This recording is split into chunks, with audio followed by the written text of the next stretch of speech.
You're in like a waiting room. All right, Kenan, talk to me so I can hear.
All right, folks. Roland Martin here.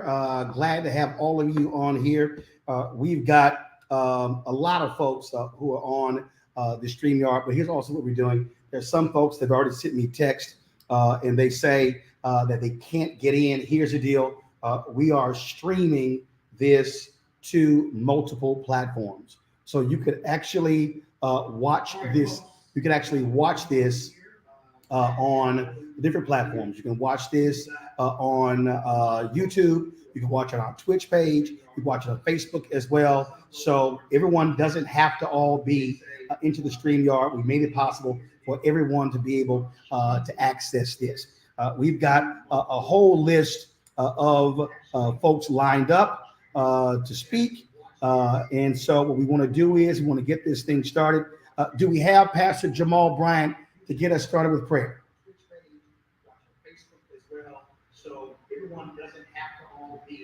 So guys, if you can let me know if we have Jamal Bryant on here. Do this here, studio. Let me try to kill this speaker over here, please. Get you to kill the speaker. And so again, we just finished hosting Roland Martin Unfiltered. We want to thank all the brothers folks watching us on the Black Star Network. We're happy to do this. Win with Black Men. So many people are ready for us to actually get started. Pastor Jamal Bryant, Keenan, let's pull Pastor Jamal Bryant. He's going to get us started with prayer. Thank you so much, Roland, and good evening, brothers. What an amazing evening. Every freshman week for over 25 years, Benjamin Elijah Mays would say to the incoming class of freshmen, "No time to dream nor drift, for we have work to do and loads to lift.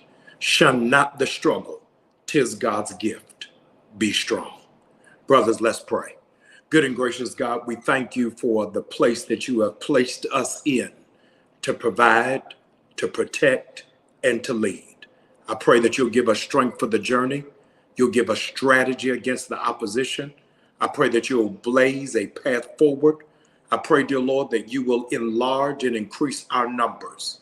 God, thank you for making us men. Before the foundations of the world, you knew that this moment was going to come and strong men were going to be needed. Now guide our feet. while we run this race, so we don't run the race in vain. In Jesus' name we pray. Amen. All right, Pastor Jamal Bryant, we sure appreciate it. Thank you very much. Glad to have clergy on here. He's also a Kappa, so glad to have him supporting us as well. Yeah, go ahead and throw your OK sign up. All right, always glad to see you. Folks, again, we are at capacity on StreamYard, so do me a favor. All of your various chat groups and men's groups, let them know they can actually watch this by going to our YouTube channel, youtube.com/Martin. They can watch on the Black Star Network app as well. So we have availability to watch it many different ways, not just through StreamYard. So you want to watch it there. Joining us right now is Quentin James, one of the co-founders of Collective PAC, also one of the co-hosts of this call. Quentin?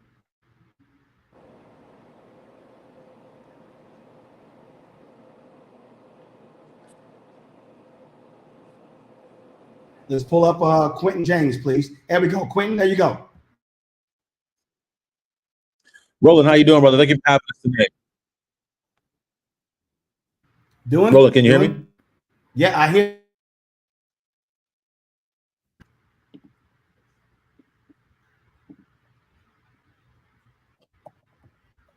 Quentin, go ahead. Roland, you there?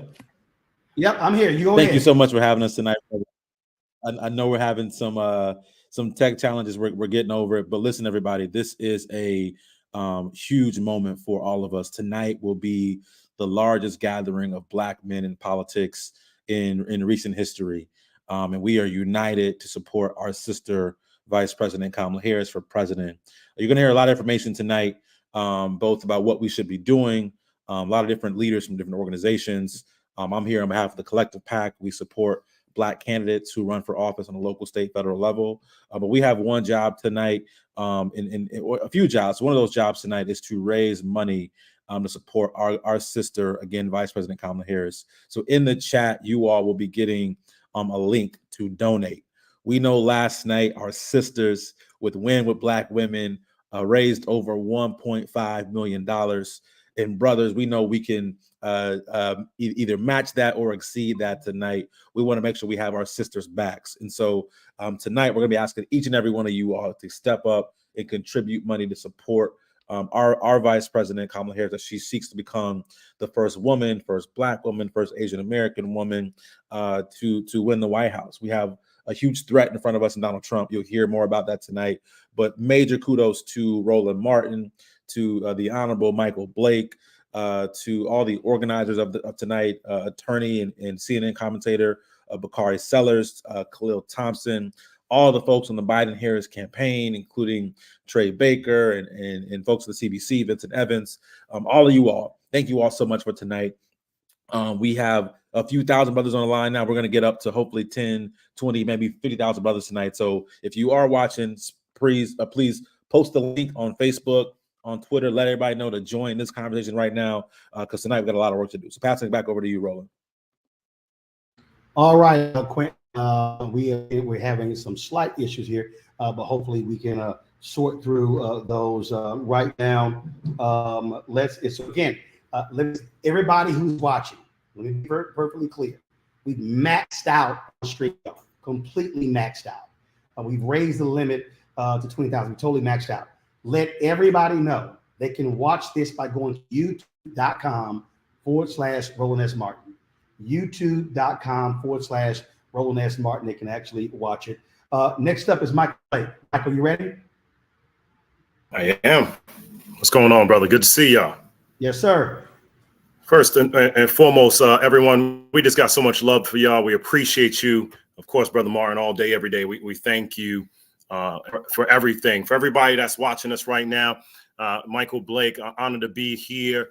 Win with Black Men and what we're doing. Before we keep going, let us show love and honor to our dear sister that we recently lost on this journey, Congresswoman Sheila Jackson Lee, who has been a blessing, a titan, and just a incredible visionary for all of us. And the work that we all talk through around reparations, around justice, we say God bless Sheila Jackson Lee and to her entire family. We offer our condolences. To all that are here, to Khalil Thompson, to Quentin James, to everyone that made it happen. Of course, to Brother Roland, to Bakari Sellers, everyone that is here tonight, we say thank you, thank you, thank you, because we have 106 days to make sure that Black men are a part of this journey. 106 days to make it very clear that we are not going anywhere. We are here right now. 106 days to remind the country that you cannot make progress without Black men. And that's the reason why when we put this out today, more than 20,000 already are on the line. 20,014 signed up what we got going here. So we want to make sure everybody's engaged. First and foremost, please be aware of the link that is going to be moving out on how you can donate. And again, shout out to Vote to Live, shout out to Collective. Your donation will ensure that we split donations to the campaign to make sure that Vice President Harris becomes President Harris, and to the other Black organizations that are doing the work. Collective, Vote to Live, Win with Black Men, Kairos Democracy Project, Democracy, all of our respective groups, Black Men Vote, Black Male Voter Project, all of our respective groups, we are here to make sure we do the work so that we win for our people. Now, when people are out next steps, let's be clear. The Vice President obviously is now taking the steps when it comes to capturing delegates. I have several states, including the Commonwealth of Pennsylvania, where they voted their entire delegation to endorse her tonight. We expect that will probably get resolved in the next 1 to 2 days. We'll be very, he will obviously. It has been now publicly announced that a Black man, former Attorney General Eric Holder, is leading the VEEP nomination process and happening around the vetting process. That is critical for all of us to be aware. It is also for us to be mindful of the language that we use. Yes, we have to ensure that she becomes the first Black woman, the first Caribbean woman, the first Indian American woman to become nominee and soon to become president. But let's also make sure we're mindful. They will try to make this a conversation where they talk about a computer versus something else. Let's be mindful that we don't want to hear the language that's negative to our brothers. We don't want to hear convicted because had a negative situation on too many of our communities. Let's be very clear. She is capable. She is absolutely competent, dynamic, inspirational. It is our job as Black to support our sisters. So with that, let's be very clear about the link itself. So everyone that's listening, if you want to help support the cause, go to right now, secure.actblue.com/donate/TCP-Kamala. Again, one more time. Hear me, focus everybody. secure.actblue.com/donate/TCP-Kamala. That is the link that we want for you to donate. So we show what is possible. You've already seen what's been happening. Our sisters were incredible. More than $1.5 million they raised in less than 24 hours. We as brothers have to be part of this effort. Lastly, this all is going to move very quickly. You're going to hear from a lot of speakers on tonight. You're going to hear from Governor Westmore. You're going to hear from CBC Chair, Congressman Stephen Horsford. You're going to hear from CBC PAC Chair, Congressman Greg Meeks. You're going to hear from lieutenant governors and mayors and senators and all the different leaders. But our jobs have to be ensuring we get the message out, we mobilize on the ground, and we keep people engaged. So with that, Brother Roland Martin, we thank you. We thank you. We thank you. It's up on the screen, everybody. If you want to be supportive, that's the link on the screen. $5, $10, $25, $500, $1,000. Do what you need to do, brothers, so that we support our vice president becoming president. It is essential. I go back to knowing her, going back to 2008 when she came and campaigned with her sister Maya, her brother-in-law Tony, for then Senator Obama. The same way she had our back, we have to have her back. So everybody, all the speakers will continue this from here. Brother Martin, thank you again. And I know next up we have incredible leaders. We're going to have Brother Governor. We're going to have Brother Congressman and Chairman Horsford. Stay with us throughout the night, everybody. We'll come back with more call to action later on. Thank you and God bless. Brother Roland Martin, back to you.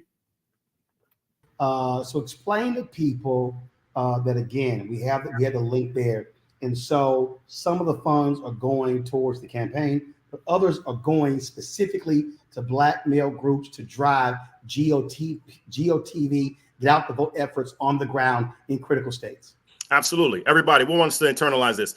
There's a 7 battleground state that will determine this election. You know, we know the Midwest blue wall of Pennsylvania, Michigan, Wisconsin. In the South, we have North Carolina and Georgia, and out in the West, Nevada and Arizona. I'm not saying other states are not critical, but we're just saying in terms of what is happening for get out the vote these battleground states. That said, when you donate, you will ensure that we support our vice president becoming president, and you support Black-led, Black male-led organizations that are doing the work on the ground, on TV, on digital, all the different outlets. So you're supporting Collective, you're supporting Vote to Live, you're supporting the Kairos Democracy Project, you're supporting Democracy, you're supporting Black Men Vote, you're supporting Win with Black Men, you're supporting Black Male Vote Project. Why? Because too often we are not getting the support to provide additional resources on the ground so that we can knock on doors, so that we can make phone calls, so that we can have the commercials that are directed to us, so that we can have the visualization that is necessary for us. Brothers, you like me are tired of people saying it's not our time. It is our time. Donate, click, be in, so we can make sure that more support happens across our country. Hey, all right, Michael, we appreciate that. Keenan, do me a favor.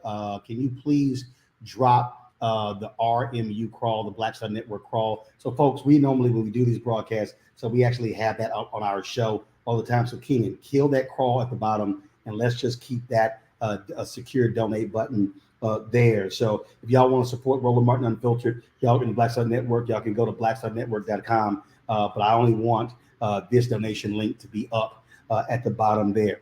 Khalil Thompson, folks, he is our next speaker. He is Executive Director of Win with Black Men. Khalil, how you doing?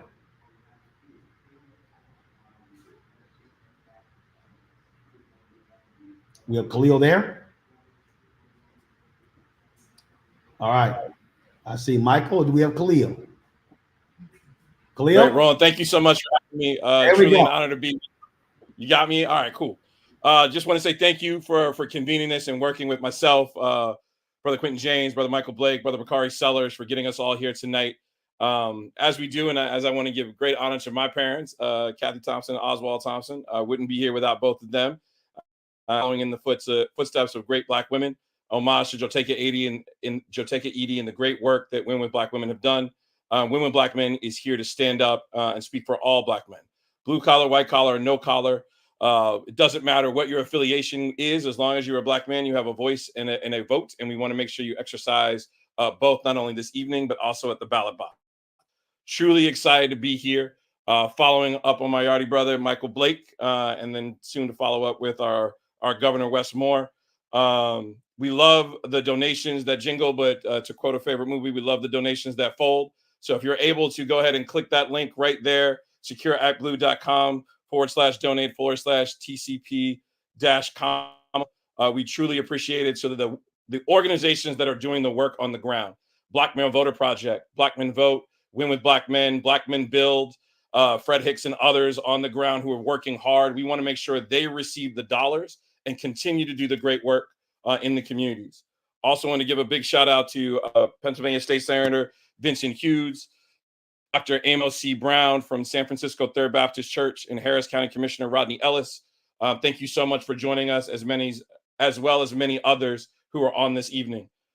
Truly honored to be here and doing this work, following obviously from the work that Blake and Quentin and others and I have done on the Obama campaign and continue to do in the community.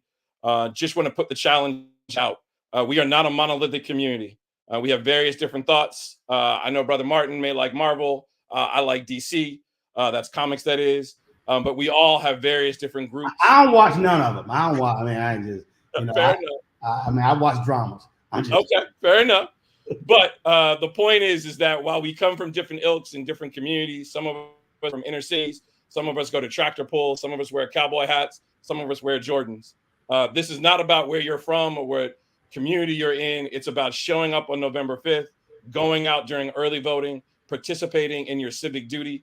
I know many of us would call back on our ancestors who have literally died to get us here in this point so that we can vote freely.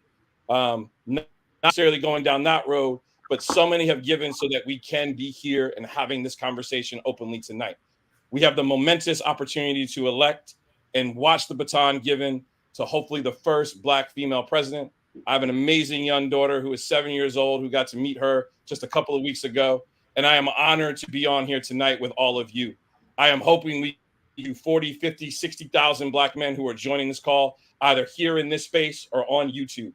I hope we can match what our Black sisters have done. I know throughout tonight, we are going to hear where the dollars are going. So continue to let them flow in, continue to let them sign up. I would be remiss as an organizer if I did not leave with one call to action, not only by donating. We need you to visit not only Women Black Men, but other Black male organizations, other groups that are out here and organizing around the country. Sign up for a shift. Go out and knock on a door. Talk to your brethren when you're at the shop, getting your haircut and getting lined up. When you're in getting your car washed or detailed at the tail end of this summer, make sure you talk to somebody about voting. Make sure you not only bring to the table what you bring on the court or in the office, you bring in that voting booth that same passion. So again, we're asking each and every one of you, find 5 friends in your community, 5 friends in your neighborhood, 5 friends on your block that you know that may be disenfranchised and may not want to vote. Convince them that it is about voting in this election for your community. You have governors, lieutenant governors, state senators, state representatives, officials, municipal officials, community organizers that are on here who are doing the work in there. We need you to show up and elect and hire people that we're going to hold accountable. So we're asking you not only to give, but at least find 5 people on your block and in the shop that you can talk to about voting this election cycle. Women Black Men is here to support you. Much like others, we have our Shape It Up conversations that we're doing around the country. We look forward to seeing you. We just saw Lieutenant Governor Garland Gilchrist in Detroit a couple of weeks ago, and we're excited to see others on the road. Roland, I give it back to you, and I know we're going to kick it to I got you. CBC Chairman Stephen Horsford. Well, first of all, Khalil, since you said we wear cowboy hats, I went ahead. I'm from Houston, so I went ahead and grabbed my hat since you went ahead and said that. So I gotta represent the Black Cowboys. So we appreciate that. Folks, we started this call literally 20 minutes ago. We have already raised $130,000. Brothers, y'all are doing this thing already. And so we've already hit $130,000. And our next guest, he knows how to raise money. He knows how to get them fired up. And he's one of the baddest brothers. And yes, he's a member of the coldest and the boldest fraternity of them all, Alpha Phi Alpha Fraternity Incorporated. Put y'all hands together, brothers, for the governor of Maryland, Governor Westmore.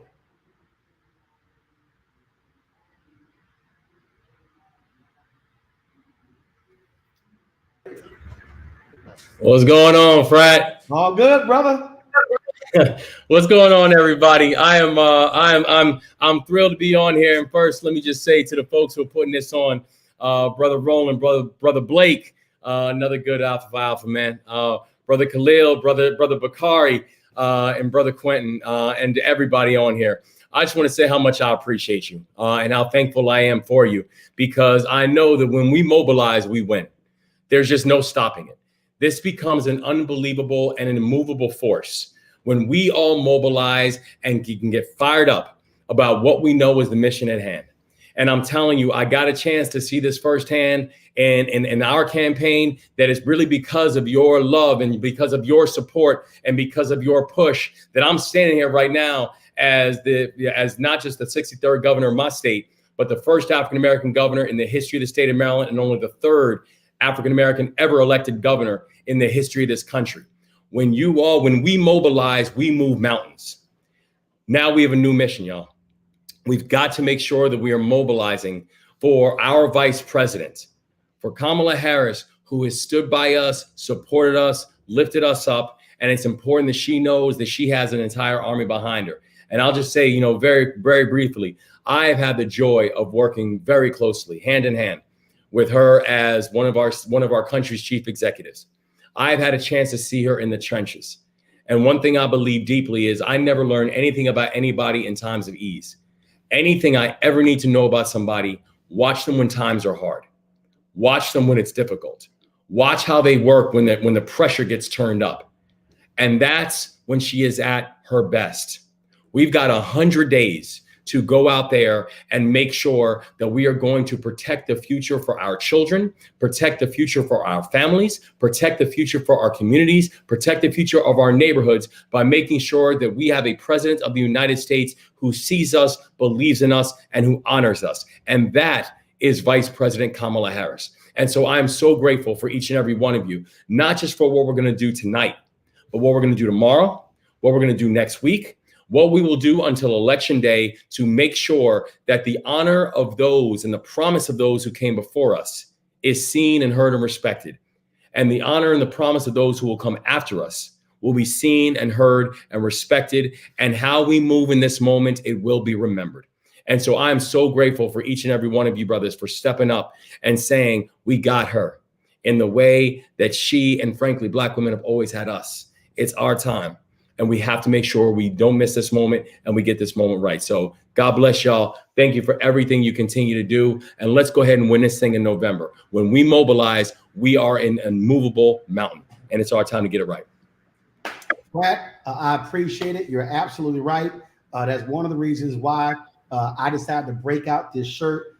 This was given to me 2 years ago by the ground game folks, Georgia Stand Up. And if y'all can't see it, what the shirt says, it says right here, elect Black women, fund Black women, believe Black women, invest in Black women, follow Black women, defend Black women, hire Black women, promote Black women, and at bottom, stand up and vote for Black women. So Georgia, stand up. I appreciate that. Again, Governor Westmore, my brother, thanks a bunch.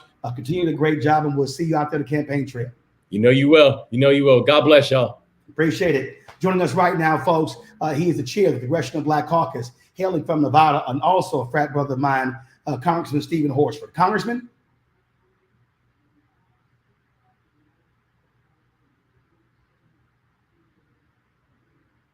Congressman Stephen Horsford. Hello. There we go. Congressman, looks like you're in the car, but you're live. Go ahead. Hello, Brother Martin. Great to be with all of you. Thank you to Brother Blake and Brother Bakari, Sellers, and all the organizers. Look, I'll be brief. I'm headed back to the Capitol to honor former Congresswoman Sheila Jackson Lee, who we lost over the weekend. But I'm standing in unity with brothers and sisters all around the country for our Vice President, Kamala Harris. She is the most prepared and qualified person to win this nomination, to defeat Donald Trump, and to govern for the next generation of leaders.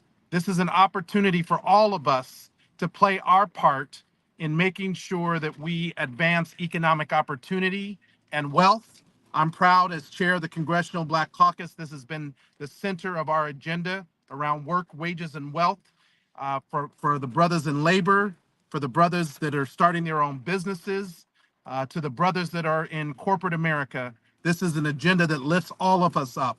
And we have been working with the Vice President on her Economic Opportunities Tour to lift up this agenda. And I know that she is committed to closing the racial wealth gap and making sure that we have a seat at the table when she becomes the president, the 47th president of the United States. Now, I represent Nevada in the 4th Congressional District, including Las Vegas.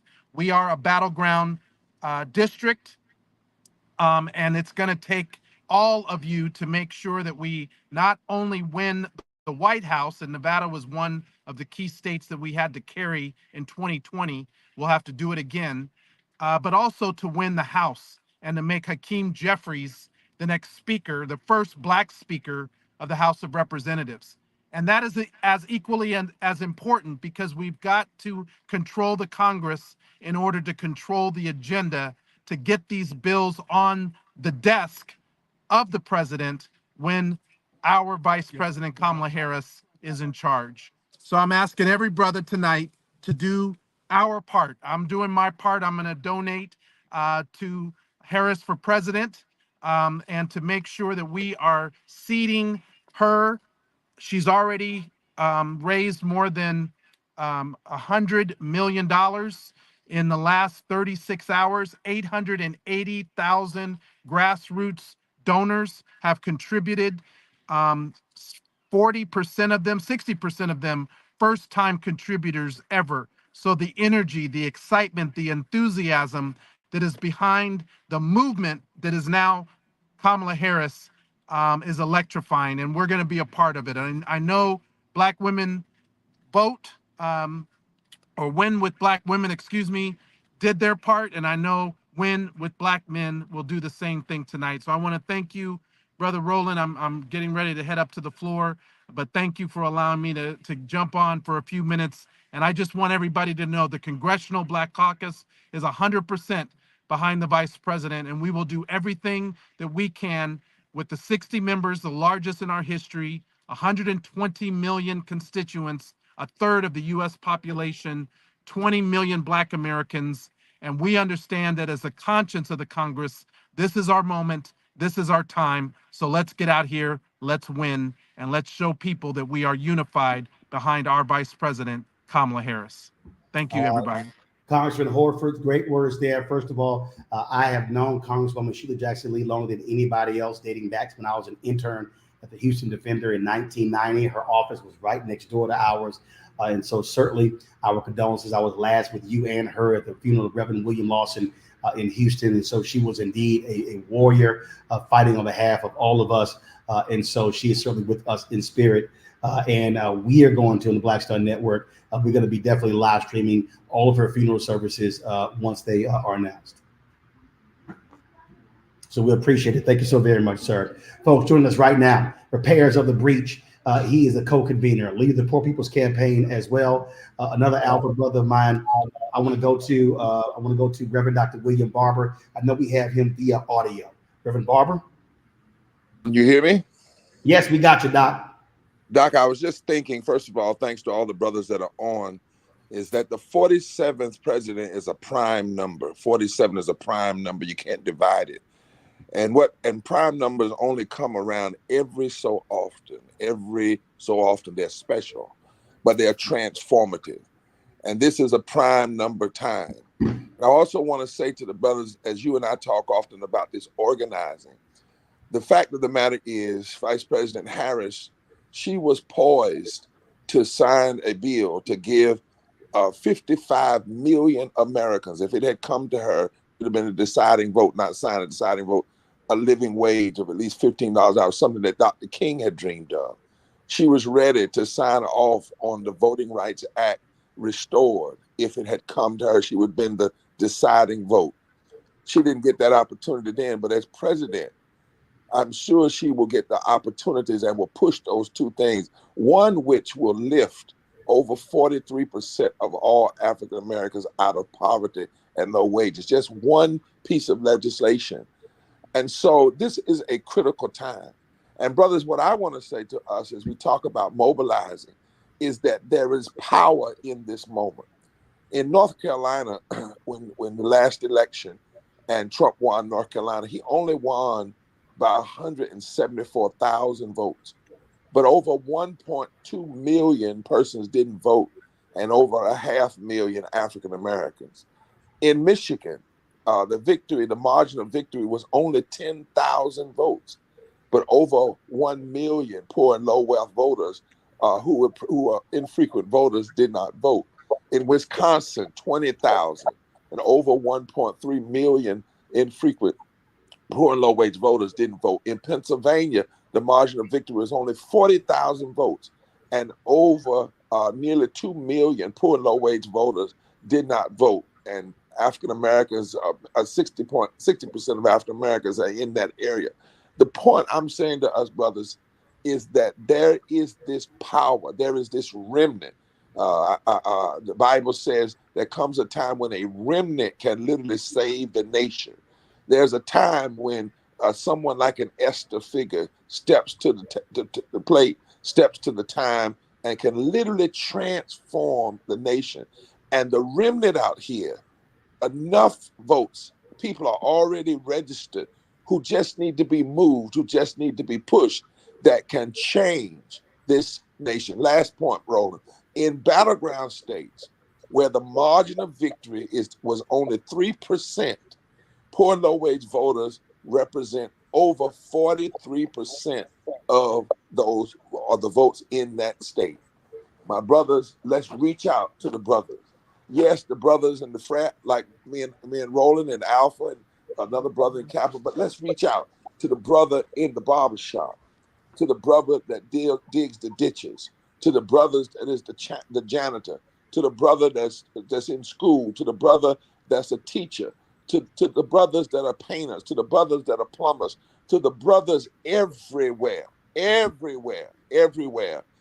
lift up a mighty transformative remnant of voters that can change the direction of this nation. It is time. We can do it. And I want to offer a challenge, Roland, and that is that every preacher that can, if we would give $500 a piece at least to the fund to empower Black men, and challenge every other pastor that can do that to do it tonight or at least by tomorrow. God bless you. Thank you so much. Let's get it done. Reverend Dr. William Barber Pratt, we appreciate it. Thank you so very much. Let me give y'all an update. Brothers, we have already raised, we have only been live for 33 minutes, and we've already raised $500,000. Y'all see the number down there? Y'all are killing it. We've got brothers from all over. Pass the word. Please post on social media. We are maxed out at StreamYard. That's why we're streaming on YouTube and my Facebook page.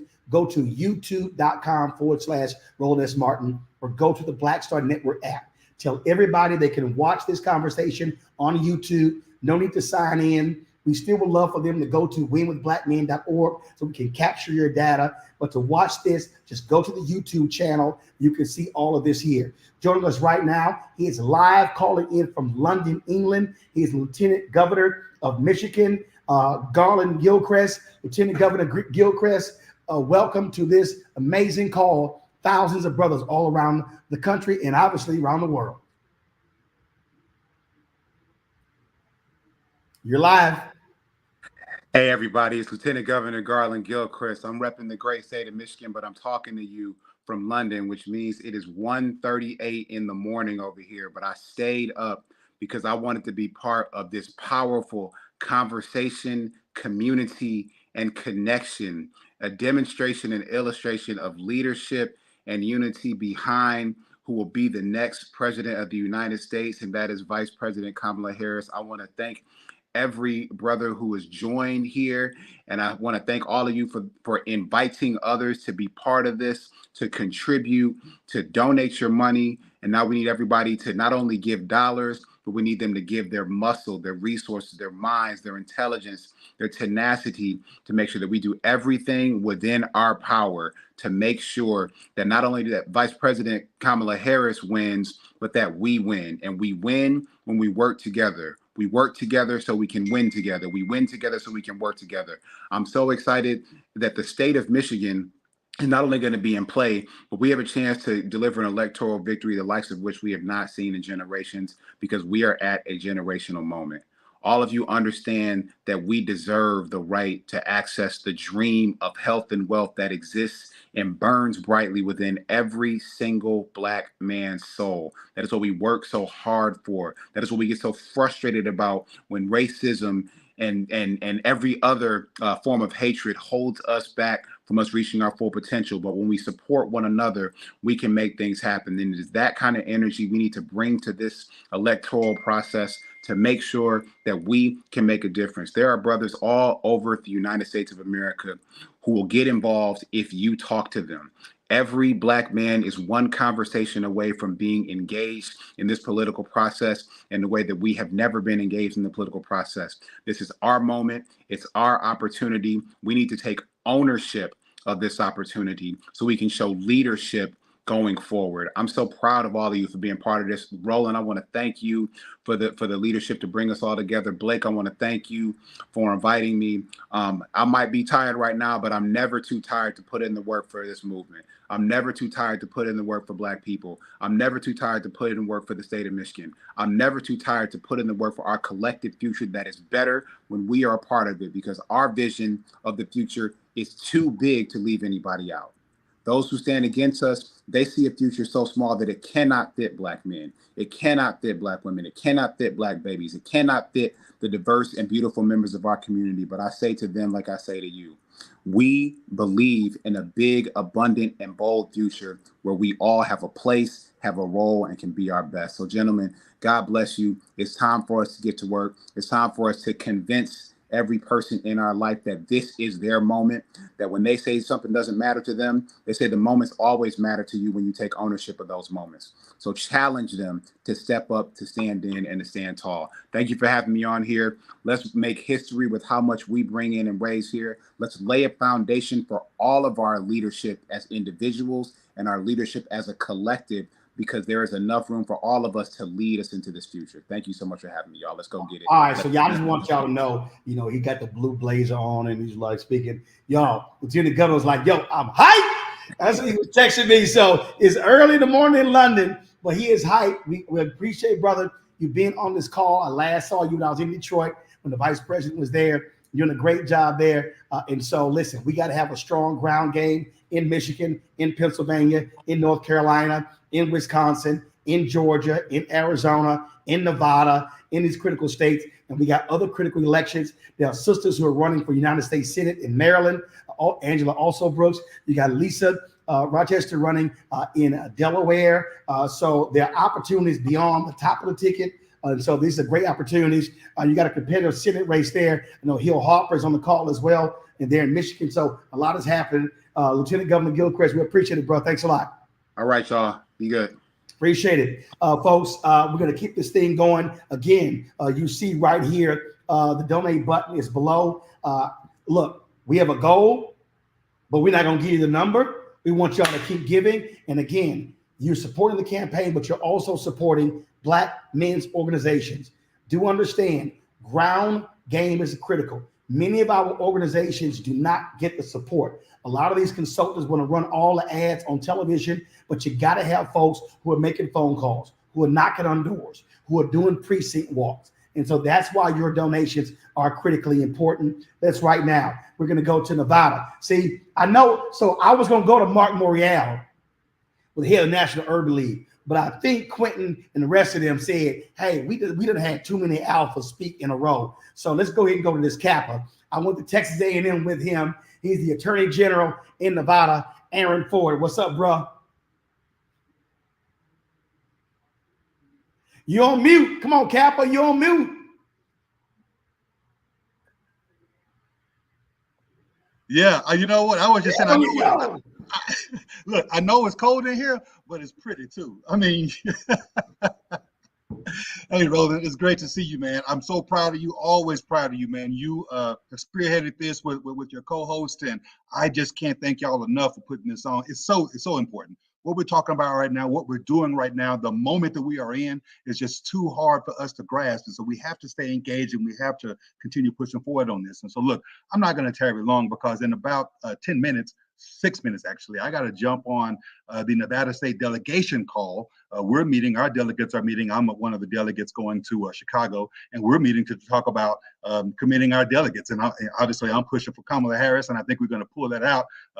So I don't have much time to spare, but I did want to jump on and just augment what has already been said. Look, we are in a very crucial moment in our country's history. And right now, I'm so honored to be working with everybody to push this thing forward. I'm just reminded of a handful of songs. I know y'all were talking about Marvel versus DC. Roland, I think you and I have something in common. We both like good music. And there's music out there that's spoken to us for generations. And one of the good songs that I've liked out there by Ice Cube is It Was a Good Day. And sometimes we can get caught up in this concept of thinking it's a good day because we're living in our own little gated neighborhoods, or we're driving our nice cars and we got money in the bank. But the truth is, it's not a good day, right? The song was talking about utopia, and at the very end of that song, Ice Cube wakes up and he says, "Wake up. Let me snap back to reality." And he recognizes we are not in a good day. We're on the precipice of danger. And that's where we are right now, on the precipice of danger. We've been warned about this several times before, with Marvin Gaye asking questions like, what's going on, right? Where he's talking about war, and he's talking about poverty. He's talking about picket lines, and he's talking about brutality. Does that sound familiar to y'all? We're going through the same issues now that our songs have told us about over the course of generations. You know, there was another song out there that, you know, gave a very good directive, and it was simple: wake up, everybody. That's what Harold Melvin and the Blue Notes told us to do, to wake up everybody. But here's the truth of the matter, y'all. People want you thinking it's a good day. They want to lull you into a sense of complacency. And that's what the other side is doing right now. They want to lull you into a sense of complacency so that you're not asking questions like, what's going on?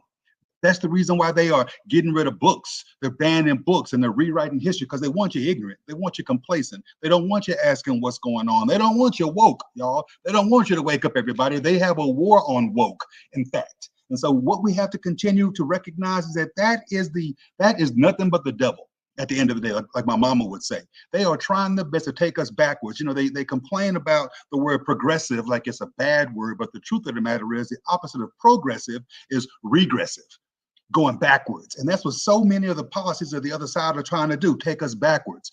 Don't take my word for it. Look at what they're doing with voting rights, taking us back to before the civil rights era. Look at what they're doing in education. Again, rewriting history and trying to, to dumb down what has actually happened in our state histories. Don't just take my word for it. Look at what they're doing in reproductive rights.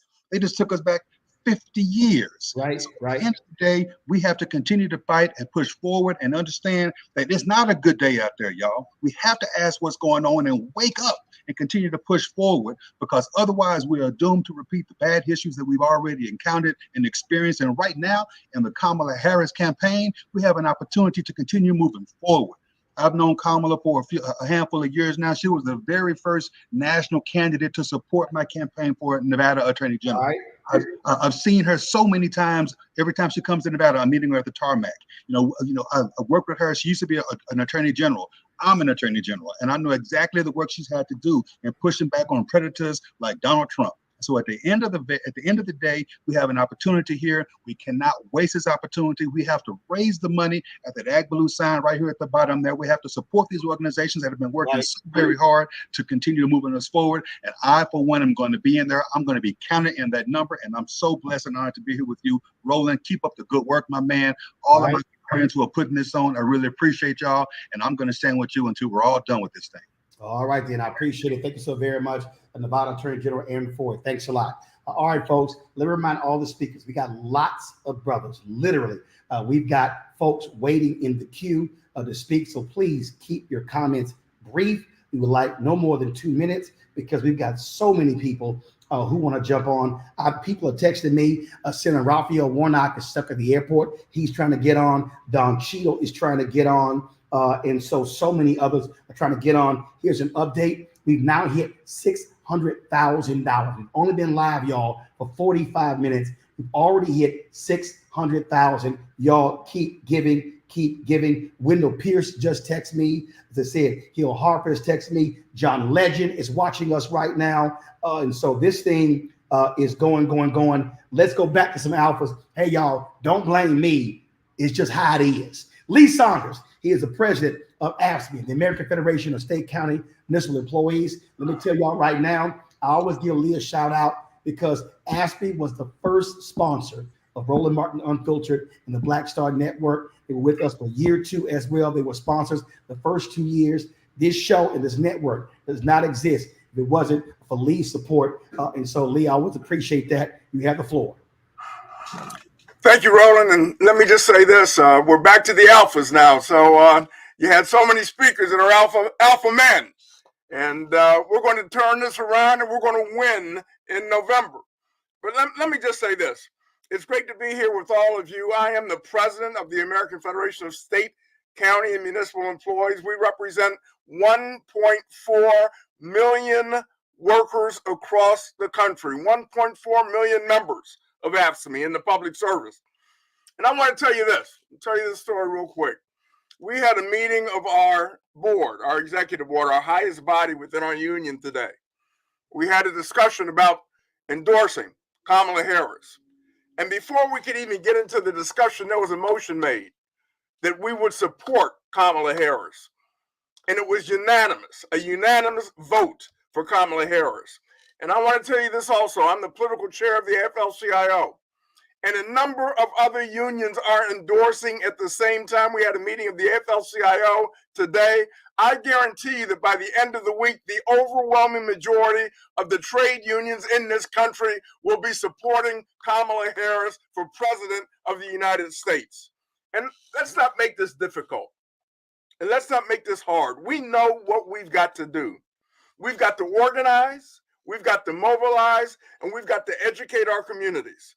Labor has a program where we're going to the work sites, we're knocking on doors at homes, we're getting to people, looking them eye in the eye and saying that it is too important not to vote. You've got to vote. That's a right that we have, that we cannot give away. And you know, it's so great now because we've got somebody who is going to continue to move this country forward. A sister, an AKA brother, she's a sister of the office, but she's going to move this country forward. But she needs our help. She needs our support. So let me tell you something. Labor needs some help. Now we're going to be knocking on those doors. We're going to be going to those work sites, but we need our communities to support us as well, to support Kamala as well. We need you to go to those barbershops. You heard it before. Talk about this in your settings, in your community settings. Move this agenda forward. We know that this is a change moment in our history, and we've got to be a part of it. The trade union movement in this country is a part of it. I am pleading with everybody on this call. Stop the complaining and let's get to work. And if we get to work, guess what? We do what we do best as far as organizing, as far as talking with our community members and our union members. And if we do that, we will win in November. So let's get the job done. And let's start today. Thank you very much. All right, Frat. I appreciate it. Thank you so very much. I got Pastor Rudy McKissick texting me, talking about you need to get some Omegas on here. I mean, my bad, Rudy. I mean, that's just how it just working out. I mean, I'm not controlling the speakers list. They sending me the names. So, Lee, I appreciate it. And so we got some other folk. Again, a lot of people we got coming up, y'all. Don't forget, give to that link right there. Keenan, go ahead and pull that link up. People, this is where you can give. Yo, we are well on our way to $1 million. And we want to exceed that. And so secure.atblue.com/donate/TCP-Kamala. And remember that some go to the campaign, and a lot of that money is going to the grassroots organizations, Black men's organizations who are on the ground. I know, I'm sorry, Kappas, Omegas, Sigmas, and Iotas. Next up is my frat brother, Mark Morial, longtime mayor of New Orleans, also president and CEO of the National Urban League. And remember, every person who is speaking here of a nonprofit, they're speaking in their personal capacity on this call. Mark Morial, what's up, Hey, Frat? Roland, good to be with you, brother. 8506 all the way. And I want to emphasize that I am here tonight in my individual capacity. I proudly lead the National Urban League, but tonight I'm in my individual capacity. And I'll be voting for Kamala Harris. I've made a personal contribution to Kamala Harris. We must stand with our sister, but we must importantly stand in this moment where the choice is between forward ever or going backward. We know Joe Biden has been consequential, a president who has responded, who's made history, who rescued us from COVID, rescued us from the 15 million people unemployed that Trump left behind. We know that. He put Ketanji Brown Jackson on the Supreme Court. He put Kamala Harris in the vice president's seat. And thus we have this chance for this moment. Two quick things, Roland, I want to address. Number one, I want to address the absurdity that I heard from someone today about whether, quote, Kamala Harris was ready to be president. Number one, this woman has been an elected official for 20 years. More time than Donald Trump ever served in office, more time than George W. Bush, 43, served in office, more time than many presidents have served in office. And a variety of experience as a smart lawyer and a district attorney, and attorney general, and a distinguished member of the Judiciary Committee in the Senate, and now 4 years as vice president to a consequential president. That is number one. Let's not engage or allow people to create a double standard for Kamala Harris. Number two, it is absolutely unacceptable for us to suggest there's any legitimacy or rationale in saying, I'm not going to vote. We will not unilaterally disarm. We cannot disrespect the hard work of our fathers and mothers and grandmothers and grandfathers and ancestors, and we can't surrender our power by not using it. It is not a choice to not vote. And if this new candidate at the head of the ticket means anything, we are now energized and the stakes are clear. I believe that tonight, Mr. Trump is shaking in his boots. He'll do anything and everything to avoid a debate with this sister who will call him out for all of his transgressions, for all of his illegal misogynistic activity. We know what we need to do. We have to work in the grassroots. We have to knock on every door. We have to be in every community center, in every church, on every campus. We must light a flame under our community and communities nationwide and build a huge coalition to make this a historic win come November. I am here in my personal capacity, and I am passionate about this choice. I am now not only a father of 3, but a grandfather of a new 2-year-old. And when I think about them and the America I want them to live in. So this fight must continue, and this fight must go on. And I'm just proud to be with all you brothers tonight who are stepping up in a positive way. Roland, let's keep this going. Let's not make this a one-off.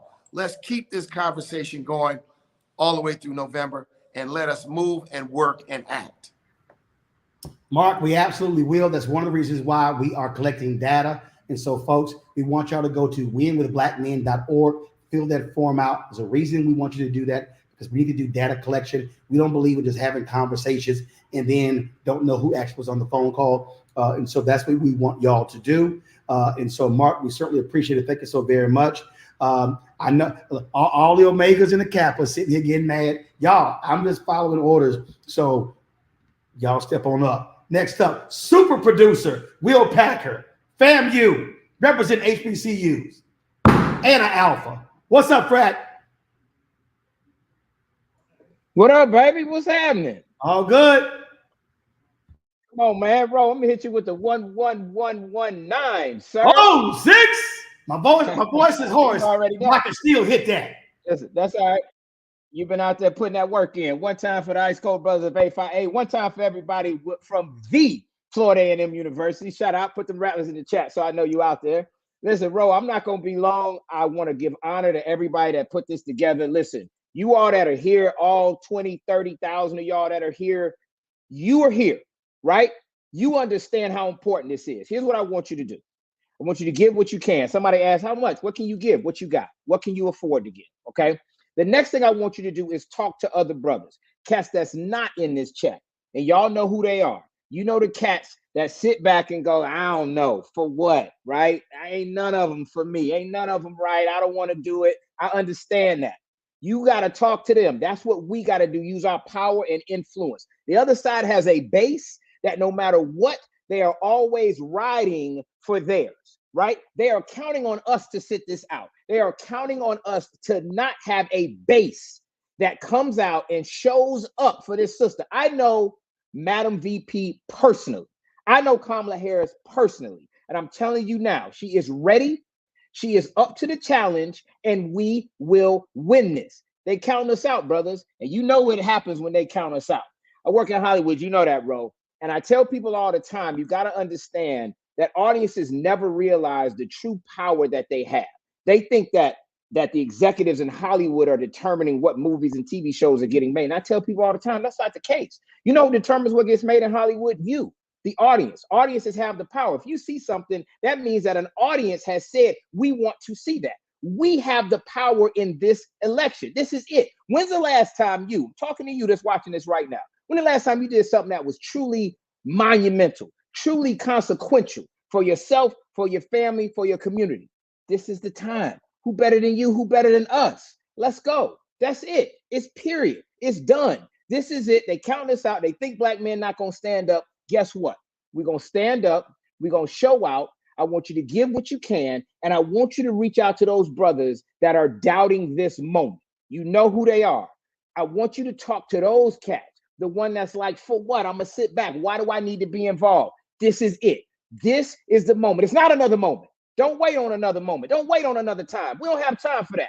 This is it. This is our moment, and black men will lead the way.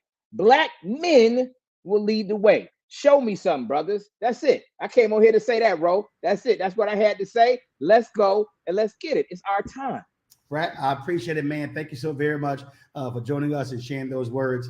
And then we're going to see you out on the campaign trail. Let me also remind y'all this. Conan, who is the husband of a younger president, he sent me this text. Make sure you tell brothers, don't forget brothers from the block. And here's the deal. We're joking about frats and stuff, but listen, not every brother is in a frat. Not every brother went to college. Not every brother has a college degree. So we're talking about reaching every brother on the streets, every brother in the suites, whether you're a frat, whether you didn't pledge, it doesn't matter. And so we're keeping this thing going. And so we want you to understand, we got brothers from all around the country. People are watching around the world. And again, everybody couldn't get into the chat. Have them go to youtube.com/Roland Martin. They can watch this without having to get in the StreamYard because they capped us. And so we tried to get it expanded, but it was issues with their salespeople. Let's go right now to our next guest. You see him on CNN. He's an attorney as well. And he's from South Carolina. Bakari Sellers, one of the co-hosts of this call. Bakari.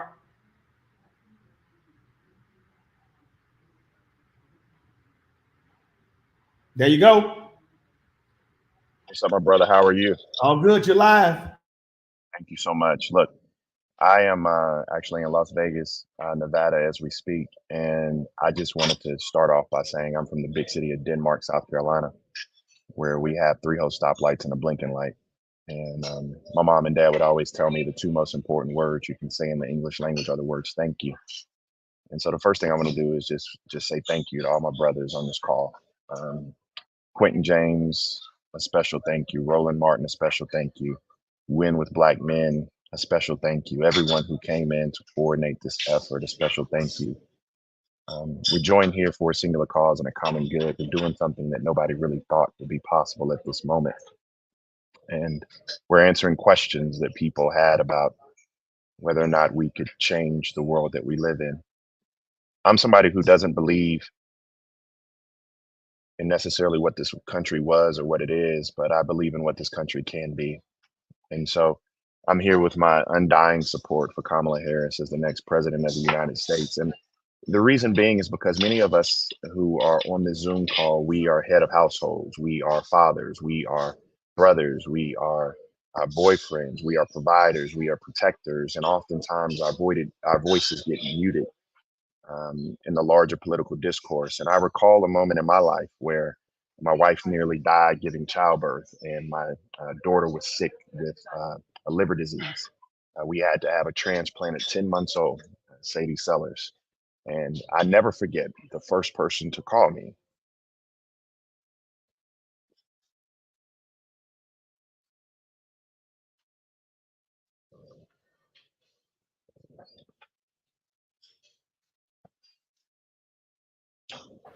We got you, Doc. We got you. We got you. Take your time.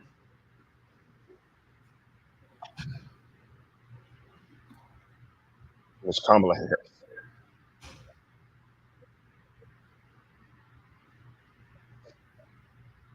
I'm not sure people understand the pain or the suffering that goes along with being a Black man in this country. I'm not sure people understand what it means to stand strong. in this country. I'm not sure people understand what it means to have your back against the wall.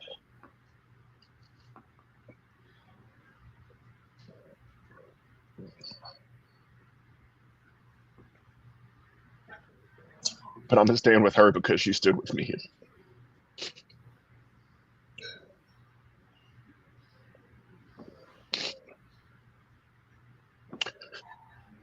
During my darkest moment,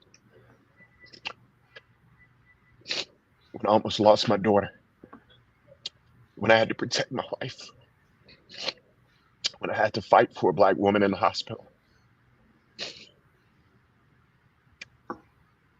And so now it's my turn. And I really don't care what you all say about there's another Black man crying or this or that or the third.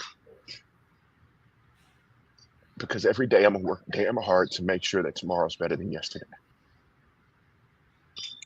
And so donate, stand up, activate, because if we do not change the country we're living in, our daughters, our sons are gonna have hell to pay. This is an amazing moment for our country. Let's protect Kamala. Let's be with her like she was there for us. And at the end of the day, we're going to disagree along this road. We're going to disagree about a lot. But let's put all that petty bickering aside. Let's just stop with all the petty BS. Let's stop with all the silos. Let's stop with this organization versus that organization, or this city versus that city. And let's stand up and be the Black men that changed this country. We built this country. We built our communities. And now it's time for us to stand up again. And so I'm rocking with Kamala. I love all of you all. I'm glad to have this space to share. I want to say a special thank you to the Big Seven. I want to say a special thank you to Rick Wade and Steve Benjamin. A special thank you to Don Lemon. All of these brothers who are on here from South Carolina. Jamie Devine, Aaron Bishop, Antoine C. Wright, and happy birthday, Jim Clyburn. I love you all. All right, Bakari, I appreciate that, my brother. Somebody sent me a text and say, hey, ain't nothing wrong with a real man showing emotion, showing crying.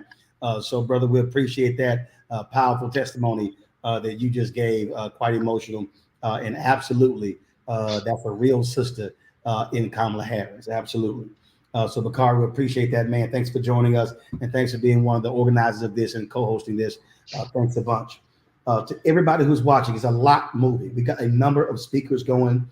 And so also, we also see the donut button. Folks, give me an update on how much we've raised. It's a lot of different brothers on here, different walks of life, brothers who are blue collar, who are white collar, you name it, attorneys and doctors, just engineers, janitors, airport ramp workers. I'm seeing your text messages. I'm seeing your comments in the chat rooms. And so, man, we appreciate that. I want to go now to Florida. Congressman Maxwell Frost joins us right now. Brother, how you doing?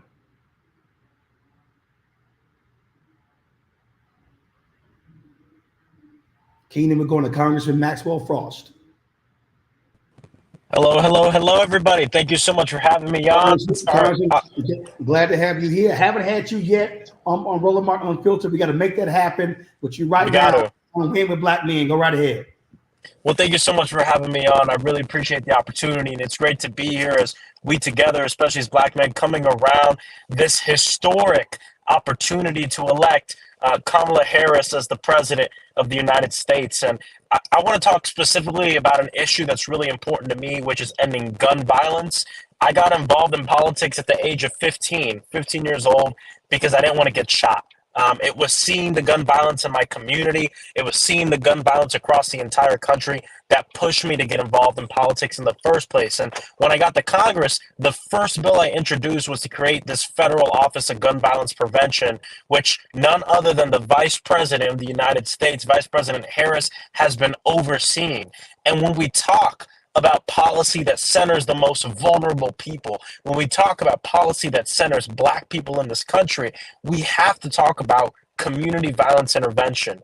a lot of the things that have been done outside of the carceral system to end gun violence before it even happens, and work at creating the conditions necessary so people don't have to pick up the gun in the first place. And the vice president has been a leader in that office, fighting to ensure we have hundreds of millions of dollars go into our communities across the entire country. And so that's one of the many reasons I'm proud to be supporting her. Many of you know me, and some of you might not know. I'm the youngest member of Congress, the first member of my generation, Gen Z, to be in Congress. And I'll tell you, this issue, especially for young people, but especially for young Black men, is top of mind. When we talk about survivors of gun violence, there's a lot of Black men out there that are surviving gun violence on a daily basis. And I think the vice president has the opportunity to really bring this issue to the forefront and talk about it in the way that needs to be spoken about. Yes, it's making sure guns don't get in the wrong hands, but it's creating the conditions necessary so people don't feel the need to pick it up in the first place. And that's one of the many reasons I'm excited to be on this call, to support our vice president so we can make it the president. So I come from organizing, so I got to put out an organizing pitch. I want to encourage everybody on this call, before you leave this call, of course, make sure you donate. But if you can, knock some doors and make some phone calls. Don't let yourself leave this call before you sign up for a shift, before you sign up to go out in your community, speak with some voters in your community or friends that you have about how important this is. We can't sit this one out. We always say it's the most important election of our lifetime, and we say that because it's true, because the most important thing is what's right in front of us, and what's right in front of us is this. So again, I appreciate you having me on. I don't want to take up too much time, but wanted to speak about an issue that's dear to my heart. I'm all about this. I'll be on the road across the country to get the youth vote out, and I'll see y'all out there. Congressman Maxwell Frost from Florida. I really appreciate it. And when you come on Roland Martin Unfiltered, we'll give you a lot more time. Of course. Thank you. Appreciate it. I appreciate it. Thanks a lot. Folks, we got a lot of folks who are waiting to get on. We've got, of course, out of Virginia, the second Black Speaker of the House just elected, Don Scott. My frat brother also plays at Texas A&M Power Macron chapter. U.S. Senator Raphael Warnock, another brother, waiting to get him on as well. Right now, I want to go to Pennsylvania. First, Pennsylvania Democratic Party Chair, State Senator Sharif Street. We also have State Senator Vincent Hughes. So let's go to Sharif first, and then we're going to go to Vincent Hughes, and then we're going to go to Chevron Jones, and then Reverend Terry Melvin, the Coalition of Black Trade Unionists. So State Senator Sharif Street, you're up. Yes, sir. I think you're on mute. You got me now. Can you hear me now? Now we got you. Go. Look, Roland, all right. All right. Look, I'm glad to be on the call. I've heard from all the other brothers. Look, in Pennsylvania, we need all the support we can get. Black turnout can make the difference. With Black folks turnout, not only in Philadelphia, but Pittsburgh, but Harrisburg, Lancaster, Reading, and all the various cities around there, we can make sure that Pennsylvania holds up the blue wall and we elect Kamala Harris president of the United States. But not only that, in Pennsylvania, if you're out here, we can make the difference in holding the U.S. Senate when we reelect Bob Casey to the U.S. Senate. Pennsylvania, we can make the difference in holding the U.S. House. We got 4 seats that could be in play. We can make sure that we reelect Susan Wild to Congress. We can make sure that we elect Matt Cartwright to Congress. We can flip 2 seats. We can elect Ashley Ehasz in the 1st district. We can take the 10th district as well. And understand this. I know a lot of folks want to get on. Kamala Harris has been delivering for us. She filed a litigation as an attorney general to take on the opioid companies. We see the drugs that go into our communities. All that's not coming across the border. There were legal U.S. companies pumping opioids into our communities. She took them on as attorney general and filed with 34 other attorney generals in the Eastern District of Pennsylvania to do it. She's helped close the Black wealth gap as vice president of the United States. She's worked to get lead and asbestos out of our schools. Black kids are more likely to have lead poisoning than anybody else. These are critical issues. She has a track record of delivering. Now it's time for us to knock doors, give money, make calls, and get out the vote. We need to deliver for her because she's delivered for us, and we especially need to deliver for us in the battleground states like Pennsylvania. Roland, thank you for doing this call, and I thank everybody for allowing us to participate. Appreciate it, sir. Thank you so very much. Senator Hughes, hold tight. I got to quickly go to Florida. State Senator Shepard Jones, and I'm coming back to Philadelphia and Pennsylvania with Senator Vincent Hughes. So let's go. By the way, Cap Alpha Psi to the day I die. All right. Snuck a little Kappa in here. All right, then. Appreciate it. All right. Appreciate it, brother. State Senator Shepard Jones. My alpha brother. Go right ahead. I think you're on mute. You're on mute. You're on mute. Hey, Frat, you can hear me? Now you're good. Go. Good to hear you, brother. Thank you, Brother Roland, Brother Quentin, Bakari, and Brother Khalil. At first, I want to thank you all for calling us all in for this huddle this evening. I come here from Florida, and we're just happy to be here in this moment. It definitely warms my heart to know that men, Black men, and that we gather at such a time as this. Black men, we are not a monolith, and Governor Westmore said it best. We have different stories. We have different experiences. We all have different testimonies. We've reached this point where we can once again demonstrate our capabilities just like we have done in the past. We're familiar with hard work, and we understand the impact of our collective strength. And I believe that this is the time for us to support Black women as they have supported us, and they continue to support us. You all know the old saying that Malcolm X has said, and that is the most disrespected person in America is the Black woman. The most unprotected person in America is the Black woman. The most neglected person in America is the Black woman. We have the opportunity to show America that Black women are respected, that they are supported, and that they are protected. Now, I have a mother who lived through Jim Crow. She saw the first Black president. And now we see the day when her soror will be sworn in as the president of the United States. Brothers, we have the opportunity to amplify and mobilize around Vice President Harris. And based on this call, I know that we're ready. We're seeing as if we're ready. And after today's call, I charge all of you all, create your own community conversations with other Black men, with other community leaders and other stakeholders. Make that clarion call in your own communities and build that energy that we know that we can build, that we have built before.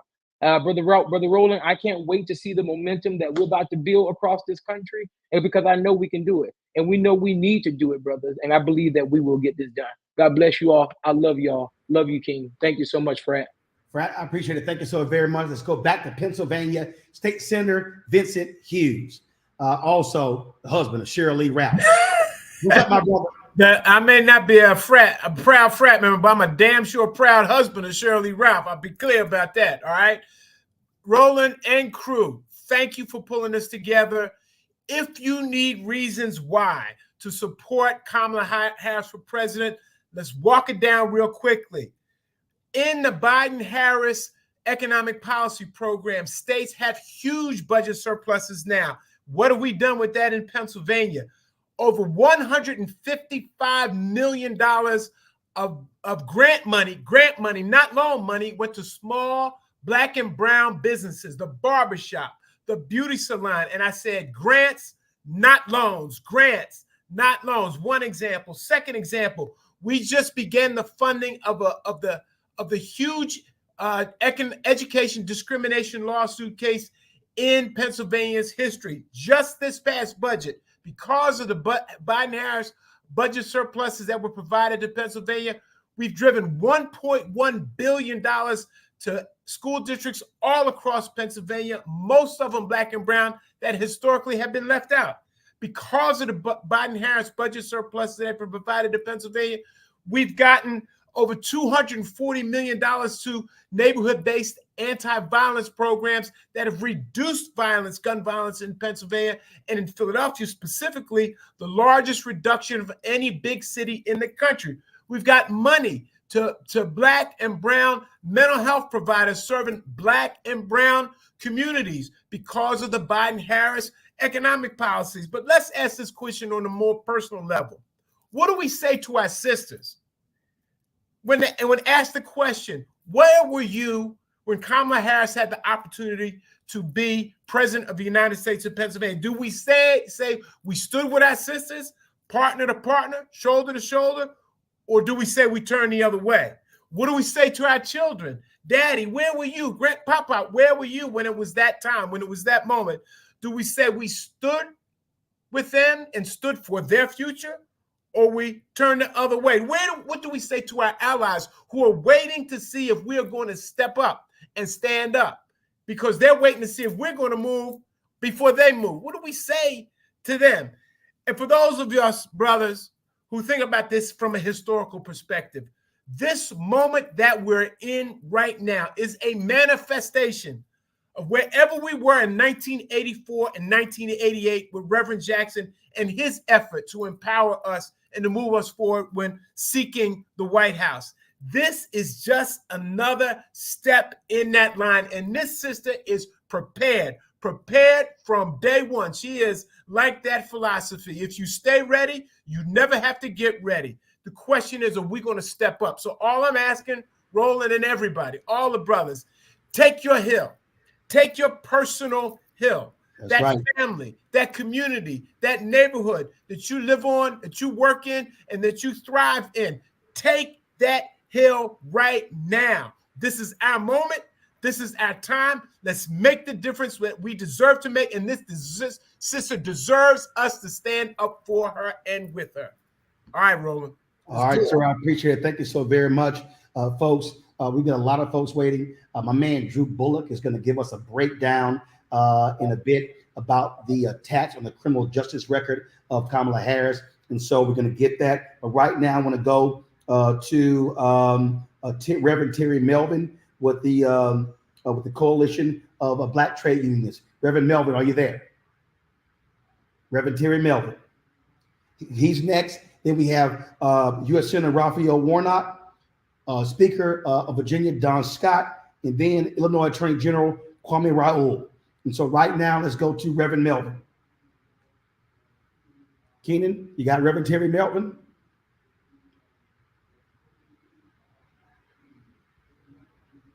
Do you have Reverend Terry Melvin?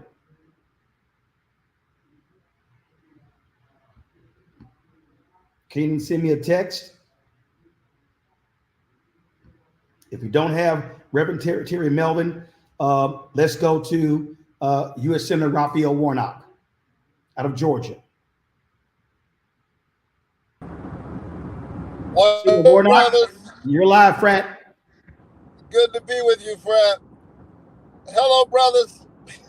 We got to throw it up. There we go. Listen, it's wonderful to be here with you.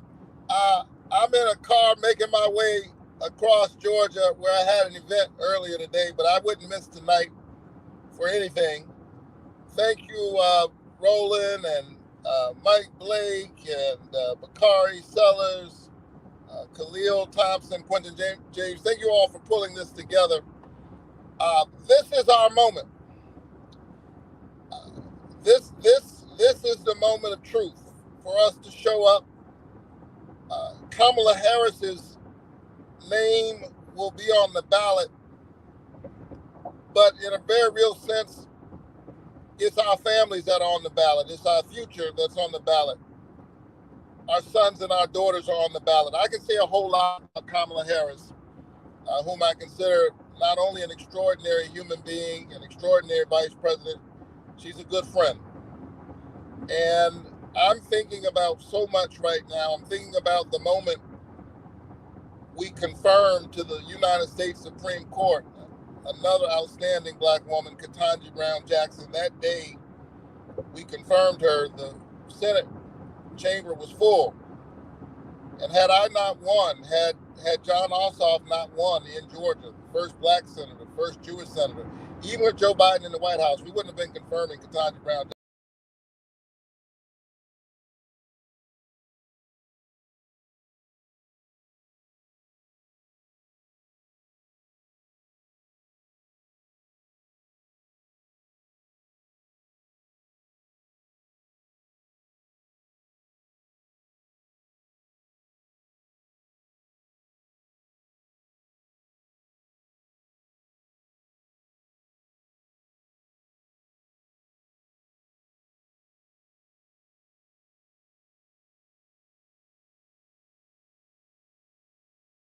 Sorry about that. My bad. I'm sorry. I was muted. Do we have Speaker Don Scott? We lost Senator Warnock. He said he was traveling. We'll try to get him back on, and we must have lost his feed there. And so, can we go to the second African American, the Speaker of the House in Virginia, Don Scott?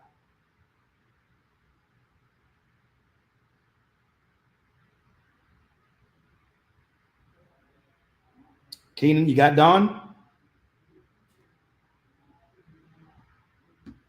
Do you have Don? Okay. All right, we don't have Don. Let's go to Chicago Mayor Brandon Johnson. Chicago Mayor Brandon Johnson. What's up, bro? Hey, what's going on, Roland? And good evening, everyone. It is really, truly my honor and privilege to be with you all this evening. What an exciting opportunity we have as a country. Of course, let me just first thank President Biden for his leadership. He will certainly be recorded in history as one of the most consequential, one of the most effective presidents in the United States history. And I'm speaking as a former social studies teacher. But in this moment, and as soon as President Biden made his decision, I was one of the first elected leaders in this country to endorse Kamala Harris. I didn't flinch. In fact, that's what this moment requires. Black men to stand up and not flinch. That's how I grew up. I'm one of 10. My brother would always say to me, I'm my older brother, if you're in a fight and you're ducking, you're losing. If you flinch, you're losing. We have to swing on behalf of our daughters, our aunts, our sisters, our cousins, our wives, our grandmothers. I mean, they helped build this democracy. It is very evident that there are forces that want a rematch on the Civil War. They made it very clear a season ago. They are playing for keeps. The best moment that we have to secure our democracy and protect the progress that we've made as a people is to put our arms around this sister, Vice President Kamala Harris. Yesterday, looking at my daughter in her face, 10 years old, Braden, for her to see a reflection of her being and her person and her values reflected in Vice President Kamala Harris as the first Black woman to serve as president of these United States. That's why I didn't hesitate, and that's why I did not flinch. The first elected official in the state of Illinois to come out and support her. I'm committed to doing what we do well as Black men. We organize, we challenge, we provide protection, we provide support that's financially and otherwise. The last thing that I'll say is this: her commitment to a few things that we've been working on in Chicago, her commitment to making sure that we have real investment for behavioral health, mental health services for our young people in our schools, $285 million, 14,000 clinicians around the country. That's why I'm supporting her. I just passed a $1.25 billion investment for housing, affordable housing, and economic development. Her position, securing $12 billion for Californians when in her other capacity, and what she has done as vice president around affordable housing is why I'm also supporting her. And then the last thing is this: we have real challenges with community safety around this country, particularly gun violence, whether it's school shootings, whether it's shootings on the block. President Biden trusting Vice President Kamala Harris to oversee, for the first time in the history of Chicago and in the history of America, gun violence prevention office reduction. That's critical for our transformation. So look, I'm excited about this moment. I got elected a year ago with young voters. 26,532 votes determined my election as a progressive Black mayor versus going in a different direction. 27,000 new voters voted in April of last year, all under the age of 34. The tide is shifting. Let's make sure that we build an America that works for working people, and that person that actually helped transform our country. Coming out of the city of Chicago with this convention, and I expect all of you brothers to show up as well, because this is the city that said, keep hope alive. This is the city that said, yes, we can. This is the city that launched the first Black woman to be a United States Senator, Kara Mosley Braun, the ambassador. History is made in Chicago. Dr. King said, we figure it out in Chicago, we can do it anywhere in the world. So you can see my enthusiasm. Let's make sure that Kamala Harris not only shatters the glass ceilings, but let's make sure that we build up an economy that works for our people. God bless y'all, brother. Look forward to seeing y'all in August, and let's make sure we make history in November. All right, then, Mayor Brandon Johnson, we appreciate it. Thank you so very much.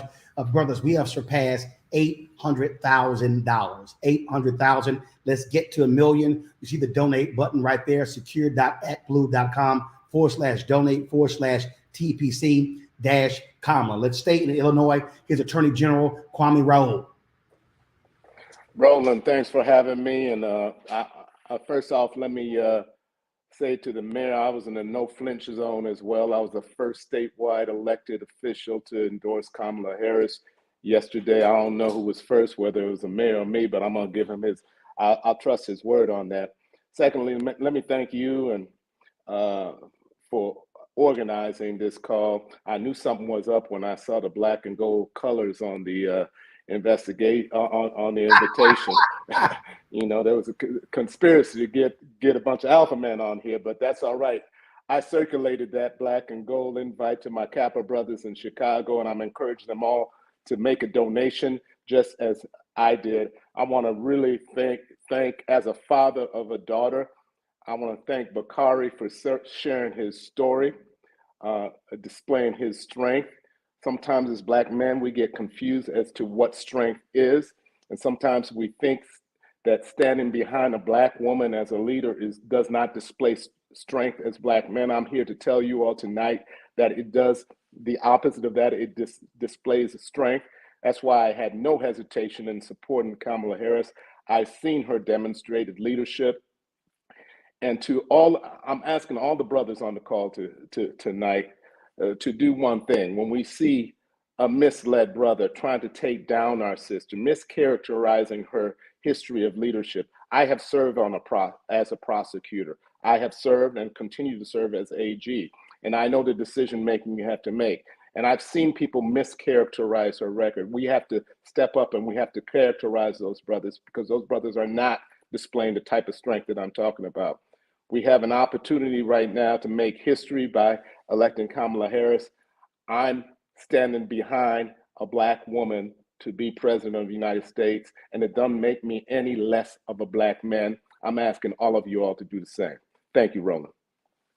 All right, sir, we appreciate it. Thank you so very much. Folks, let's go to New York City, Congressman Gregory Meeks. Congressman Meeks, let's pull him up, folks.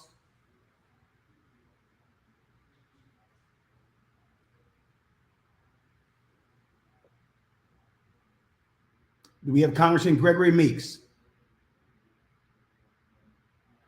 Keenan, if we don't have Meeks, let's go to, there we go. Congressman Gregory Meeks, go right ahead. What's up, Frat? Hey, Frat. Thank you for doing this, Roland. Congressman Gregory Meeks. Thank you for doing this. I appreciate you so much because it's so important. Let's go to, can you hear me now? yeah, let's turn your program down so that way we don't get the feedback. Go right ahead. Thank you, brother. Thank you for doing this. Thank you for all the brothers that with you and the brother Blake. Also, this is so important. The camera of history is rolling right now. And sometimes when you're living history, you don't understand it and you don't realize the consequences it means for the future. I can think of the brothers that were walking back in the civil rights movement. Charlie Rango talked about how he was cussing as he was walking in the rain with his shoes on.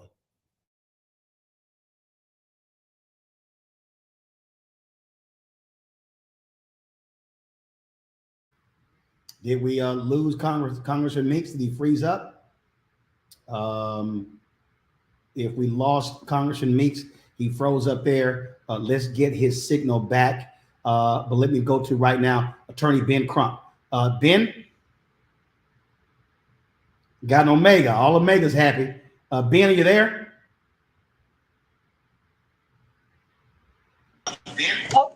Hey, Roland. Yes, sir.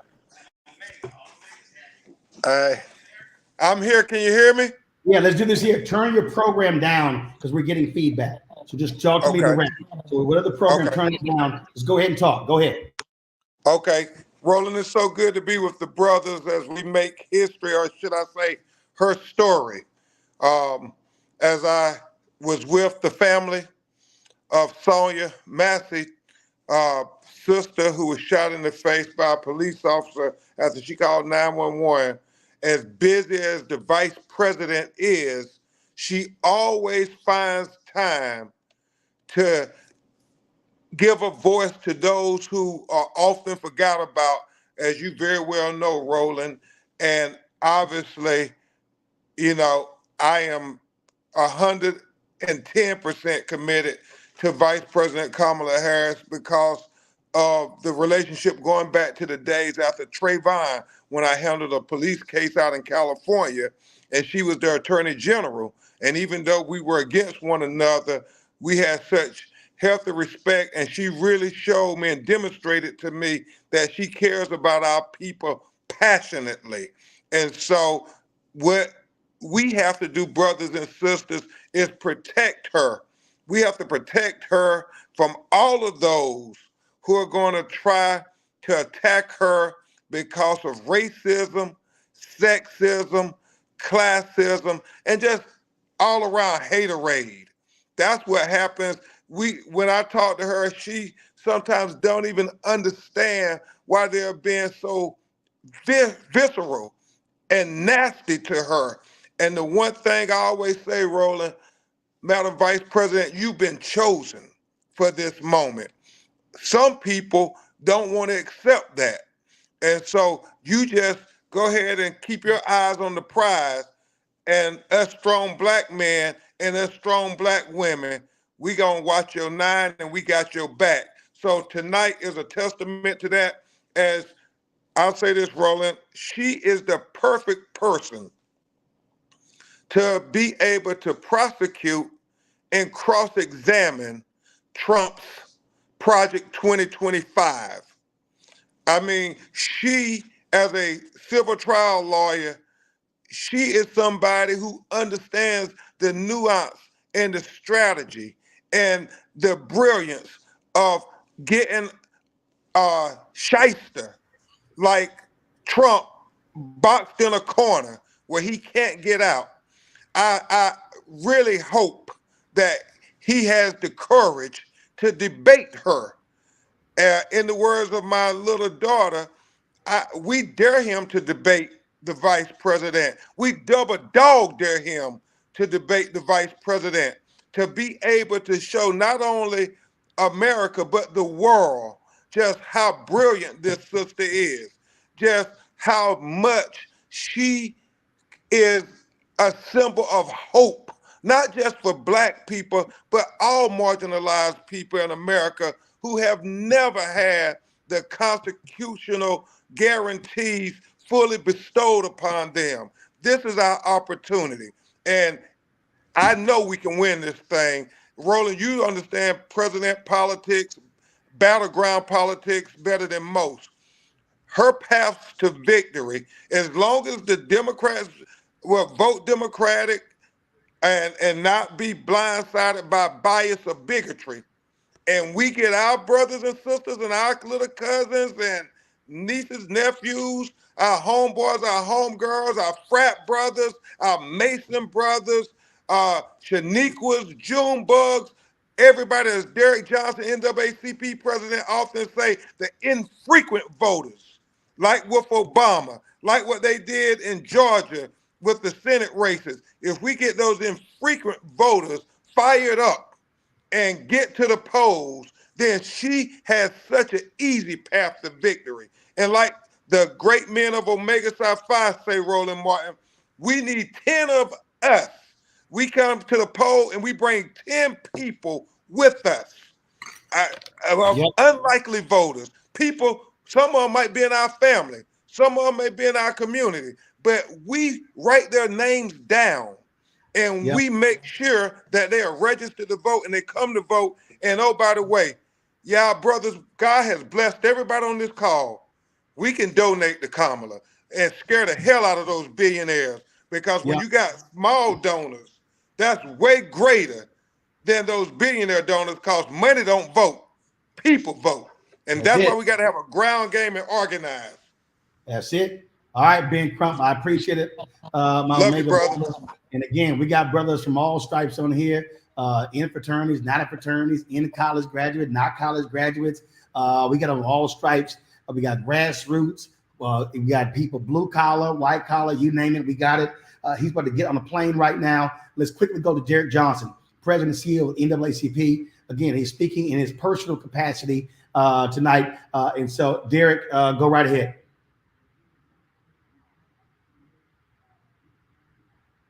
We got Derek.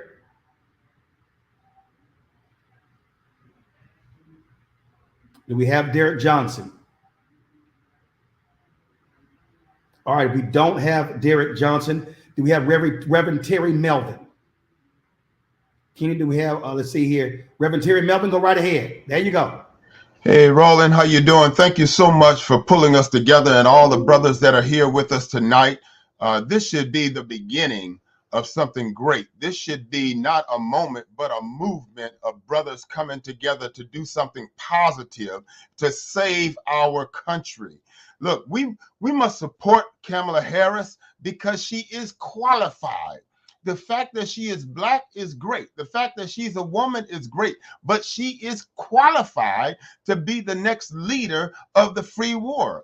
I want to report that just this evening, the Coalition of Black Trade Unionists, in their last 52 years of being in existence, has only made 4 other endorsements for the office of President of the United States. Tonight, we chose to endorse Kamala Harris to be the next president of these United States. And why did we do it? Because she is qualified. Look, this election is about the difference between saving our democracy and saving our children and grandchildren's future. Black men, we've got to come together like never before. We've been called out. We've been told we're not enough. We're not going to come together. But this is the time that we stand up and support this sister to go to the highest office in this nation. I was also a part, that's why I was late, of the New York delegation meeting today, where we endorsed, collectively endorsed as a delegation of the state of New York to endorse Kamala Harris because she is the one that we need in this office.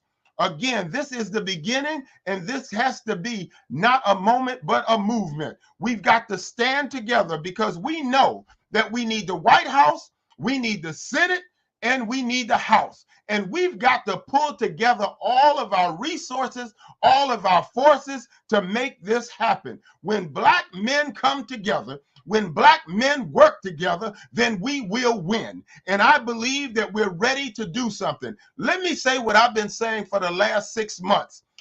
We have the opportunity in this country, this election, to elect somebody that's going to do something for us or somebody that's going to do something to us. I want to elect the person that's going to do something for us, that's going to make a better future for this country. So it is time for us to not just talk the talk, but we got to walk the walk. And we got to give whatever we can. I don't care if it's $1. I don't care if it's 50 cents or $50,000. Whatever we can afford based on where we are in our place in life. Whatever we do, whatever we can afford, we've got to give. Look, the women met, Black women met yesterday, and they did over $1 million, I'm understood. Now, we have got to lead, Black men. We've got to put some money in the coffers. I'm calling on everyone on this line to give. Give like you've never given before. And not only give, but it is time to go to work in this election. Immediately, not tomorrow, but tonight. Get on the phone after this call and start calling your friends, your family, and tell them we all must get involved in this fight to save democracy, to save us from Project 2025, to save our country. Thank you so much for calling us together. And let's let this be the beginning. Let's set up more of these calls, not just for an election, but let's just talk about Black men power, getting together and making a difference. God bless you, and thank you, Roland. Reverend Melvin, I appreciate that. And that's one of the reasons why we're collecting as much data as we can. Thank you so very much. All right, Pastor Rudy McKissick. Let me bring up another Omega, Derek Johnson, President, CEO, NAACP. He is speaking in his personal capacity. He's about to hop on a plane. Derek, go right ahead. Derek, you're on mute. Hit the mute button. Hold on. Can you hear me? Now we got you. Go ahead. Can you hear me? I want to thank you, Quentin, Michael Blake, and everyone who organized this. What's at stake in this election is not only what's at the top of the ticket, and let me start by saying I'm speaking in my personal capacity, not as head of a C4 organization, but the Southern courts is important. The administration did really good in appointing more Black judges than any other president in the history. But where majority of Black people live in the former Confederate South, we did not get district court judges appointed and confirmed. This election is as important as any other time. They're playing chess, not checkers. It's not about the one election cycle. It's about controlling the federal courts for the next 40 years. And at the clear one, they are prepared to do that. That's why November is important. That's why we must turn out, and that's why we raise money to ensure that we can get the message out and turn out to vote. I want to thank my brother Ben Crump for talking about the freaking voter program. It is important that we turn out everybody that's living in our house, our community, because we have the numbers. They may have money, but we have the numbers to turn out to vote. We don't have a time for us versus us paradigm. We have a time for us reality. Finally, Project 2025 is a 60-year goal that they put in place, and they have perfected their method of using the arc of time to put in place an apartheid system that in 1930, then 2030.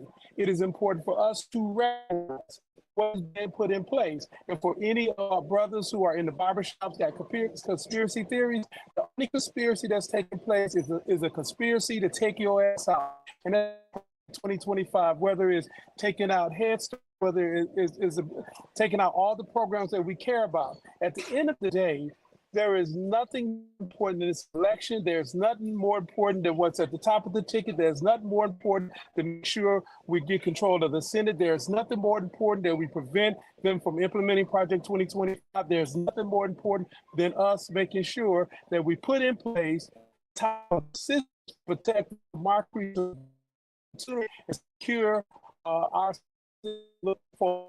It is our time to do it. It is our time. Thank you, Roland. Thank you, Quentin. Thank you, Michael Blake. Take care. Derek, I appreciate that. Safe travels on the airplane. Let's go to, we got Senator Raphael Warnock back. Let's go to Senator Raphael Warnock.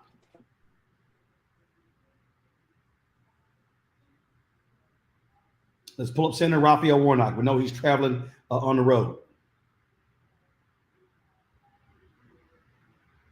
Keenan, you got him? Do we have Senator Warnock? All right, let me know we get Senator Warnock. Let's go to Atlanta Mayor Andre Dickens, a good cap. Mayor Dickens. Hey, Roland, can you hear me? We got you. All right, good. I'm just like a bunch of other brothers. I'm traveling as well. That means we are all out here doing the work of the people, and I know Senator Warnock is too. But listen, I wanted to chime in on everything. Thank you, Roland. Thank you, Bakari and Michael Blake and Khalil and everybody else who helped to put this together. I'm excited. We are fired up in the state of Georgia and in the city of Atlanta. You know, what made sure that Biden got over and won that election was the state of Georgia. And Donald Trump is still looking for those 11,000 votes. Well, we got them. And we are fully fired up right now behind Kamala Harris. She's received the endorsement of President Joe Biden. She's received the endorsement of so many other elected leaders, including myself.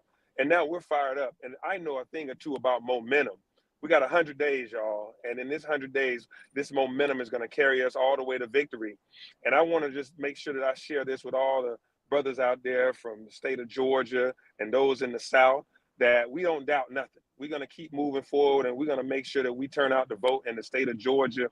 The victory that we got for Joe Biden and Raphael Warnock and Ossoff is going to happen once again for Kamala Harris.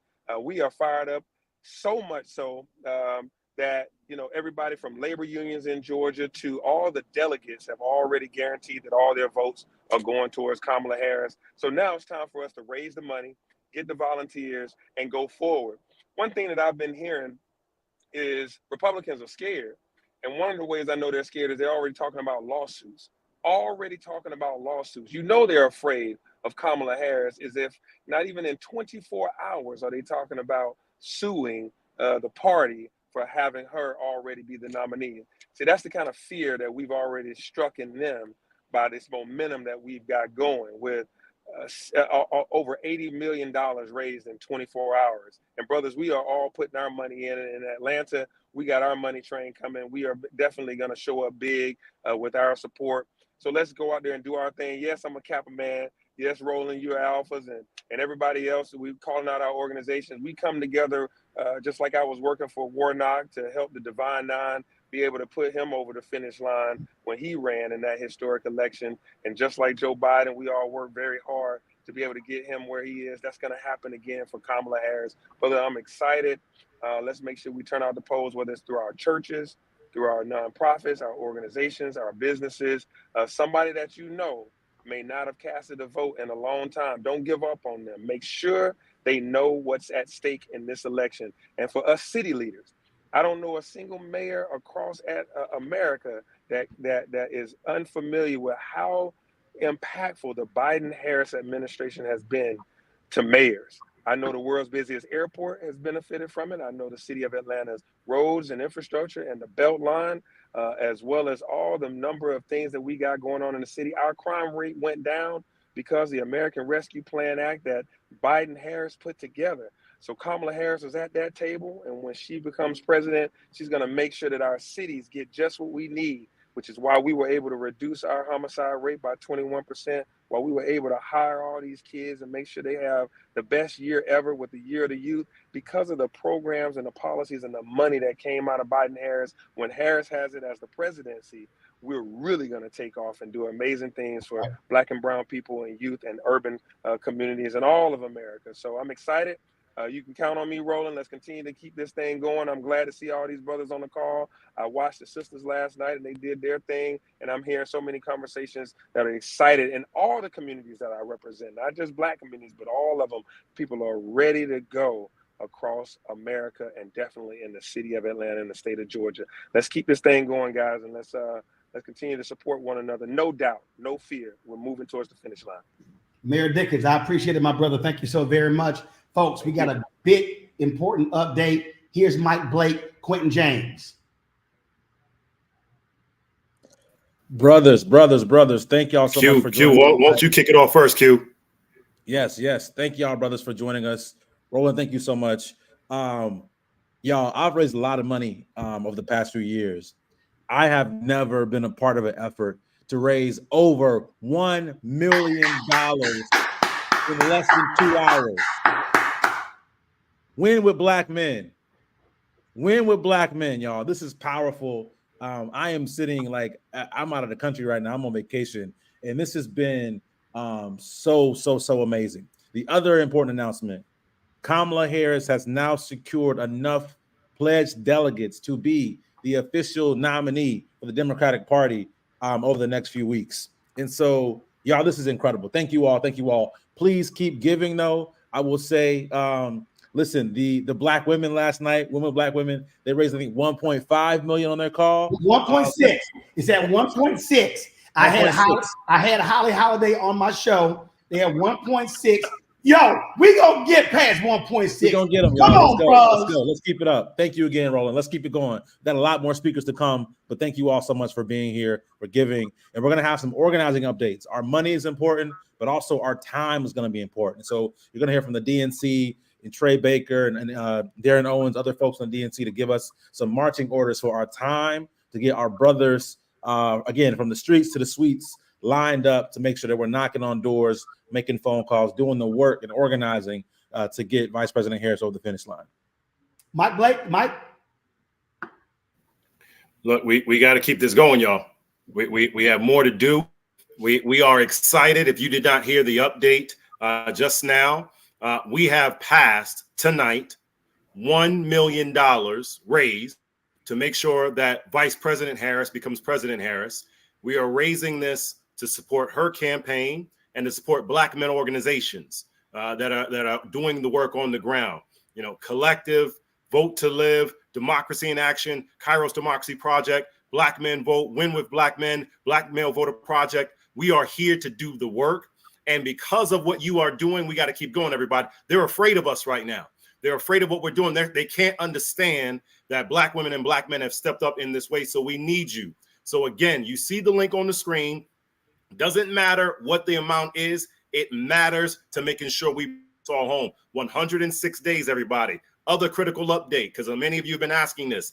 Because of what's happening in California, New York, and other state delegations, the vice president has now garnered more pledged delegates to ensure she will be our nominee. Now we got work to do. We got to keep pressing everybody. So we have more speakers to go. We are excited. We are excited. We are excited. Click on the link. That will ensure that we support Vice President Harris becoming President Harris and supporting Black men-led organizations that will be doing the work across the country. Brother Martin, let's keep this all going. We got more speakers to go. We're excited.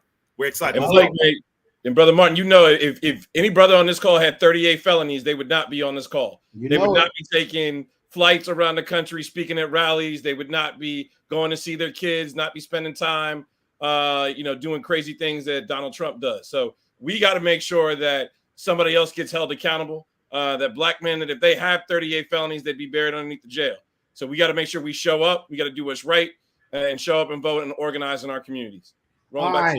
Absolutely. Gentlemen, I appreciate that. To all of the speakers, please, if you can limit it to 2 minutes. We got lots of people lined up. We got to get to them. Y'all let me know. We have Senator Warnock back into the room. I'm checking here. So let's do this here. Let's go real quick. I'm going to go to right now. Let's go to Cliff Albright, co-founder of Black Voters Matter. Cliff, again, speaking in his personal capacity. Cliff, you there? Cliff, let's go. Show up. You gotta do what's right. Hey, Cliff, turn your audio down. Cliff, turn your Cliff. I appreciate that. Cliff, all the speakers. Cliff, turn your program audio down. 2 minutes. We got lots of people lined up. We gotta get to them. Okay, tell Cliff I need him to do. Let's go to. Let me go to real quick. Hey, Drew Bullock, y'all. Drew Bullock has been studying the record of Kamala Harris. A lot of people have been spreading lies and misinformation about her criminal justice record. Drew, give it to us straight, the truth about Kamala Harris's criminal justice record. All this stuff about how she put thousands of Black men in jail. Give it to us straight, Drew. Roland, thank you for having me. Real quick, listen, all of it's cap. None of it's true. Ain't no thousands of Black men being thrown in jail by Kamala Harris. That is not what happened at all. As a matter of fact, when it came to things like simple possession for marijuana crimes, when she was DA of San Francisco, even when people had felony amounts, they were regularly pleading that down to misdemeanor charges.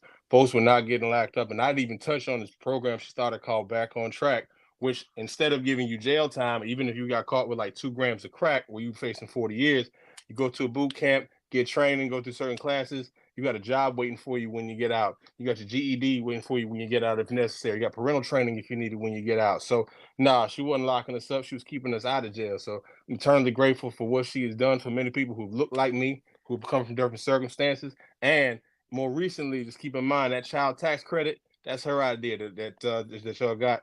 And that COVID-19 relief bill, the one that got us all the testing kits and the vaccines and those $1,400 checks and all that stuff that y'all love to talk about. Say, oh man, yo, Trump gives. No, that was definitely a tie-breaking vote by none other than Vice President Kamala Harris. So guess what? I'm supporting her, giving her a vote. Make sure y'all donate, give money. But she got us. We gotta make sure that we get her. So that's really what it is, yo. Oh yeah, by the way, Aggie Pride, of course. A&T. Be sure to follow Drew on Twitter. He breaks down all of the facts. Be sure to watch him. Let's go now to a councilman in Maryland, Will Jawando. Will, what you got?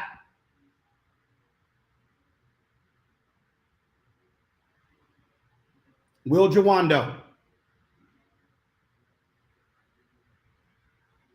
We got Will there? Do we have Will? All right. Let's go to Senator Warnock. Do we have, okay, Will Jawando, go. No, Will, go ahead. Hey, I appreciate you. Good to see y'all. And I'm glad to join the caucus of being on the road, being an active Black man, supporting our vice president. I really appreciate all you brothers for organizing this. And my brother Roland, brother Blake, brother Thompson, Bakari, thank you for sharing your heart, man. You inspired me. One of the first things that Kamala Harris does every time she sees you, she asks about your family. She asks about your kids. She invites them to come see her. She cares about our families, our people, more than anybody. To the brother who was just talking about her work as a prosecutor, she brought her heart into that and soul into that work, a very difficult job. We've always had to deal with that as Black people, 1 in 3 of us as Black men have been arrested by 21. 1 in 2, excuse me, arrested by 21. 1 in 3 will spend time in jail or prison. That weighed on her every day. And she brought that into her job. So put to rest all that stuff that people talk about her. I just want to tell you 2 things. Kamala Harris will work harder than anybody for all of our communities, but we have to support her as Black men. I'm so proud that we're past $1 million. I'm gonna make another donation tonight. We can be on par and compete with our sisters who knocked it out of the park last night. The excitement that's been out there. I'm a Maryland delegate as well as a council member in Montgomery County, but also worked in the Obama White House. And I've known Kamala for over 15 years, and she cares about this community. We voted by acclamation in Maryland to give all of her delegates. She secured all the delegates already. This all happened in one day, millions of dollars. And this has already reached the grassroots. So the fire has already been lit. Our job as Black men is to step up and support and be leaders and help our sister get to the White House so that she can help all of us do better. All of us do better. And that's what Kamala always has done. She cares about our community. And last thing I'll say, she focuses on the small stuff. She built this administration with President Biden, who will go down in history as someone who has done more for Black people as president than any president probably since Abraham Lincoln, appointing a sister to the Supreme Court. And Kamala has been his helpmeet. She's ready on day one. Appreciate y'all and can't wait to get this done. Let's get it done. Brett, I appreciate it. Thanks a lot. Thank you so very much. Let's go Senator Raphael Warnock. Senator Warnock, we got your back. I'm here. There we go. All right, go. Well, Roland, I'm going to defy Baptist gravity and be brief. Listen, brothers, this moment, this night will go down in history when the brothers got together to say that we are all in for the next president of the United States, Kamala Harris. I've often said that a vote is a kind of prayer for the world we desire for ourselves and for our children. And our prayers are stronger when we pray together. Brothers, it's time to pray with our lips and with our legs, with our hands and with our feet. It's time to show up for not just for Kamala Harris. Her name is on the ballot, but it's our families and our future that's really on the ballot. Donald Trump, I don't have to tell you, is a plague on the American conscience and a threat to our democracy. He is an existential threat, and the Lord has given us a way to make sure that we stop him at the pass. I've known Kamala Harris for years now. She's been to my church. I know her pastor. I know her faith, and I know that her faith is what drives her in this important work. Don't let anybody slow us down asking the question, can a Black woman win? Can a Black woman be elected as president of the United States? On a smaller scale, I know something about that kind of question. Can a Black man who grew up in the projects be the first Black senator from a state in the old Confederacy? And here I sit, having been elected 5 times, my name on the ballot 5 times in Georgia. Kamala Harris can win. We just have to show up, and we have to show up with our money as well. Glad to see the donations rolling in. She is responsible for so much progress. She's a proud HBCU graduate. She went to Howard University. I'm a proud Morehouse man, but it's all HBCU 1867 love. And she is the one pushing President Biden as he's forgiven all of the student debt. She has been in the fight with us, investing in HBCUs, more than $16 billion. This administration has already invested in HBCUs. The list goes on and on and on, but I promised you I would be brief. And so I'm gonna keep my word. Let's make this happen. History is watching us and the future is waiting on us. The time is now. All right, Frat, I appreciate that so very much. Let's go to the Speaker of the House in Virginia, Don Scott. Don, from my chapter at Texas A&M, my alpha brother, just elected Speaker of the House. We made it happen, helping him. Don, go. Thank you, man. Thank y'all all for the work that y'all are doing. I am so very grateful to see this happening tonight. This reaffirms my faith, not only in America, but in Black men and the role that we play. we have an opportunity to put an extraordinarily talented political personality in the presidential house, and that is Kamala Harris. She is a foundational, inspirational person, and we have an opportunity to put her there. Don't believe the lies. We know that a lie will be halfway around the world before the truth can catch up. And so it's important that we make sure that we give her the resources. I've learned the hard way over these last 2 years, Roland, as you know, winning here in Virginia, that they will come with all kinds of lies and attacks to try to keep us from our destiny, to keep us from where we've been. I have been a person who was just as involved, and I had a felony conviction. But I am now the first Black speaker in the 405-year history of Virginia, in the cradle of the Confederacy. So don't tell me what we can't do. When we make up our minds, we put ourselves together and we lead, and we lead and we do the work. I'm so very proud of all of the brothers on this call. We have work to do. It's time to stop talking. My mother used to tell us all the time when my sisters wanted to date somebody, romance without finance is a nuisance. We need to raise the resources so we can make sure that the return that we expect from our government, we have made that investment for those returns. So I'm grateful to be on tonight. I'm thankful to you, Roland and Michael, and all of you guys who did the work this evening. And so I'm just on board. I'm 10 toes down for Kamala, and 06 to all the brothers out there. Y'all have a good one. Don, I appreciate it, man. Thank you so very much. All right, y'all. So Holly Holiday has sent me a text. Win with Black women, they crossed the $2 million threshold. We've already crossed the $1 million threshold in 2 hours. And so, y'all, give secure.act/donate/TCP-Kamala. Share it on all your social media platforms. Let's make this thing happen. David Johns, you're up.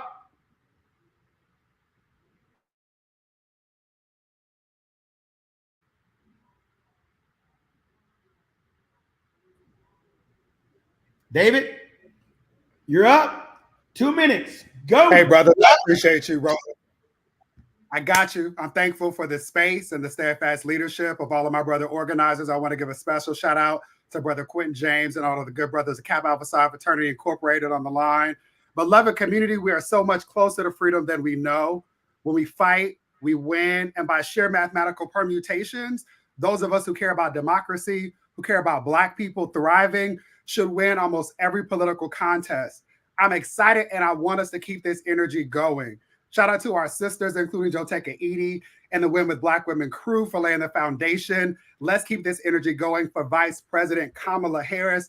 Let's put the respect on her name that she deserves, in particular so white people don't go harder with the racism.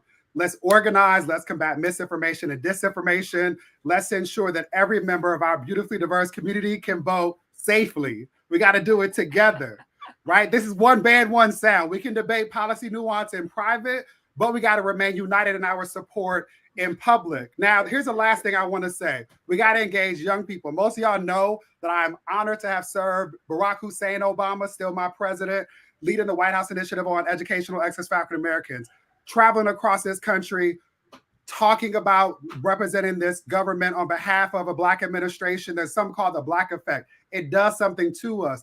Let us not forget the 73% of Gen Z voters who want us to be voting to do more to increase support for the Black community. Let's also not fall for the trap of divide and conquer, that white supremacy stuff. Some of y'all are still uncomfortable saying gay. Some of y'all don't know how to say trans. If you are not comfortable making sure that all of us are free, this is not David Johns, this is Fannie Lou Hamer. None of us are free unless and until all of us are free. So let's do the work to make sure that all of us are free, and that requires us electing Kamala Harris, Vice President Kamala Harris, our next president. Brothers, we can do this. Let's do it for all of our babies. Heavy emphasis on all. All right, David, tell Brittany, bring her ass back in. Okay, she ain't fooling nobody. So he's in my house, first of all. I don't care if he's in your house. Hold on, wait a minute.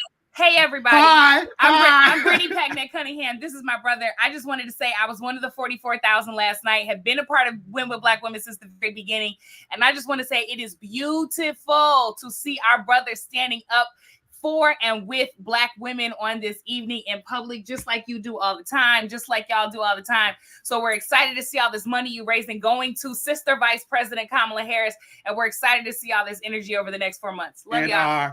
We had one dude on the women's call last night But Brittany just want to just jump her ass on the call. Switch it up. We're going to switch. You got to be disruptive. Good. I'm about to cuss her out on the text. All right, David.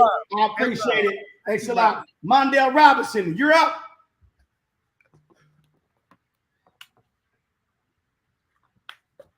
Let's get to Mondale Robinson, then Cliff Albright.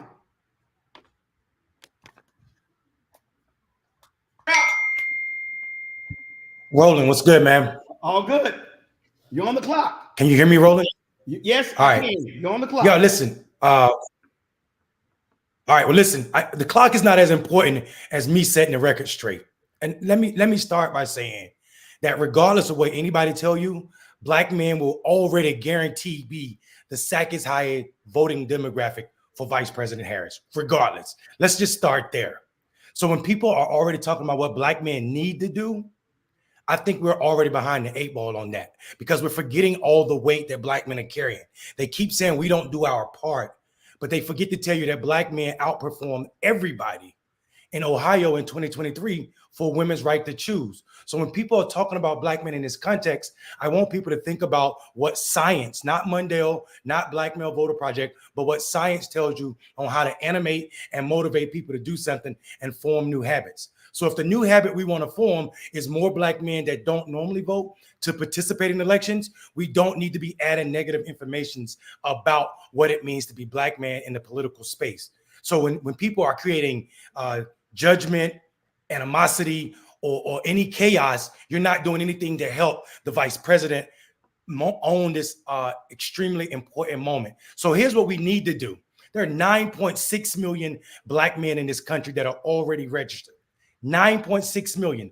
Of that 9.6 million, 54% have not voted in any of the last 4 federal elections or only one. That is not a critique of Black men. It's a critique of stale tactics where we blame brothers even when we show up. I've heard people say that Black men are not a monolith. We are not a monolith, but we vote monolithic. And we should look at that as a code of honor because it says that we put community, we put people over ourselves because regardless of where you are geographically, regardless of where you are economically, Black men still show up and vote for our community. And if we're not acknowledging that, then we're not going to help brothers form a new habit and crack into that 3.5 million Black men who have already registered but not voted in the last 4 federal elections. So Mondale Robinson speaking on behalf of my organization, Black Male Voter Project, saying that we will do something that we've never done, and we will endorse in this election. And we will endorse Vice President Kamala Harris because it's necessary that Black folks show up in a way that says nothing will stand in our way in this moment. All right. Mondale Robinson, my brother, I appreciate it. Cliff Albright, co-founder of Black Voters Matter, speaking in his personal capacity. Cliff, go. What's going on, y'all? What's going on, Roland? So glad to be here, y'all. We are having a good time. We got the momentum, y'all. We are well on our way to making sure that Madam Vice President becomes Madam President. We are raising over $1 million. We've got the delegate count that we need, pledged delegates. We got the momentum. So I'm going to share 2 words. Those 2 words are faint not.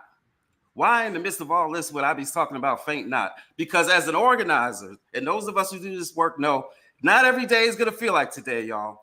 Not every day is going to feel like this kind of momentum and this kind of joy. There's going to be some hard days. There's going to be some bad polls, manufactured polls coming out. There's going to be some disinformation coming out about Madam Vice President. There's going to be some hate coming out. There's going to be some donors trying to switch up stuff at the convention. There's going to be some hard days over the next 15 weeks. But I'm going to say it again, faint not, because grow not weary in well-doing. Right. And so my message to us on this call, while we're hyped tonight, let's stay hyped, even on the difficult days. Right. Grow not weary from knocking on those doors. Grow not weary from making those phone calls. Grow not weary from holding up those signs in the streets. Grow not weary in well doing, because in due season we shall reap if we faint not, y'all. If we faint not, we shall reap. And when we reap, we got to reap together because as my brother just said a few minutes ago, none of us are free till all of us are free. So let's get it done, y'all. We got the momentum. Let's keep it going and faint not. Love it. Cliff spoke in exactly 1 minute and 30 seconds. My man, I appreciate it. Thanks a bunch. Let's go to Trey Baker, who's working with the not the Biden-Harris campaign, now the Harris for President campaign. Trey, you on the clock. My man Roland, thank you so much. I want to thank all the organizers, Mike Blake, Quentin James, Khalil, Bakari. Brothers, this is a powerful moment that we're in right now. To have us all together, this is like one big barbershop. The alphas are acting up, but we got enough noobs here to clear all of that nonsense up. I want to tell you, this is day one of the Harris for President campaign. She has done so much today. She has gone to headquarters and she's laid out a clear contrast between her and the other guy. She laid out the contrast of the prosecutor versus the criminal. She laid out the contrast of a champion for reproductive rights versus someone who is proud to have done away with Roe versus Wade. She laid out the contrast of a fierce ally of the middle class versus somebody who's into billionaires and tax cuts for those billionaires. And she got the handoff from Joe Biden, who's going to go down as the most consequential president of our lifetime, who appointed this black woman as vice president, who appointed the first black woman Supreme Court justice. And we just appreciate this handoff to this next generation. In one day, she's raised over $81 million, 880,000 new grassroots donors.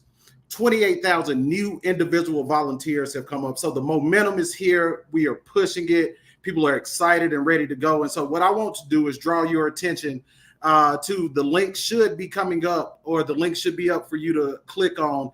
It's very straightforward. Things haven't changed all the way over yet. It's joebiden.com/volunteer. joebiden.com/volunteer. You can go there and pick out different things that you want to do. So if you want to knock doors, if you want to make calls, if you want to raise money, there are opportunities for all of you brothers here tonight to do something to push this. We are going to win. Kamala Harris is going to win and be the first black woman president of these United States. And I'm confident that with the black men that we have in this room, that we're going to be able to push it. Combining that with what black women did and what black women always do, I'm very excited about the future. And so I encourage you, go to joebiden.com/volunteer and get involved. There's so many ways to get involved. And we just appreciate you, Roland, for this opportunity. And I'll throw it back over to you, and we're going to get out here and keep doing the work. All right, my brother, I certainly appreciate it. Thank you so very much. Joe Paul, you're on the clock. I got Joe Paul, then I got Cameron Trimble, I got Commissioner Rodney Ellis, Mandela Barnes, Joshua Dubois, and Montgomery Mayor Stephen Reed. Go. This is 06 to my brothers. Brothers, this is our time. Everything is on the line. This is our lunch counter moment right now. When they look back on this day, this year, this election, they're going to ask, what did black men do? And we're going to respond enthusiastically. We're going to say black men voted. Black men showed up and showed out. Black men reclaimed their power. We put our egos and pride of ownership aside to collaborate and ensure we made history, not excuses. They're going to ask, what did black men do? We're going to answer with pride. We showed up and we had our sister Kamala's back. We championed policies that improved the lives of black men everywhere and the black community in general. We showed up and we demanded a black man on the Supreme Court. We showed up and we demanded jobs and training opportunities for our young brothers. We showed up. Black Men Vote PAC's been on the ground since January, protecting the blue wall states of Pennsylvania, Michigan, and Wisconsin. Just this year, we've registered over 60,000 brothers across these battleground states. Our goal is to reach 100K by October. We're going to do it. Through our Shop Talk initiative, we're training barbers to have meaningful conversations. Brothers, this is not just about us. This is for my 2-year-old son asleep upstairs. This is for your young brothers and our young sisters who are counting on us to get this thing right the first time. They're watching, and they need to see that we're willing to stand up for their future. Our actions today will shape our tomorrow. Let's make sure that we leave them a legacy of courage, unity, and progress. Let's show them that black men stood up and we showed out. We made a difference. Brothers, donate. We need you to give. We need every brother to bring as many black men to the polls this November. Black men vote. Brothers, let's make history, not excuses. Thank you, brothers. All right, Joe, appreciate it, Frat. Thanks a lot. Let's go to Cameron Trimble, Hip Politics, a former digital engagement director for the Biden-Harris White House. Cameron, you're on the clock. Go.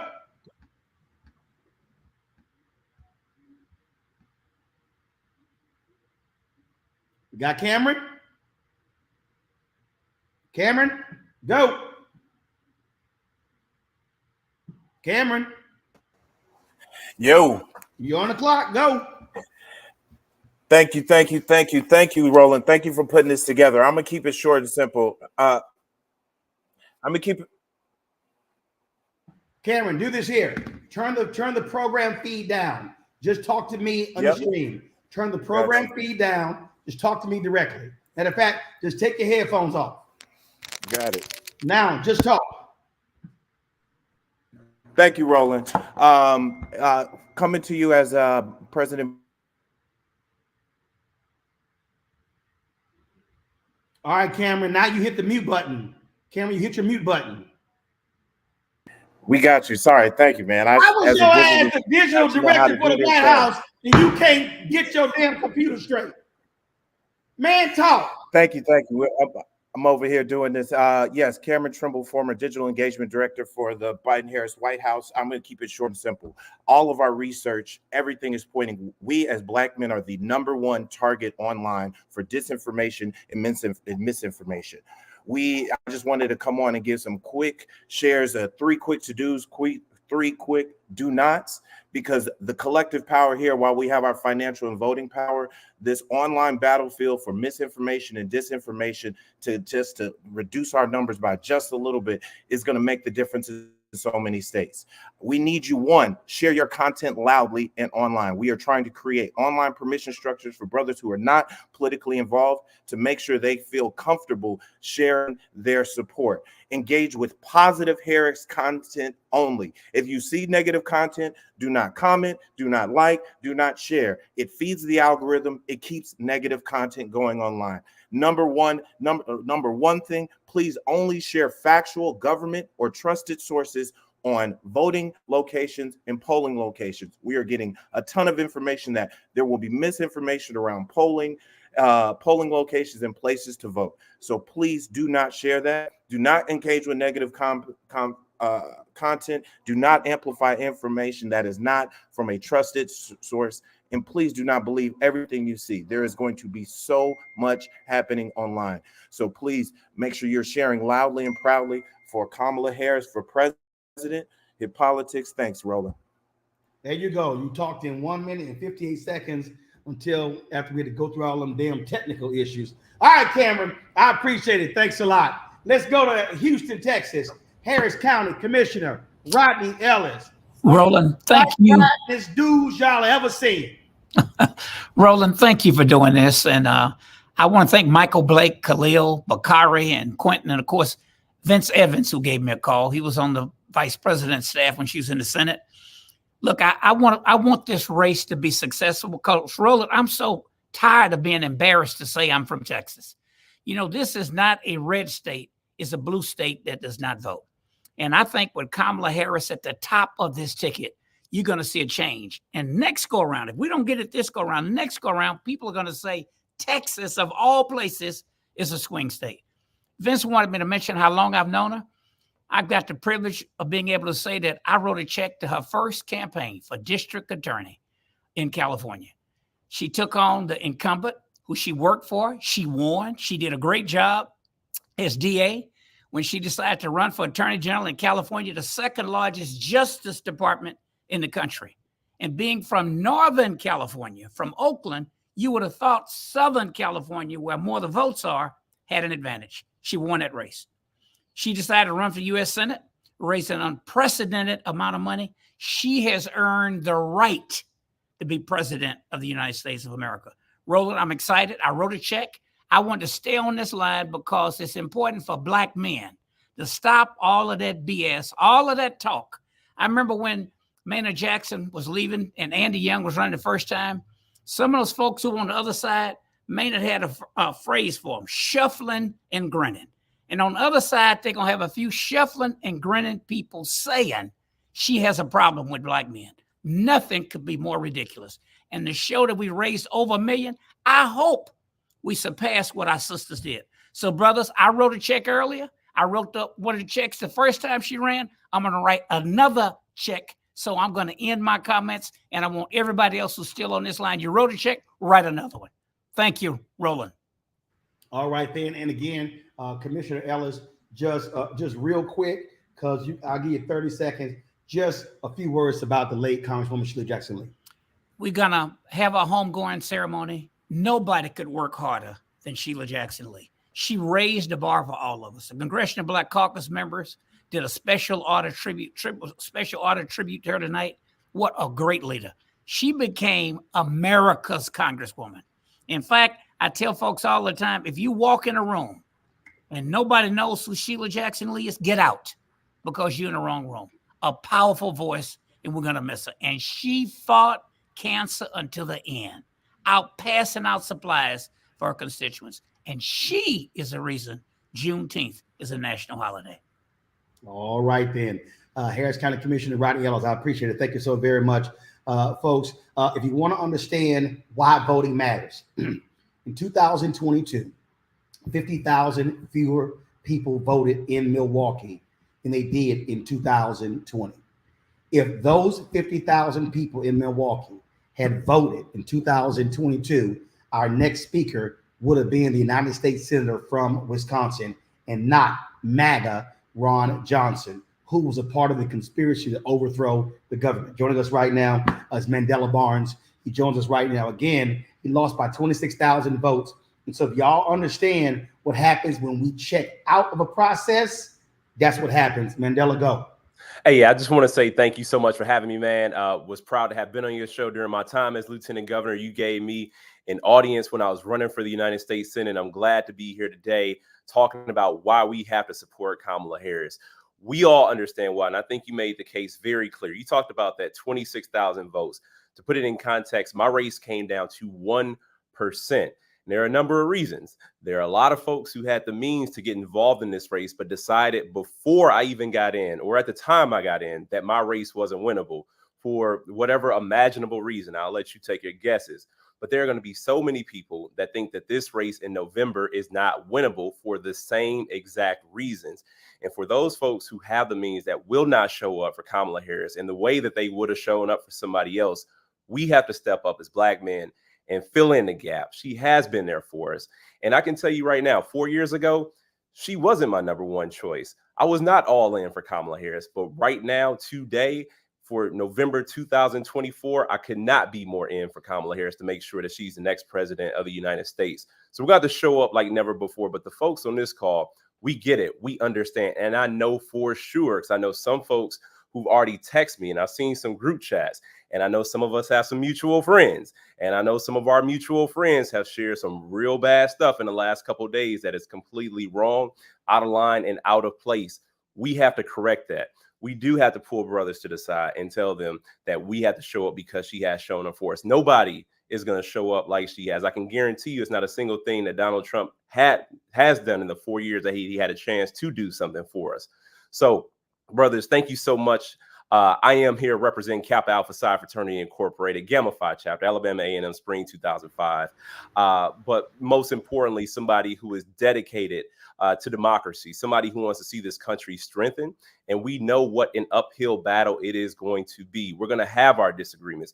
Roland, me and you, we've disagreed on things before, but I could tell you this, we're going to be united like never before. And everybody else who's on this call, whether you're part of Divine Nine, whether college wasn't for you, if you are a Black man in America, if you find yourself in a struggle or somebody you know, a friend, family member, or neighbor, I need you to step up for them. And if you can't donate today, knock on the door tomorrow, do whatever it takes, show up. Just want to say how much I appreciate this time. We're going to win with Black men. They always doubt us, but we're going to show up and prove everybody wrong when given the opportunity to. All right, well, I'll let a Kappa go 2 minutes and 30 seconds. I appreciate it. Thanks, Mandela. Yeah, I've been sitting down for 4.5 hours, and so I had to get the damn massage out, sitting down, handling all this sort of stuff. All right, y'all, let's go to Virginia. My alpha brother, Congressman Bobby Scott. Congressman, go right ahead.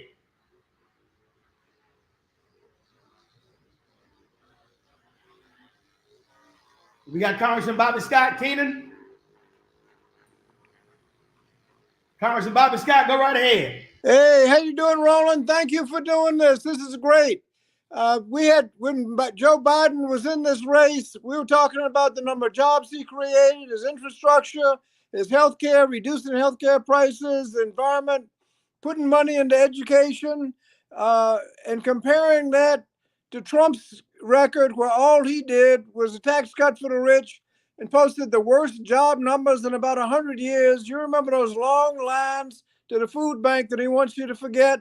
And when you couldn't buy toilet paper anywhere, Then he managed to get himself impeached twice.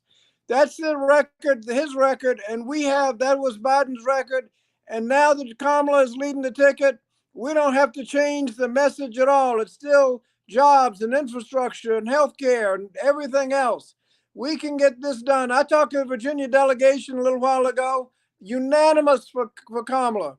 I was at the Divine Nine group this morning, still got my alpha tie on, and they were all for Kamala. And I contributed 190.06, $190.60.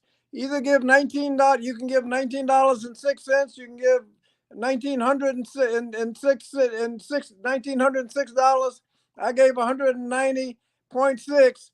You can give whatever you want, but make sure that we double up, because we can get this done. We can build on a great record, and we can lead. Thank you, Roland, for all that you do. Cars and Bobby Scott, I appreciate it, my brother. Thanks a lot. Let's go to Joshua Dubois. He served as the faith director with President Barack Obama. Y'all, I didn't plan this. Yeah, he's an alpha. Go, Joshua. Joshua, you on the clock.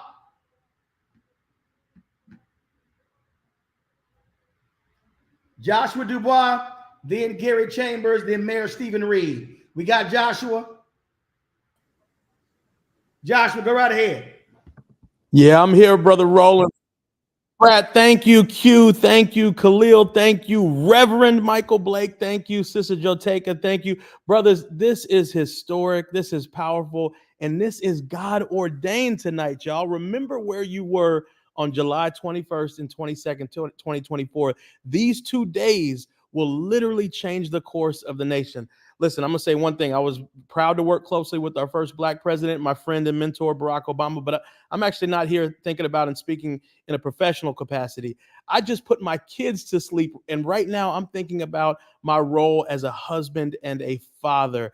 Y'all, this ain't a Black woman thing versus a Black men thing. This is a Black family thing. Our support for Kamala Harris is something that will change the trajectory of our children's futures. One candidate supports policies that will strengthen families, healthcare access, educational opportunities, economic opportunities, voting rights, responsible policing. And one candidate would leave my kids and your kids and our families out to dry. This is a Black family thing. Last night, my wife was on the line late with our homegirl, Joteka. I couldn't sleep because she had the Zoom open in the bed next to me till 1 a.m. But it's all good because we in this thing together.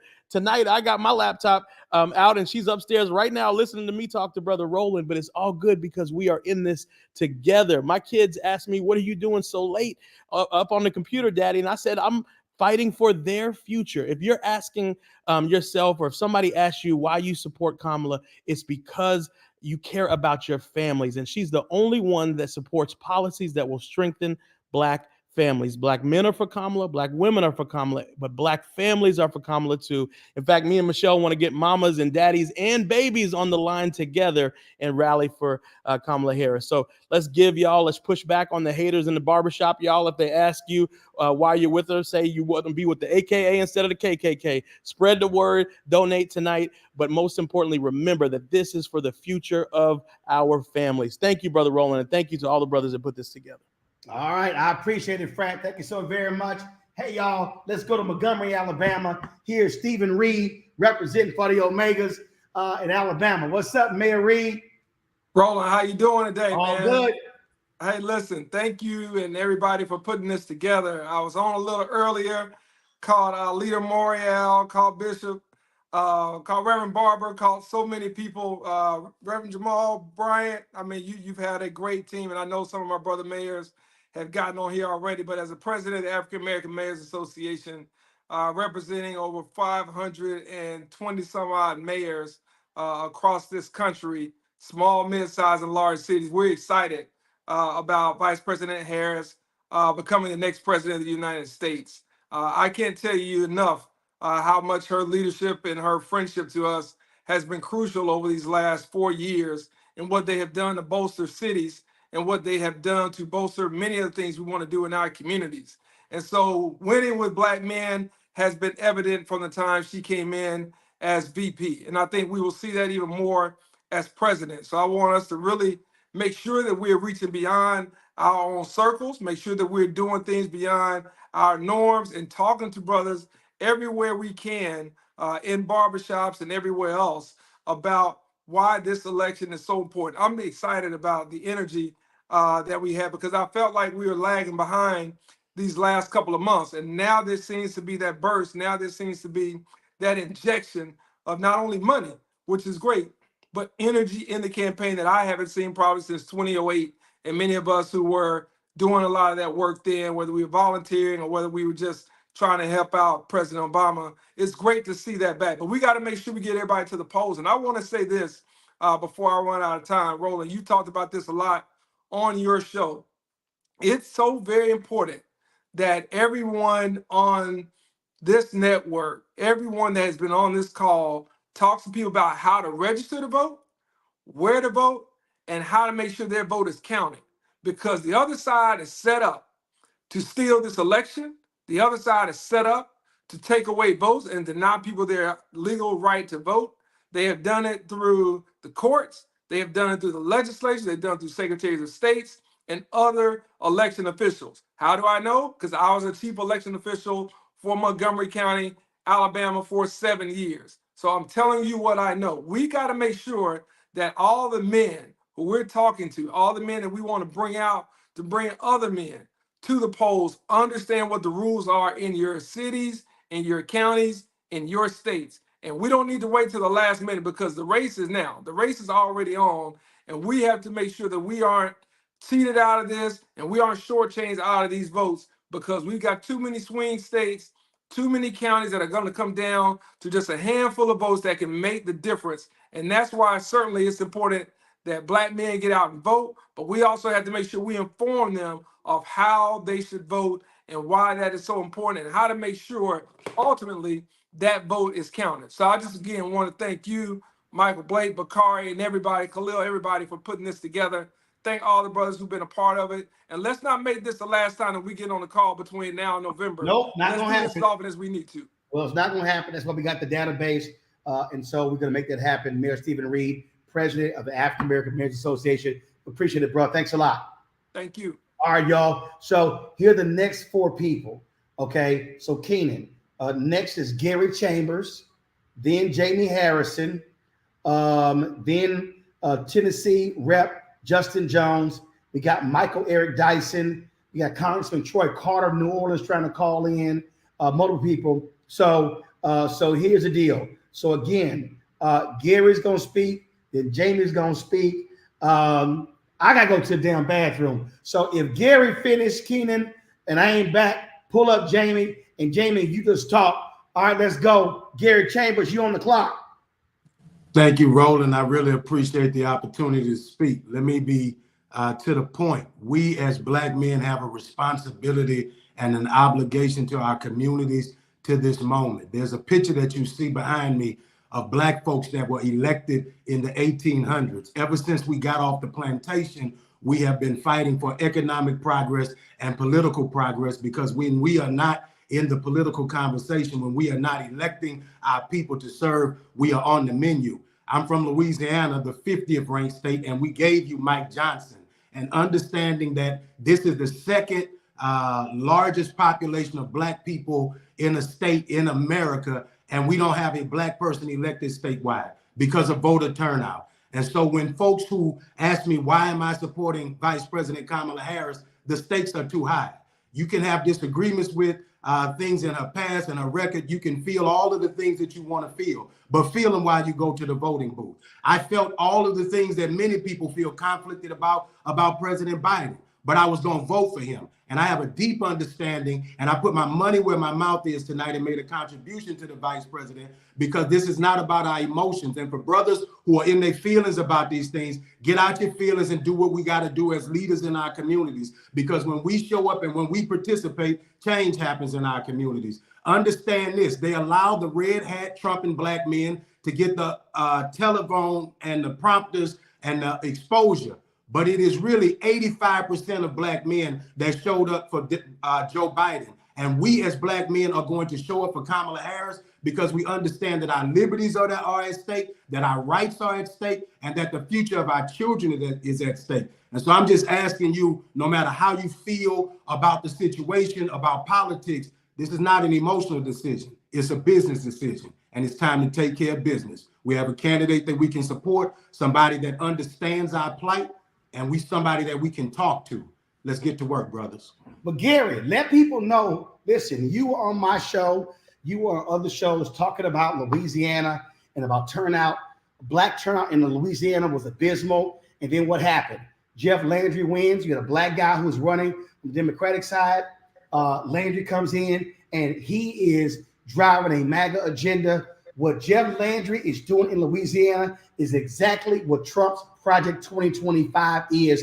And it's going to be the same thing for America if Trump wins. And Donald Trump is considering a person like Jeff Landry to be the Attorney General of the United States. Let me tell you, he has been governor less than a year. He has taken away probation and parole. He has increased the penalties for juveniles when they commit a crime. He has released juvenile records. He has taken the ability to appoint the chair of the board for every higher institution, education body that is state funded in this state. This man is on a power trip of no record that we have seen before, and he is a Trumper to the highest degree. And him, Mike Johnson, and the cronies that they are putting, the policies that they are trying to put black folks under, was preventable if black folk had showed up. There are 900,000 registered black voters. The man won with 500,000 votes. If you don't get off your ass and do your part, that's how we lose. If you're wondering why we don't pass policy, we don't pass policy because we don't vote down ballot. Y'all mad at Mike Johnson, but Mike Johnson right now has no challenger in the state of Louisiana. And if you think he's bad, why is nobody on the ballot against him? When we talk about the change that we want to see, we gonna have to make it happen because ain't nobody coming to save us. All right, Gary Chambers, my brother, I appreciate it. Thank you so very much. All right, folks, joining us right now, he is the chair of the Democratic National Committee, hailing from South Carolina. Please welcome Jamie Harrison. Thank you, Roland. And man, Gary just preached a whole sermon. Folks, listen, it is clear that Kamala Harris is going to have this nomination.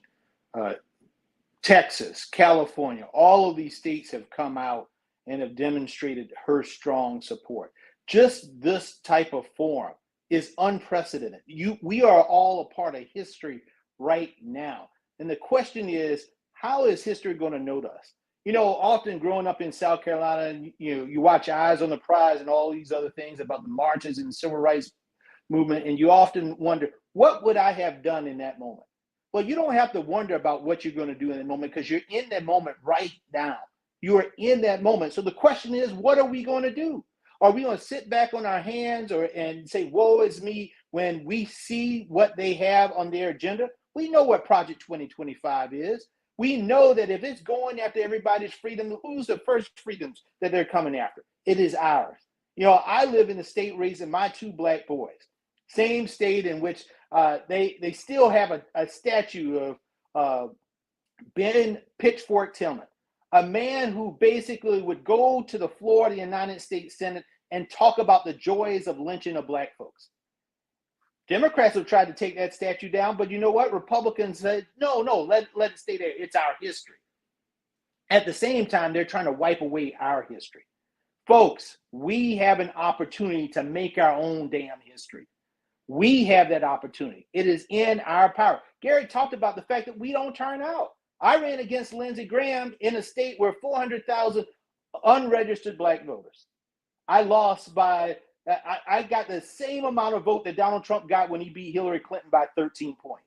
But I still lost to Lindsey Graham by 100 and some thousand points, votes. Folks, we can change that. We have the opportunity, and we have somebody like Kamala Harris, who has done so much for us. And we got to continue to fight. We got to continue to go. And she has an agenda that will transform our families.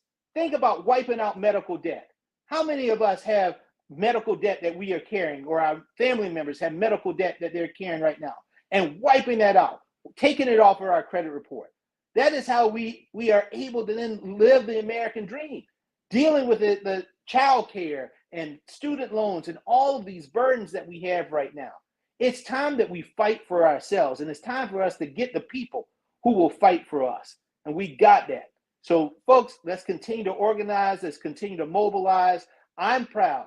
I'm the first time in 175 years of the Democratic Party. We've had 2 black chairs before me, Ron Brown and Donna Brazile.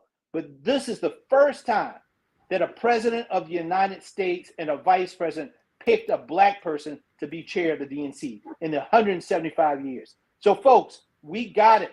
We got the right tools. We just got to use it. We got to use our voices. We got to stand up. All right, Jamie Harrison, I appreciate it, my brother. Thanks a lot. Let's go to Quentin, folks. He is the deputy campaign manager for Harris for President. Quentin, go right ahead. You're on the clock. Appreciate you, Roland. And I just want to thank everybody for this call tonight.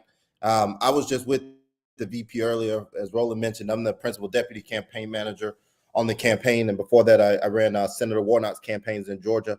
So I know a lot of the fellows on this call were also in Georgia on the ground helping get that over the finish line. I mean, look, I think the speaker before said it perfectly that this is a business decision for us. I think even after the president stumbled during the debate, I think that we saw the people asking the president to step aside. We know what the backbone of the Democratic Party is, and the vice president is ready. She is the best person. I tried to think of, what I would say that hasn't been said on this call. Our path to victory is still there. Before, we were looking at the blue wall states, Michigan, Pennsylvania, Wisconsin, the Sun Belt states and the southern states, Georgia, Arizona, Nevada, North Carolina.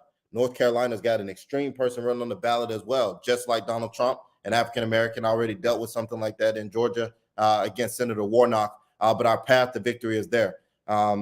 She performs better in some of these states even. I think we have to look at that and leverage the strength of that. We're talking about rural black voters. I heard Roland talking about Louisiana and some of the gains that were made in places like that. We got to organize in those places. And so I know that his brothers on this call from all across the country, whether it be, from Atlanta to rural Georgia, but don't forget about our rural counties. 25% of the voters in Georgia and North Carolina are rural black voters.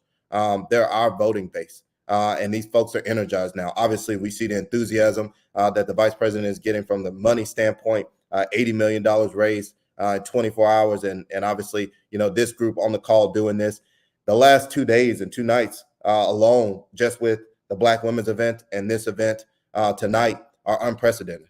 We've never seen anything like this in politics. And we also haven't seen a change of a candidate with 100 days to go. But I think that we're united. We got something to fight for. You heard the chair just lay out the record of accomplishments. I think we got to, ignore the noise that's going to try to pit us against each other as we move forward in the next couple of months here, because for us, it is really only one outcome. Donald Trump and J.D. Vance have Project 2025.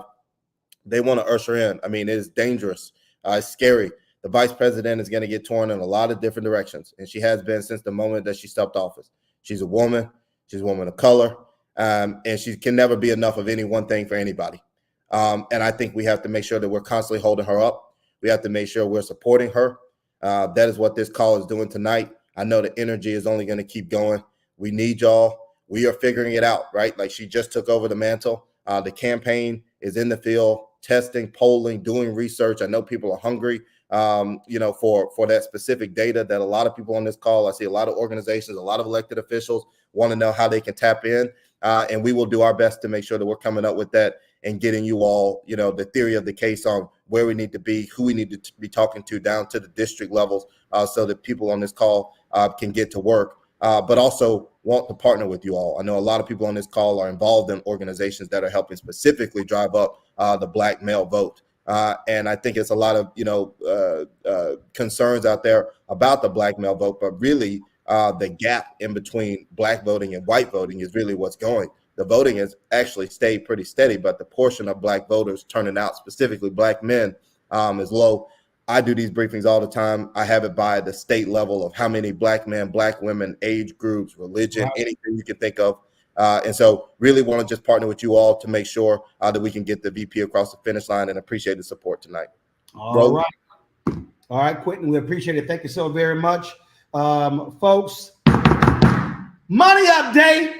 Mike Quentin, what up?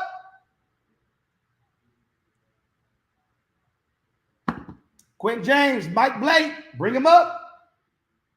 Hold on. Before we go to Justin, I need a money update. Mike Blake, Quentin James, where you at? Quentin, you in audio only. Turn your camera on. All right, y'all ain't ready. You there? Y'all ready? All right, Quentin. Yo, folks. Hey, this again is an amazing night. As Quentin folks just said, this is unprecedented, gentlemen. Over almost 16,000 brothers have given tonight, a total of over $1.2 million. We are catching up to the sisters from last night with Women with Black Women. Let's keep it going, y'all. I don't want to nitpick. I think it took them about 12 to 14 hours to reach that $2 million mark. So we've done one. We've done 1.2 million, a little less than 3 hours, y'all. Let's keep this momentum going. We got some more speakers, but let's give. And also there is a volunteer sign up form as well. JoeBiden.com/volunteer. People can sign up. We're going to support with our money, with our time, our talent. We're going to bring it all to bear to elect our sister as the first woman, first Black woman, first Asian American woman president of the United States. So thank you again, Roland. Let's keep it going, y'all. 1.2 million so far. Let's get to 2. Let's get to 2 million. Yes, sir. Let's appreciate it. We had New York Speaker Carl Heastie on. Let me know if we get him back. Let's go to Tennessee. State Representative Justin Jones. You on the clock, my brother. Appreciate it, Roland, and just want to thank Brother Alan Williams and Brother Khalil for making sure I was linked up to be on the call. I'm calling from Tennessee, the state that was the first state to unanimously pledge our delegates to Vice President Kamala Harris. We in Tennessee stand with the Vice President because she stood with us in one of our darkest times last year during our expulsion. We were expelled on a Thursday. The Vice President came to Tennessee within 24 hours on Good Friday to stand with us, to let them know that these attacks on our democracy would not happen without challenge, that this state that is the birthplace of the Klan would not fall back into our darker history, but would rise into a new vision of what we could be as a multiracial democracy. And so we stand with the Vice President. I stand with the Vice President because when we were expelled and when we were silenced again come a few months later, the Vice President checked on us each and every time and stood with us and said, how could she support what was happening in our state, a state where 1 in 5 Black men cannot vote because of felony disenfranchisement, a state that was one of the first states to pass book bans and bans on Black history, a state where it's easier to get a gun than it is to vote, a state where it's easier to get a gun than it is to get health care. And yet the Vice President said that we are not going to be alone here. And so we stand with her. As the youngest Black lawmaker in our state, I'm so excited about this campaign to know that we will have a Vice President who will not neglect the South, who recognizes that the South is not going to rise again, but it can rise anew. A new South that we represent here as we fight for a vision that roots human dignity and rights. And so I'm 100% behind the Vice President. I know that she is lifting up a new generation of voices in this moment that we're in, a moment of crisis where we're facing a real threat of authoritarianism. I tell you that I come from a state that we talk about Project 2025. I want to let you know that Project 2025 is Tennessee 2024, that we already see what is at risk in this moment. We see the risk of authoritarianism, of anti-democratic behavior. We saw that they banned books and ban Black history and try to ban Black lawmakers, but they won't ban these militarized guns that are terrorizing our kids. And so we need a Vice President who we know will not just speak about it, but will be about it. And that's what we saw last year. Is what we've seen consistently with Vice President Kamala Harris. Honored to be a part of this call. Lift up the voice of our generation who say that we stand with her. Whatever we can do to support her, whether it's your resources, but also young people, we got to knock doors. We got to get out the momentum. We see the excitement from young people in this moment. And it's making me hopeful that we're not just fighting against something, but we have a proactive, positive vision of what we want this nation to be. In a time where DEI is being weaponized and used as a bad word, we know that we have someone who will fight against these attacks on our history and these attacks to bring us backwards in our history. To a time that we don't want to go to. And so I'm completely behind the Vice President. I know Tennessee is behind the Vice President. And I know that the South is behind the Vice President because we know what's at risk in this election. We know what's at risk of being lost, our voting rights, our healthcare rights, the reproductive rights of our sisters and mothers and our friends. And so we know that we have to fight like hell to make sure that come November, that Vice President Kamala Harris is the President of the United States of America, and that not only will we make history, but we'll bring forth a new vision of what this nation should and can be. And so honored to be here supporting VP Kamala Harris, a fighter for the people. All right, then, Representative Jones, I appreciate it. Thank you so very much. All right, then, again, reminding all speakers, 2 minutes max, y'all. We got a lot of other people we're trying to maximize. It's 10:53. We're live at 8 p.m. We're going to take this for only 1 hour and 7 minutes. We're going to conclude at midnight. Just letting y'all know. So speakers, get ready. I'm coming to y'all. I need y'all to give. We want to hit absolutely 1.5 million. We want to hit 2 million. Look at the donate button. Secure, secure.actblu.com/donate/TCP-Kamala. Take that, share it on all your social media platforms, push that thing out. Money is going to the campaign, but more importantly, it's going to Black male organizations that are on the ground, that are going door to door, that are doing phone banks, that are doing precinct walks. That stuff takes money, y'all. I tell my audience all the time, this studio, my crew, the cameras, all this stuff costs money. And so this is what needs to happen. We've got to fund our grassroots efforts. We can't wait on other folk to do it. And so we need your support. So let's get it going. West Bellamy, are you there? West Bellamy.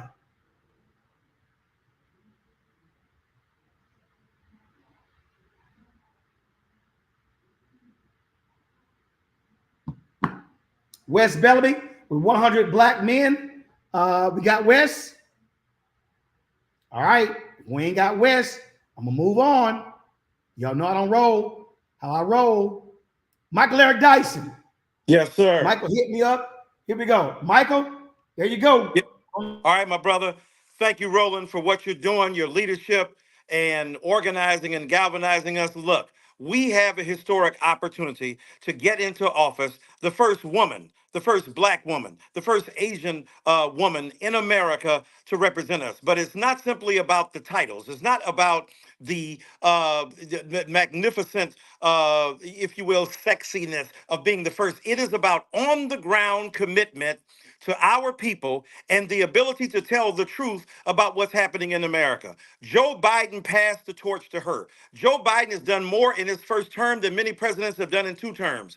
And the fact that he gave that baton to Kamala Harris means that she has the integrity, the inspiration, and the imprimatur of the guy who did a great work to give it to this woman now who is able to take that baton across the finish line. And I'm so glad that Roland and others have organized and galvanized Black men, because we have often been seen as has-beens, also rans on the margins, demonizing and stigmatizing our sisters. No, we stand up for that which is good, that which is profitable, and that which is amazingly helpful to our community. And Kamala Harris has proved to be all of that, and will take that in a way that will be unprecedented, not simply because she's the first to do it, but because she's so deeply rooted in the ancient traditions of Black protest, about Black grievance against hostility in this country, the white supremacy, the sexism, the misogyny.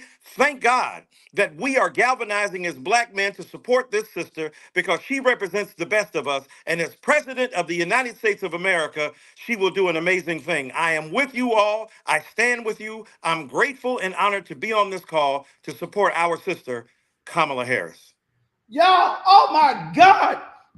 Michael Eric Dyson, y'all, spoke in 1 minute and 56 seconds. He left 4 seconds on the clock. That's what I'm saying.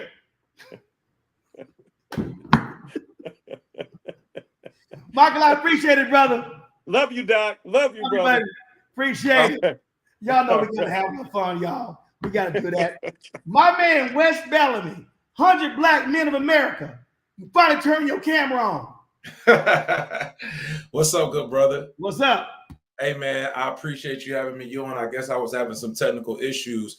I'm super excited to be here. And I just want to say this. I know there's been a lot of talk and a lot of people saying a lot of different things. I just want to encourage us to keep in mind that, you know, if you're on this call right now at 11 o'clock Eastern time, more than likely you are already locked in. You're going to vote. We know what you're going to do. But it's imperative that we take our talents into our communities and be bold enough to talk to our brothers who are not as voting or ready to get into or ready to go out and vote.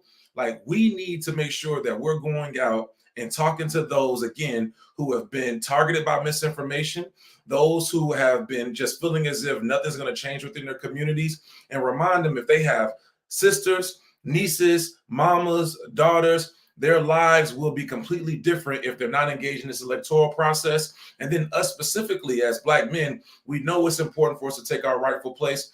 The 100 Black Men, we are going across the country on a 16-city tour. Real Men Vote. We've had 4 stops already. We have 12 more to go. We're looking to continue to partner with organizations like the Collective PAC, Black Voters Matters, and others. So, brothers, let's continue to stay engaged. Let's continue to do what we have to do. Roland, you're all right for an alpha, but all the brothers, no matter where you at, let's do what we got to do. And I'm signing out. All right, appreciate it. But you know how we roll. All right, Wes, I appreciate it. And you spoke in a minute and 22 seconds. Way to go. I kept it quick. There we go. Pastor McBride. Pastor McBride, you are up next. Go. You on the clock. What's happening? What's happening? It is a great blessing to be here. Much love to Roland. Much love to Michael, Blake, Quentin, everybody that's pulled this together. I'm super excited to just tap in and say we are all in for Kamala Harris for president. Last night, the Black Church PAC, along with a number of other folks, hosted a call, had over 4,000 folks registered. 1,000 plus were jammed on the Zoom. Couldn't get everybody in the room, but we decided to endorse Kamala Harris, the Black Church PAC, and it is on like Donkey Kong. And I just want to also say, as someone who's from the Bay Area, born and raised in San Francisco, living in Oakland, let's really push back on the misrepresentation of her record at every level. She was moving the ball forward on criminal justice reform, stop trying young men as adults, would not use the death penalty, was holding a whole bunch of folks accountable for the way in which they even addressed racial profiling and procedural justice at the state level. She didn't do everything we wanted, but she did enough to move the ball forward, and that's what we expect for our president, and we are super, super excited. Let me just also say, if you have a pastor, if you have a bishop, if you have a Black male preacher, and they are nervous about being engaged because of their own 501c3 status, let them know that the Black Church PAC can be a home for their political work to make sure we get Kamala Harris elected. We have been doing master classes. We've been doing all kinds of efforts all across the country. And so we are all in for Kamala Harris. I love this call. Organized money, we raising the money. Organized people, we mobilizing Black men. And organized ideas. Let's get Kamala Harris elected as the president of the United States. I'm out. God bless y'all. Man, that's the second pastor we've had in 3 calls who hit you were less than Michael Eric Dyson. Man, these are new school preachers, y'all. All right, Pastor McBride, I appreciate it. Thanks a lot. Let's go to New Orleans. I need some jambalaya and some gumbo. Congressman Troy Carter. Hello, my good brother. We got all that for you. We got gumbo, we got jambalaya, and most importantly, we got votes. Listen, I've been in the green room for a while. I had the opportunity to hear Brother Gary Chambers, and he spoke nothing but the truth. My homeboy from Louisiana. Listen, we've seen the atrocities of what happens when we don't vote. We have a governor that starts to implement 2025. We had a governor that tried to not accept $71 million for summer EBT funds to feed hungry children. But we didn't give up. We pressed. We fought. We rallied. We went to the other side of the aisle to find compassionate members. And young brother Jason Hughes, a member of the House of Representatives, told me, Congressman, if you can hold USDA in place, I will work my butt off to make this turnaround. And he did just that. So kudos to never quitting. Kudos to Representative Jason Hughes of New Orleans East, who never gave up, who was my partner to make sure that we demonstrated when we fight, we win. In elections, the exact same way. Listen, we've had a late night. We had late night votes, and then we had a testimony on the House floor tonight honoring the late, great Sheila Jackson Lee, a warrior who has gone to be with God, who was a fighter on every front you can imagine, a living legend who has now taken her place in heaven Her life, her energy, her love was spent fighting for our people. And so today we find ourselves in this posture of having to get together. You know, I had this, the closest memory I have of something like this, Roland, was in 1995 when we had the Million Man March. I was a young member of the New Orleans City Council at the time, and we went to the Million Man March, and we got out, and we were all together as brothers, demonstrating that we can stand together, accept our responsibilities, and now here we are in 2024, in need of another Million Man March of sorts. Roland, I want to thank you and Brother Blake and others for bringing us together tonight, for giving us an opportunity to galvanize as Black men, being responsible and being a part of the solution. We've got to look them in the eye and say, you're a damn lie. When I hear people say that Black men were looking and leaning toward Trump because of his felony convictions, we got to look them in the eye and say, you're a damn lie. When they say that Black folk are going to stay home and not going to vote, we got to look them in the eye and say, you're a damn lie. Listen, I'm proud to be on this with you guys. I know that the night is long and you have been on here for a while. I want to tell you, we're 60 members strong of the Congressional Black Caucus, led by our fearless leader, Stephen Horsford from Nevada. We will stand with you. We will fight with you. We will come to your communities, your towns, your villages, your townships, and we will show everybody that when we vote, we win. Talk about the facts, the receipts that Kamala Harris, our vice president, one half of the solution, one half of the party with the Biden-Harris administration. When she sat at the table and they fought for $16 billion for HBCUs, when they fought to lower insulin prices for $35 for our seniors, when we put more money in environmental justice through the Inflation Reduction Act than ever before in the history of our country, when we saw and recognized the $1.2 trillion infrastructure bill that's building bridges and putting people back to work. Listen, we have receipts. We have a record to run on. We have receipts to demonstrate what the Biden-Harris administration has done. We cannot be hoodwinked by someone going to say, well, she's this, she's that. We've got to defend this sister. We've got to circle this sister. We've got to protect this sister. We've got to uplift this sister. And we've got to vote for this sister. So I want to thank you all for joining in, for putting your money where your mouth is. Roland, I cannot be more proud of you, my dear brother. Brother Blake, Gary Chambers, all of the other powerful speakers that have been on tonight and will continue to be on. We are one and we will win. Listen, I often say, there are far too few of us in this space. Come on, Doc. Come on, Doc. That we cannot afford to be against each other. There are far too few of us in this space that we can afford to hate on each other. There are far too few of us in this space. We must stand together, and we have to spend more time talking to each other and less time talking about each other. All right. God bless you, brothers. We're in this battle together, and guess what? We're going to win. God bless you all. All right, appreciate it, Congressman. Normally, I don't let no Kappas talk for 5 minutes and 10 seconds. So, I mean, I'm Jesus working on me. So I'm just giving y'all a little grace. All right, we appreciate it, sir. Thanks a bunch. Let's go to Ohio. State Representative Dontavius Geralds. Well, good evening, everybody. Thank you, Brother Martin. Can you hear me? We got you. You on the clock. Well, first and foremost, I want to say thank you for allowing me to be on to Brother Blake and Brother Quentin. And also, I'm proud to be repping the oldest fraternity in all the land, Alpha Phi Fraternity Incorporated, Alpha Roland chapter. Brothers, I'll be quick. This has been, President Biden has had one of the most consequential tenures of our lifetime, and giving our future President Kamala Harris the opportunity to run and to win with our support is going to change the fabric of this nation. And I truly believe that the soul of this nation is on the line.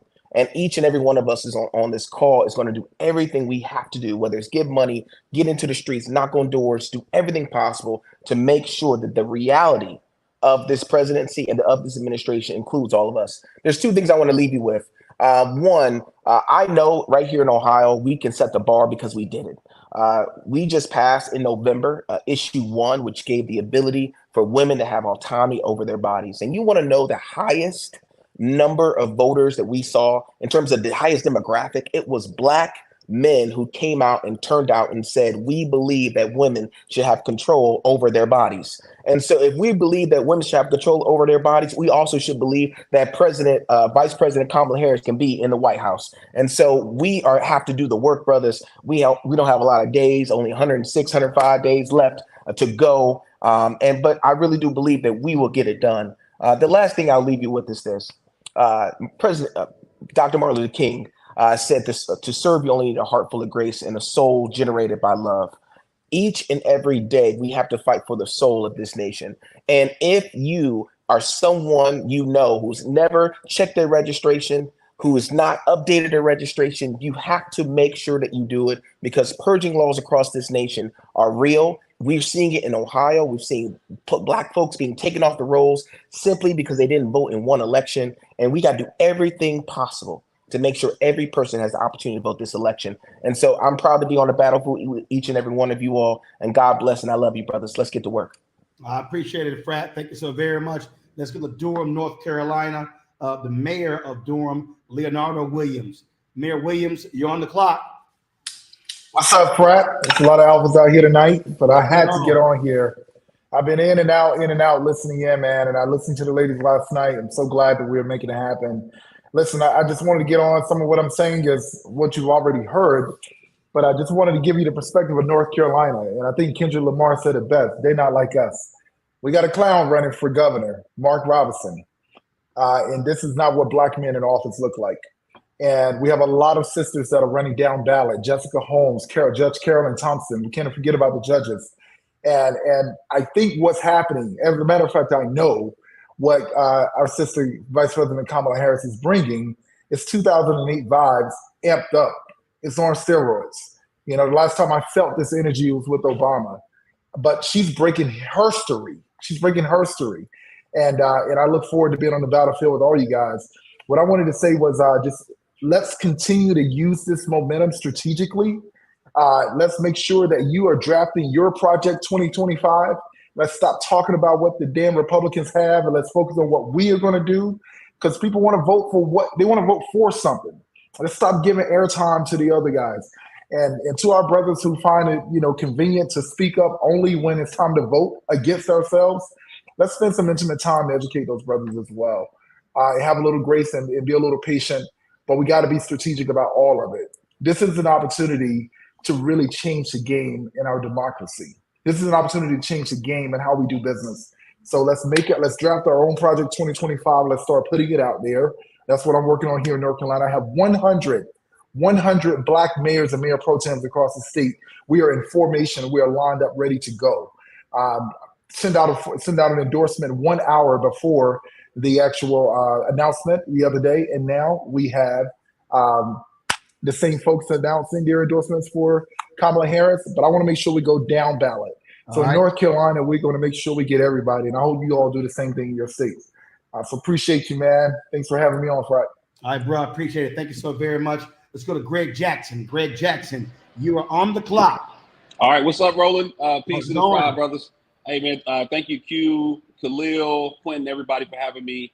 For folks who don't know me, I'm here as a survivor of gun violence, but also in my personal capacity, but serving under Vice President in the first ever White House Office of Gun Violence Prevention. And I just want to drop a few major things for y'all when we think about the stakes. Gun violence is now the #1 cause of death for Black men in America. It's the #1 cause of death for Black youth and all youth in America, but Black youth since 2006.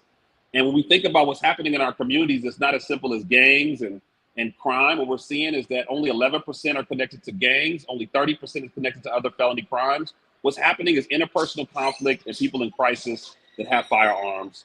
But what I'm so excited about is that we have a vice president who is not just fighting for this issue, but is leading this issue and literally has been leading this almost her entire career. I mean, in California, she helped build the national model of how we support youth that have been impacted by violence as they're grieving. And in this office, we made the largest investment in youth mental health. We made gun trafficking a federal offense. We made the first ever investment in community violence intervention. And the vice president actually spoke at the first ever leadership academy for community-based leaders that are working to prevent violence across the country. And we even had a convening of over 200 mothers who lost their loved ones, who lost their sons, their daughters, and decided to create organizations to help change things. And the one person who made time out of their day to sit down with those mothers and celebrate their work was Vice President Kamala Harris. And the last thing I'll just share is last year we saw the steepest decline in homicides in American history, a 13% decline in homicides. And in this year, we're seeing a 26% decline, with 41% being the average decline in cities with over 1 million residents. And when you look at the demographics, the communities the lives that are being saved the most aggressively are those in Black communities. Those are our Black men, our Black boys, our Black kids. We are the lives that are being saved because of this amazing administration. And so I'm just so proud to be a part of this. I think we have to realize the stakes. And the last thing I will just share, I was with the vice president when we went to Parkland and we walked through the school and we literally saw blood. We saw destroyed desks, and we stood there with the families, and politicians walked in those doors. The only one who had the heart to stand with those families, all three levels of that carnage, was Vice President Harris. When we went to Charlotte, North Carolina, we sat down with youth, literally young Black boys that watched their best friends get shot and killed.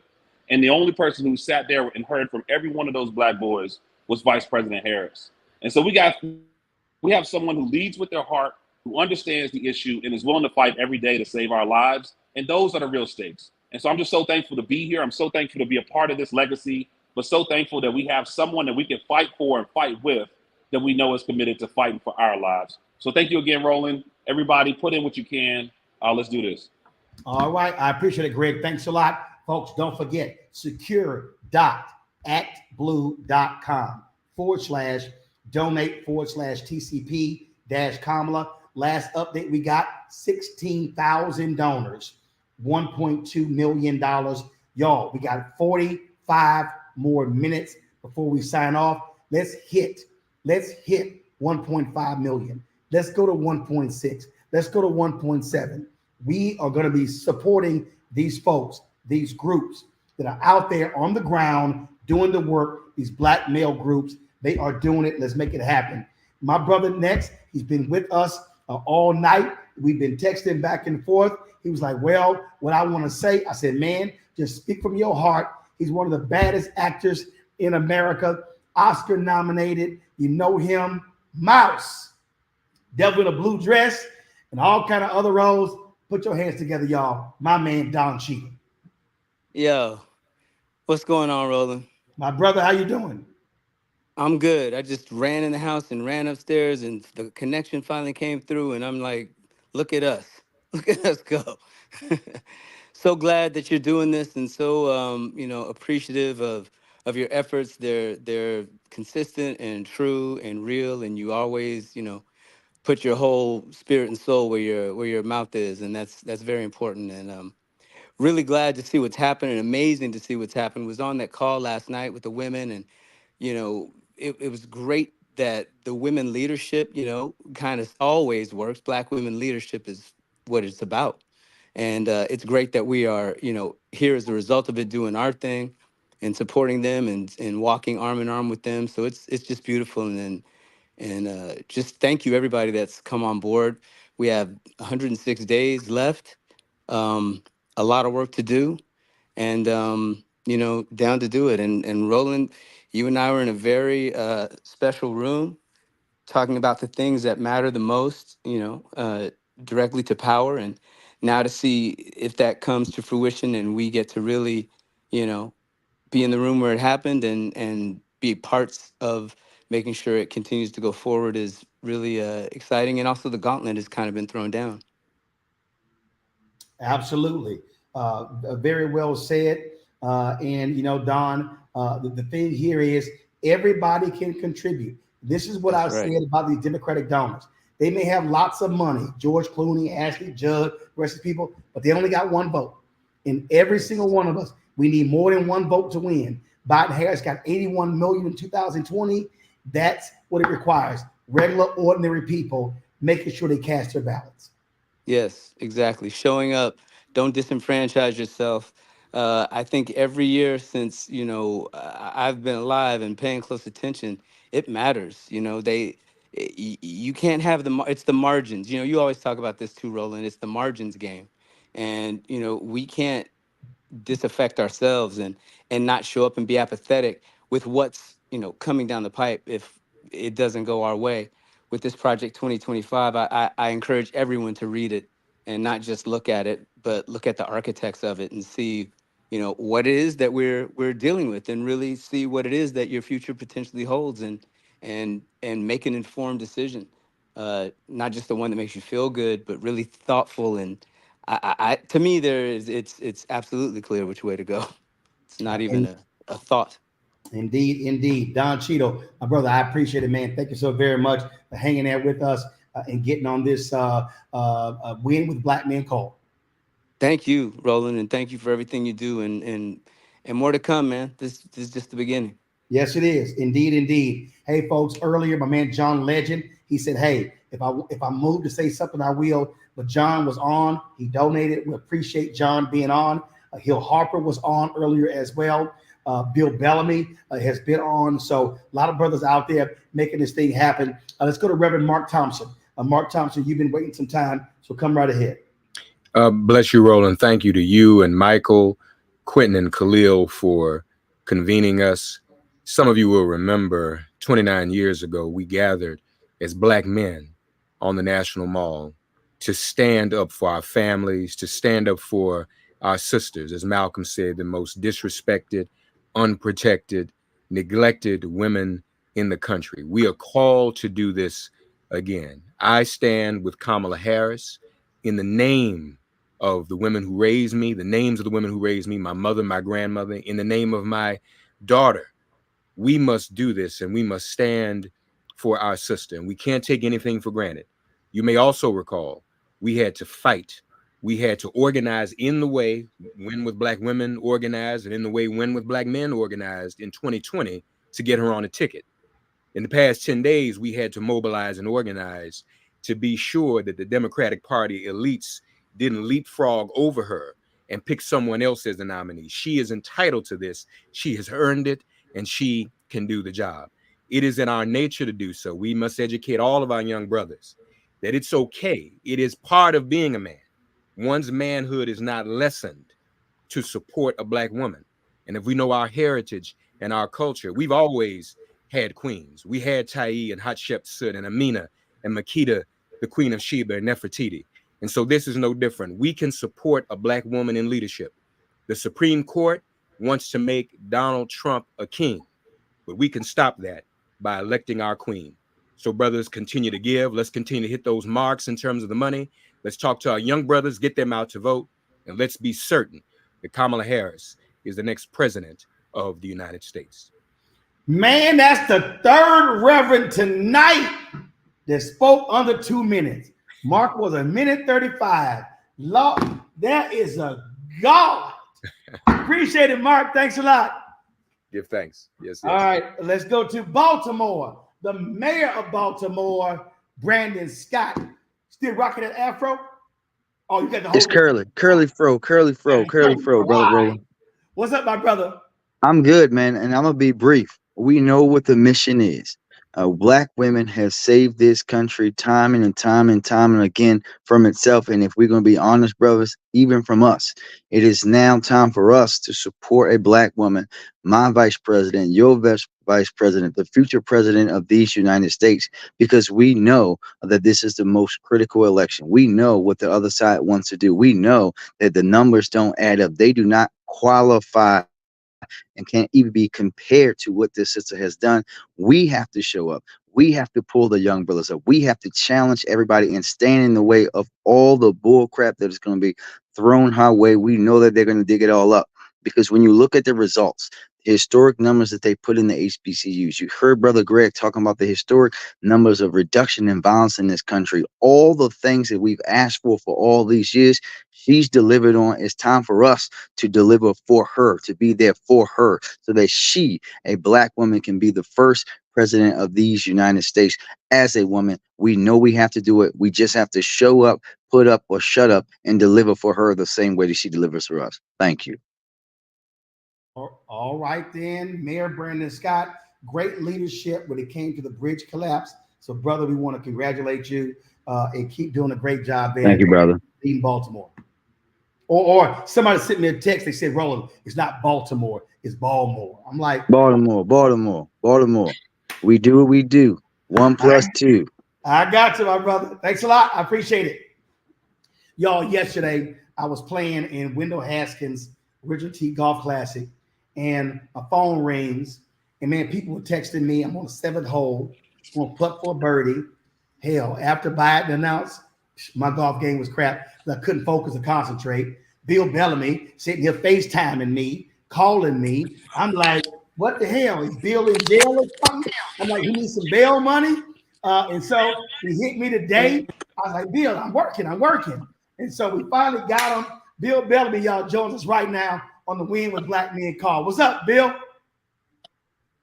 Oh my God, man. What a day, man. I'm excited to see so many of our brothers, man, standing up and literally coming together overnight. Like I've never seen this before, and it's very, very exciting. And it goes to show you how powerful we can really be if we just dedicate our energies in one area. And this is a monumental part of our history. When I called you, I was like, Ro, because you're my go-to. I said, Ro, man, something's about to happen. This is like, I remember when Obama was, doing his grassroots campaign, and I could feel the energy in the cities, the inner cities. I could feel people whispering and talking at the barbershops, the hair salons, and things of that nature. And I feel like right now, this is one of those moments where you don't want to not be a part of it. Like, this is something that we're fighting for our kids. We're fighting for our liberties. We're fighting for the future to be bright for the next generation. You know what I'm saying? And now that we have the platforms, we have social media, things that we didn't have 20 years ago. We have all these different brothers with podcasts, and they're influencers out here. We can really make a seismic shift in how people look at voting and how people show up. Bill, you're absolutely right. And it takes everybody. And the reality is, look, you tell jokes for a living, but you're still a citizen. You still got a family. You still care about the issues. And so I think people need to understand that, listen, entertainers, they are a part of the fabric of our society, and they got a voice too.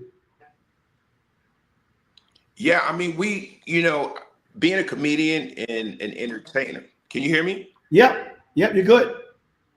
Can you hear me? Yeah, you're good. Is it clear? You're good. You're good. What I was about to say is, like, when you're an entertainer, a lot of times people don't realize that, you are still, a Black man. You're still a family man. You're still a father, a husband. You are still a community leader. So when you have all these different hats and things of this nature come up, dude, there should be a level of passion and a level of commitment that we've never seen before. Because honestly, when I was reading about that Project 2025, I was like, this is crazy. This is not anything to play with, bro. This is officially crazy. It's officially a moment in your life where you have to commit to what you want your future to look like. And we have that opportunity with Kamala Harris. I've been a friend and a fan of her journey. I mean, she didn't just come out of anywhere. I mean, I remember when she was running for senator, and next thing you know, she VP. I mean, it's just, her story is a movie, honestly. I want to shout out all the AKAs out there. Shout out to all the HBCUs that, produce great people, great talent. And she's an example of that kind of talent. And as Black men, I just think we should just do our thing, man. I'm excited about the possibilities of meeting so many people. I'm just thinking of all the creative ways that I could add this element to my tour. I've been brainstorming all day how to get the message out with comedy and getting people, invested in voting and getting information to people. So I'm really, really into it. So thank you for, giving me that inspiration, Roland. Absolutely, Bill, man. I appreciate it. Thanks for joining us. And your voice contributes to this. We surely appreciate it. Thanks a lot. It sounds like the audio is a little bit. Yeah, no, we're good. We're good. We're good. I appreciate it, my brother. I appreciate it, Bill. Thanks a lot. I'm going to go to the Charlotte Mecklenburg School Board County Commissioner, Reverend Dr. Monty Witherspoon Brown. Doc, you're on the clock.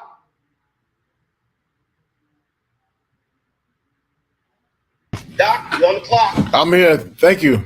Thank you so much. Thank you for this opportunity. Listen, it's already been said by so many. Actually, so Doc, do this here. Turn your audio down on the program. Thank you. Talk to me. Yeah, it's already been said by so many. We already know that the stakes are high, from everything from healthcare to education.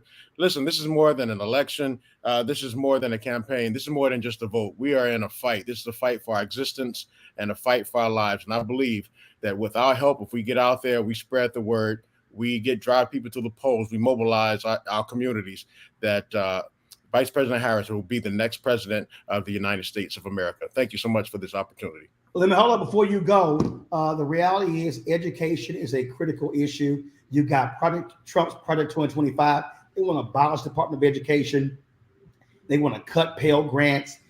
They want to actually drive more money for private school vouchers. And so speak from that perspective, from an education standpoint. Absolutely. I'm in North Carolina, and North Carolina, like so many states across this country, their state legislatures are dismantling public education. As I sit at the dais and oversee with 8 others, the 14th largest school district in the country, the plight of Black students, or Black children, particularly Black boys, is alarming. And as we need a strong Department of Education, we need strong leadership all the way down from the White House, Department of Education, all the way down to our local school boards. And with the leadership, with Vice President Harris, who will be President Harris, I think we can make this happen. We can turn the trajectory of our communities around. Education is the key to success, and we need her. We need her in the White House. Absolutely, sir. We certainly appreciate it. Thank you so very much. All right, I want to bring up Mike Blake, Quentin James. Let's get an update. Mike, you said something regarding, give people an update on the delegate situation. Khalil, if Khalil is there, pull him as well. So give us an update on the delegate situation, Michael, with Vice President Kamala Harris. My apologies. I mean, I know we got the black brown men call right now, so we're excited about that. Brothers, I'm just going to read words of the person that's going to be the next president of the United States. When I announced my campaign for president, I said I intended to go out and earn this nomination. Tonight, I am proud to have secured the broad support to become our party's nominee. As a daughter of California, I am proud that my home state's delegation helped put our campaign over the top. I look forward to formally accepting the nomination soon. I'm grateful to President Biden and everyone in the Democratic Party who has always put their faith in me, and I look forward to taking the case directly to the American people. Brothers, I want us to internalize the magnitude of what has just occurred. I always tell people that this is Kairos moment. Kairos means an opportunity to create a moment. That we put out this call earlier today, and not only we passed more than $1 million, in which Q will talk that through, that's going to help Harris President and Black men groups, but we could say that we were in the number on July 22nd, 2020. We were on the call when a Black woman became the first Black woman to be the nominee for the Democratic Party to become president. We should be excited. We should be inspired. And it means that we have something special to do. We got 106 days. We keep saying this, y'all, but that means it's 106 days for November. Early voting gets going in September, y'all. We cannot wait. We have to be engaged. We have to keep working. We're going to give y'all some call to action at the end of this call, but we want to make sure that we have these moments of being inspired and excited that night Vice President Harris has secured the delegates. She will be the Democratic nominee when we get to Chicago in August. Q, let's give them more reasons to be excited. Where are we at on the numbers right now, Brother Quentin James? Thank you, Brother Blake. Gentlemen, we are at 17,000 donors who have contributed over $1.3 million. We are getting close to matching our sisters from last night with the Black Women Call. But again, this is unprecedented. We've never seen this type of momentum and energy from Black men in politics. 17,000 brothers have given $1.3 million.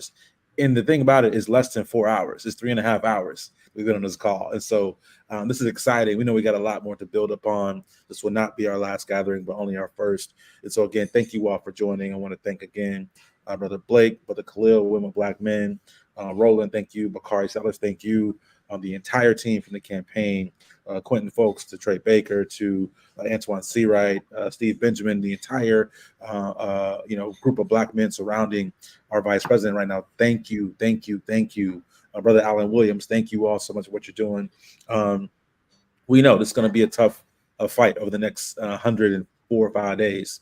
But if we came out today and in 4 hours moved $1.3 million together, there's no telling what else we're going to be doing together over the next couple of weeks and months. And so thank y'all for rallying. Thank y'all for stepping up. Again, this is not about us. It's not about our ego. This is about our community, our collective. And so thank y'all for being a part of this historic night, historic moment. And we're going to help this sister win. Her team is kind of watching this process go. And we're sending a loud message that Black men have your back, Vice President Harris.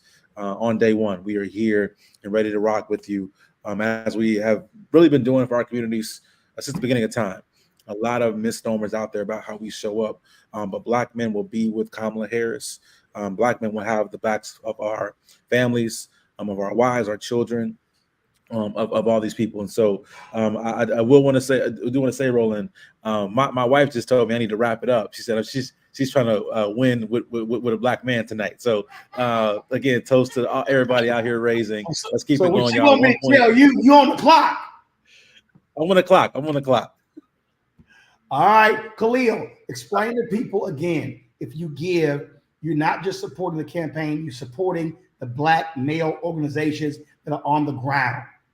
Thank you, Roland. And I couldn't, I'd be remiss if I didn't take that opportunity. And thank you for bringing that up again. There are a lot of groups that work tirelessly day and night, whether they're here in Washington, D.C. and Southeast, or in Ward 1, not just in Anacostia, and also in Ward 7, or they're in Detroit, or they're in Milwaukee, that are doing this work on the ground.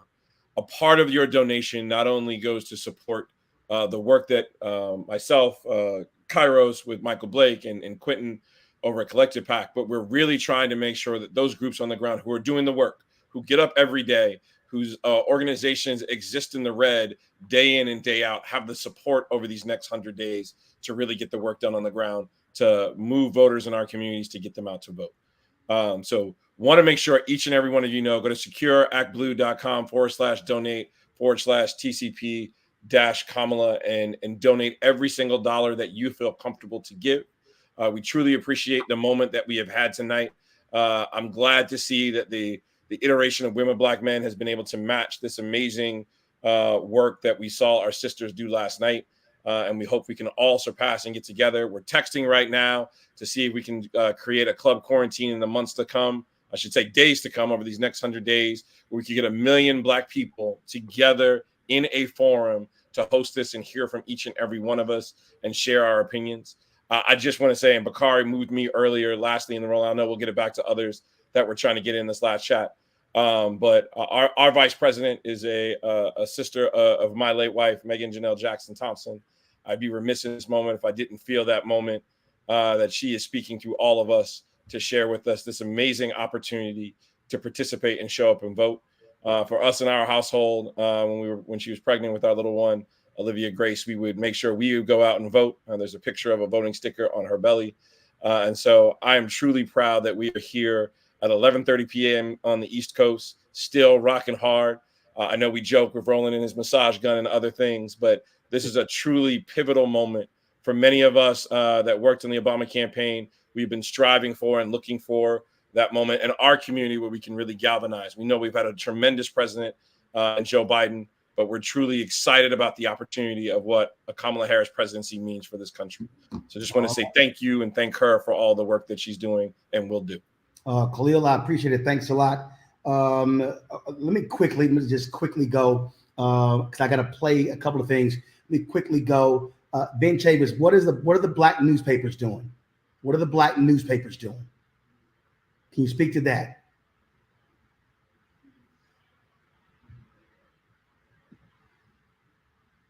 All right. If not, okay, so do this here. So Keenan, do this here. If some of you may have missed Vice President Kamala Harris making her first visit to the now Harris for President campaign office in Wilmington, Delaware, here's some of what she had to say. Thank you, Joe. Thank you. And it is my great honor to have Joe's endorsement in this race. You sure do. And it is my intention to go out and earn this nomination and to win.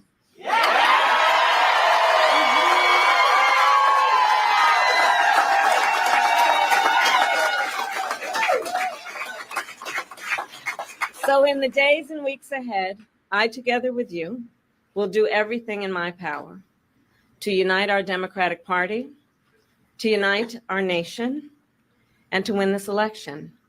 You know, as many of you know, before I was elected as vice president, before I was elected as United States Senator, I was the elected Attorney General, as I've mentioned, of California. And before that, I was a courtroom prosecutor. In those roles, I took on perpetrators of all kinds.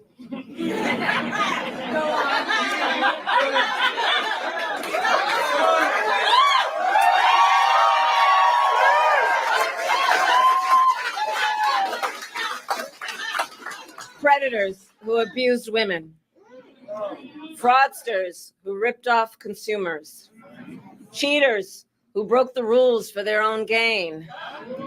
So hear me when I say, I know Donald Trump's type.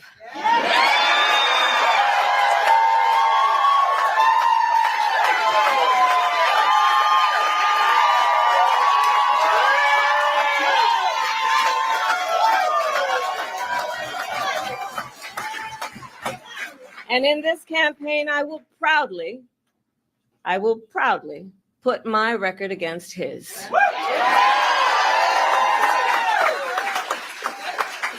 As a young prosecutor, when I was in the Alameda County District Attorney's Office in California, I specialized in cases involving sexual abuse.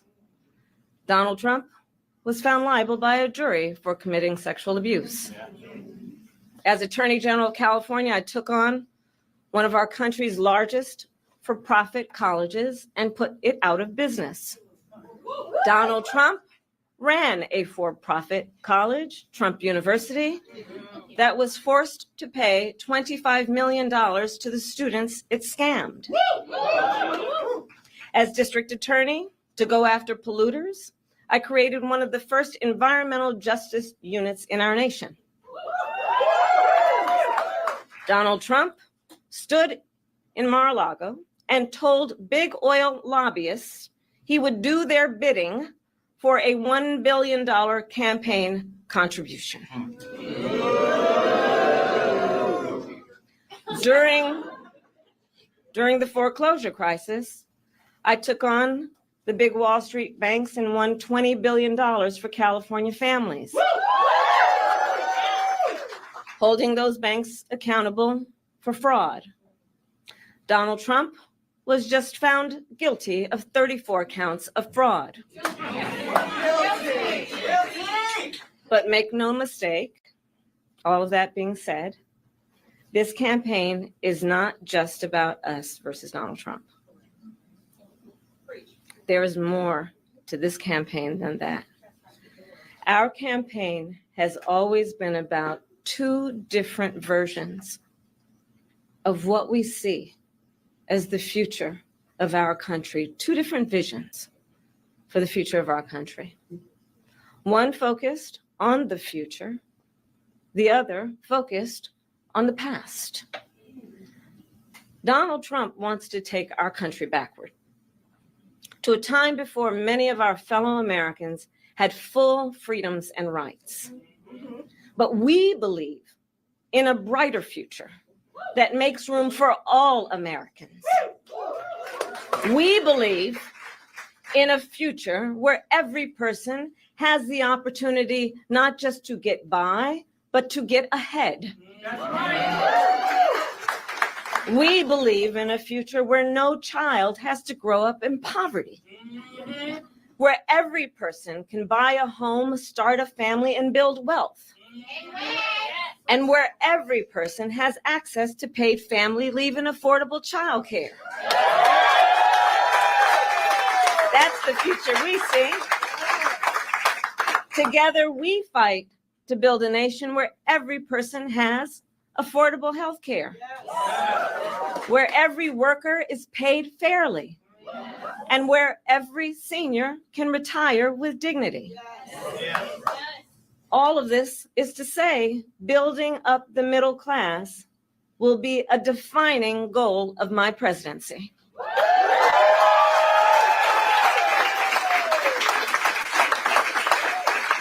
Because we here know when our middle class is strong, America is strong. And we know that's not the future Donald Trump is fighting for. He and his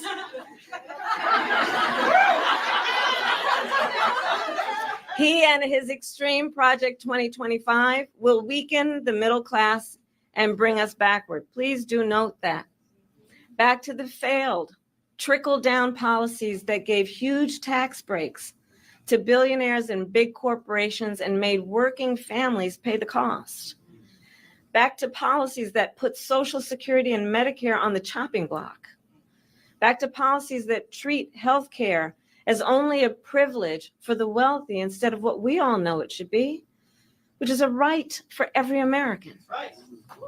America has tried these economic policies before. They do not lead to prosperity. They lead to inequity and economic injustice. And we are not going back. We are not going back.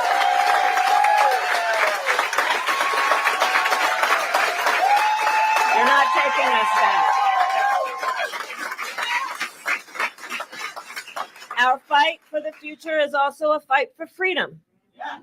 Generations of Americans before us have led the fight for freedom, from our founders to our framers, to the abolitionists and the suffragettes, to the freedom riders and farm workers. And now I say, team, the baton is in our hands. We who believe in the sacred freedom to vote. We who are committed to fight to pass the John Lewis Voting Rights Advancement Act and the Freedom to Vote Act.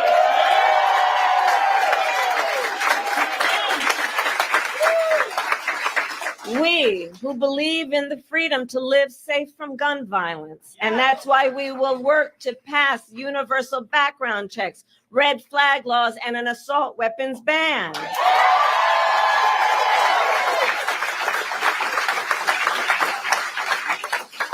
We who will fight for reproductive freedom, knowing if Trump gets the chance, he will sign a national abortion ban to outlaw abortion in every single state, but we are not going to let that happen.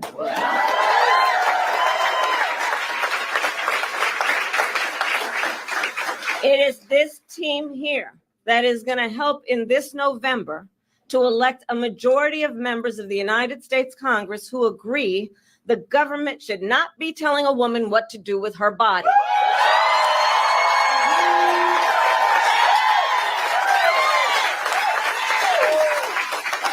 And when Congress passes a law to restore reproductive freedoms, as President of the United States, I will sign it into law.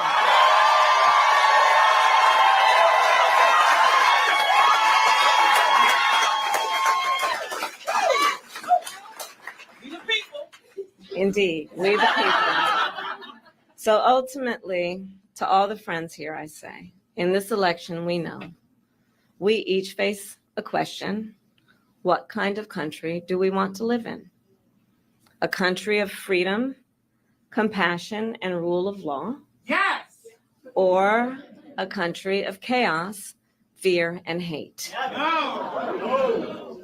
You all are here because you as leaders know we each, including our neighbors and our friends and our family, we each as Americans have the power to answer that question. That's the beauty of it, the power of the people. We each have the ability to answer that question. So in the next 106 days, we have work to do. We have doors to knock on. We have people to talk to. We have phone calls to make. And we have an election to win. So are you ready to get to work? Do we believe in freedom? Do we believe in opportunity? Do we believe in the promise of America? And are we willing to fight for it? And when we fight, we win. God bless you all, and God bless the United States of America and Joe Biden.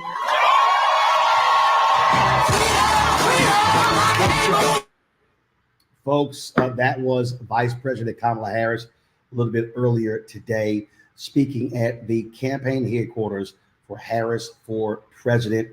We wanted to close out with that. Now, we got some housekeeping issues. We also have the benediction from Reverend Dr. William Barber, and then we're trying to get Reverend Dr. Marcus Cosby on. So let me let me bring up Quentin, Mike Blake, as well as Khalil Thompson, and so with some final comments. Gentlemen, there's some things that are coming up. Folks, this is not going to be the only time we convene. We are taking that database. You can share it. If you have not signed up, winwithblackmen.org, please do so. We're collecting that data so we can communicate with you on next steps, more calls we're going to be doing, different activations happening all around the country. Mike, you're first. First and foremost, can we just show love to Roland Martin, who held it down for all these hours? This is another reminder why you got to support Black media, everybody. So make sure to support Black Star Network and all Roland continues to do. We are grateful for you, brother, for stepping in immediately and answering the call. Second, as we've been saying, this is not just about tonight. We need you consistently to support our respective organizations. Ourselves and what we're doing with Kairos and the Kairos Democracy Project. Quentin is doing with Vote to Live and Collective, what Khalil is doing with Women with Black Men. If you want to stay connected with us, KairosDemocracyProject.com, KAIROS democracyproject.com. We are focused on the storytelling of democracy.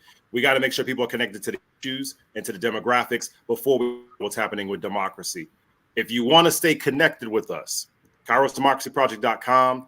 Also, you can text the word Kairos, Kairos, to 917-983-0800. Again, if you want to stay connected in what we're building across the country, Kairos, text that word to 917-983-0800. Lastly, we got a lot of upcoming events that we want y'all to be aware of.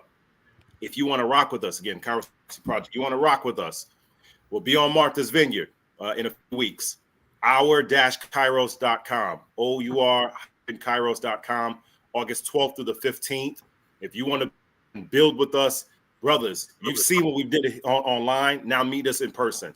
We'll be there in Martha's Vineyard, August 12th to the 15th. The very next week in Chicago, Quentin and myself have many events happening out in Chicago. Specifically, we have a democracy convening happening August 22nd in Chicago. Come to the Shy, support what we have going. Both of us are going to have events at night as well that you got to rock with as well.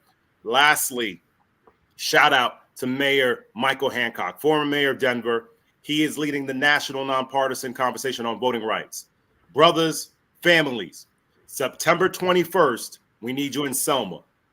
21st, Just Vote Rally is going to go across the Edmund Pettus Bridge. You're hearing it from us right now. We need you with us September 21st across the country as part of this movement. A lot of causes are happening. Tomorrow, you're going to see something out there. You heard this earlier about countering Project 2025. Get ready for Project Freedom. Shout out to my son, Tamika Mallory, Linda Sarsour, Pastor Mike McBride, Reverend Stephen Green, all of us coming together. So when you see Project Freedom and Project Freedom 2025, that's another effort to keep these causes going. Our love to you, our appreciation for you. Again, support our causes. If you see Kairos Democracy Project, rock with us and stay with us. We will have more calls, more activations. It is not just about tonight. It is our time. It is our Chronos. It is our Kairos. Roland, Quentin, Khalil, Bakari, much love to y'all brothers. Let me turn over to Khalil and then go to Quentin. Yeah, appreciate it. And I wish I could be there September 21st, but I will be in Atlanta because I will be being inducted to the National Black Radio Hall of Fame on that day. So wish I could be there, but I got to be in Atlanta. Khalil, go right ahead. Thank you, Roland. Thank you for hosting us. Thank you, Black Media. Thank you to a big brother and mentor, Michael Blake, and to you, Quentin, as well, a mentor and a peer, and to all of you who have joined and taken some time out. Those that are still staying with us tonight and are still on hanging out for these next 6 minutes, really appreciate. For those that wish to continue the conversation going, we will be here on Sunday, the fourth Sunday of every month. Win with Black Men host our call. It is our convening call that we do. The sisters do their call every Sunday. We hope in 2025 we can get to that level of frequency, but the fourth Sunday of every month, Win with Black Men convenes these calls. This Sunday, we're going to hope to have people who can discuss polling, media, digital content as well, and bring the facts to you so that you can take them back. This is public information that you can share. Kenan, I put the link in the chat, so if you can share that screen, that'd be great. As well as I'd be remiss if we didn't shout out a couple of people from our labor movement. We had Frederick Ingram, Secretary Treasurer for the American Federation of Teachers. We have Everett Kelly, President of the American Federation of Government Employees. Matt Morrison from Working America. Idemna Owithoso from the United Food Workers and Commercial Workers Union.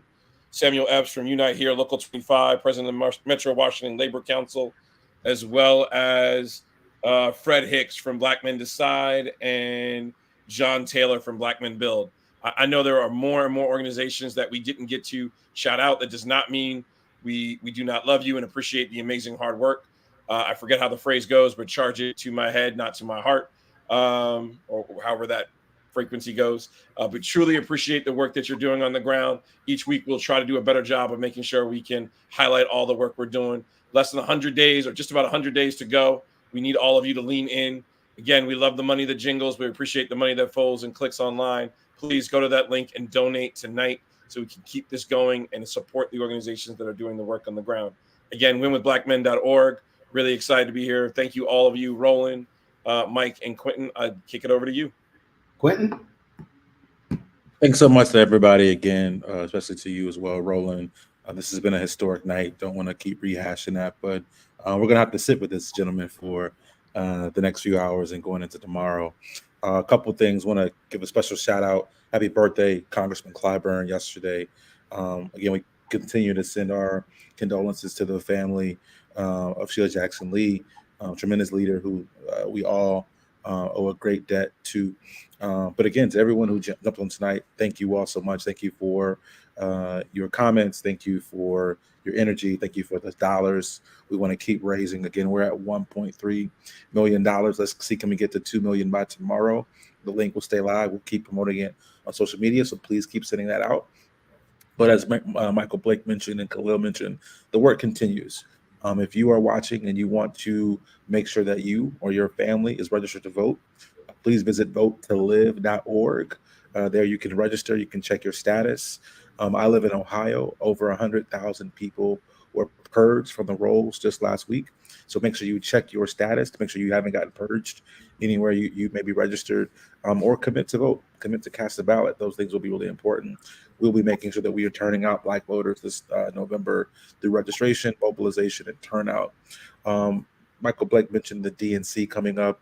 We are looking to host a pretty major event on Thursday, August 22nd. It'll be at Soldier Field in Chicago, working with some amazing organizers, including Mayor Johnson there and Go Shy Life, amazing organization there in Chicago. That'll be a huge event. We want you all to be a part of that. We hopefully will have our nominee, Vice President Harris, there as well. But lots of things coming up that we'll be in touch. This will not be our last call, but again, our first. Thank you so much, Roland, for having us. Let me thank Mike Blake, Quentin, Khalil. I can't remember if Mike called me or I called Mike. We were actually trying to call about the same thing. And folks, I need y'all to understand, this was put together literally in 12 hours. That's how quickly it all came together. We began to do the graphics, push everything out. And so the response, absolutely phenomenal. When I started Roland Martin Unfiltered, Black Star Network, this was actually one of the things that I envisioned. And I'm being very serious. When TV One canceled News One Now, Tom Joyner was retiring in December 2019. And I said, we've got to have a Black-owned media platform that we own and control to be able to get our message out for the 2020 election. Here we are in the second election cycle, and we're doing that. So a lot of y'all have been hitting me up. People have been saying, hey, how can we support? Listen, I tell it, we don't have billionaires, millionaires. We got these ad agencies that give us hell. And so I had Keenan early take the crawl down because I wanted to emphasize the Act Blue. But Keenan, you can go ahead and show our slide. If y'all want to support us in what we do, listen, we plan on traveling with these brothers, live streaming events, broadcasting events. We're going to be in Chicago, live streaming every single day. And so we got some old school people. They send checks and money orders, P.O. Box 57196, Washington, D.C. 20036-0196. Our Cash App is $RM Unfiltered. PayPal is R Martin Unfiltered. Venmo is RM Unfiltered. Zelle, Roland at RolandSMartin.com. Roland at RolandMartinUnfiltered.com. That's how you can support us here at the Black Star Network, my show and the 5 other shows that we have. We got 2 preachers that's going to close us out. And so what I want to do is I want Reverend Dr. Marcus Cosby, my alpha brother out of Wheeler Avenue Baptist Church from my hometown of Houston, Texas, but he's really from 3rd Ward, Texas. So I want Reverend Cosby to go first, and then Reverend Dr. William Barber is going to take us home with the benediction. So this is so powerful a night. We need 2 preachers to take us home. Reverend Cosby, take it away.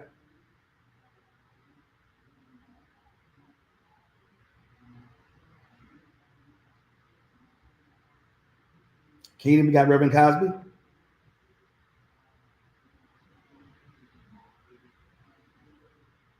Do we have Reverend Cosby, Keenan?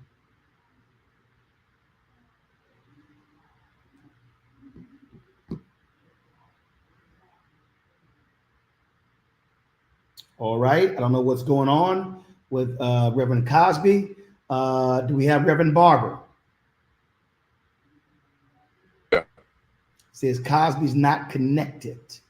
Okay. Reverend Barber. I'm here. Do you hear me?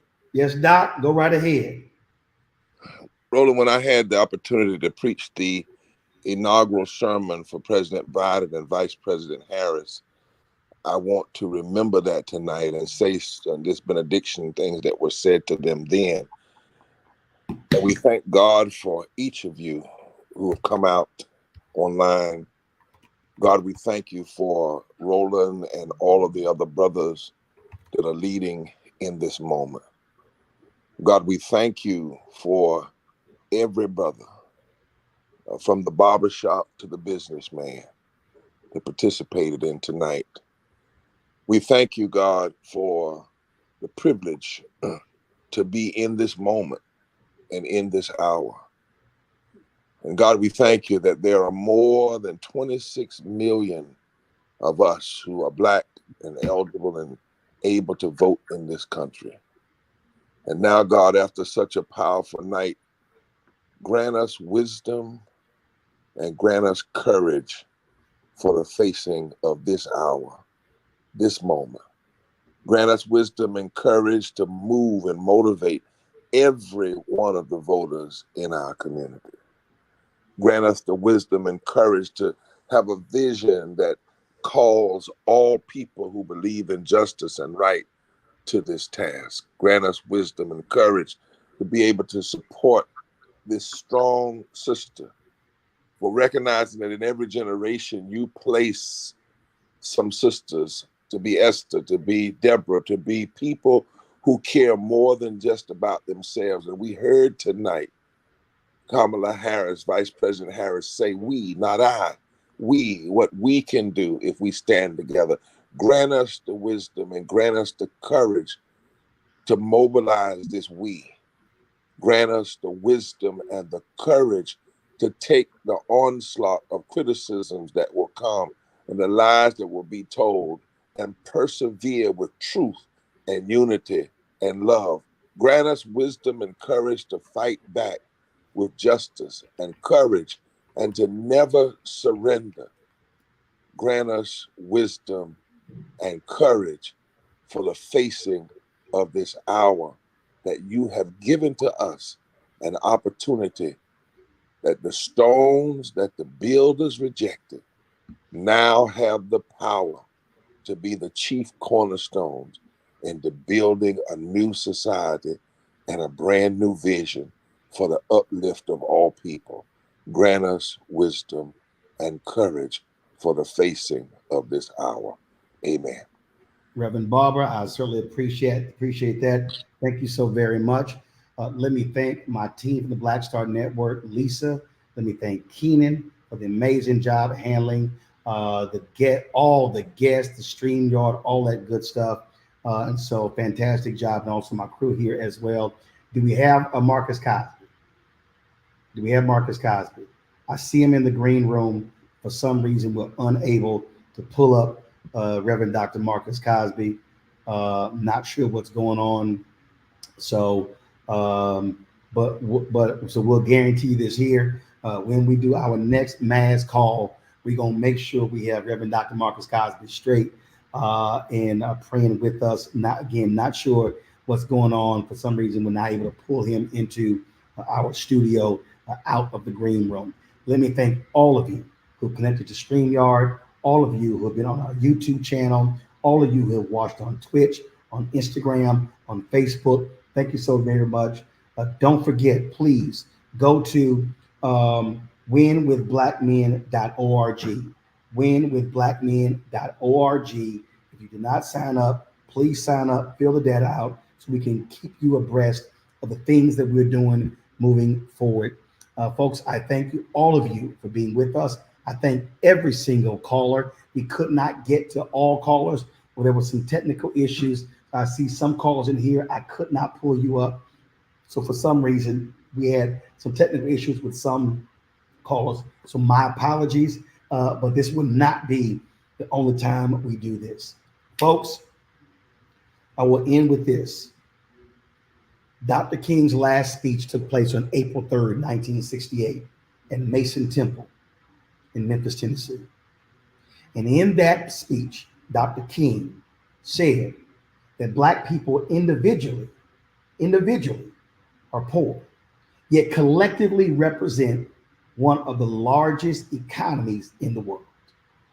He said in that speech that if we as Black folks move as a collective, then we are able to move mountains. When we move as a collective, then we're able to change things.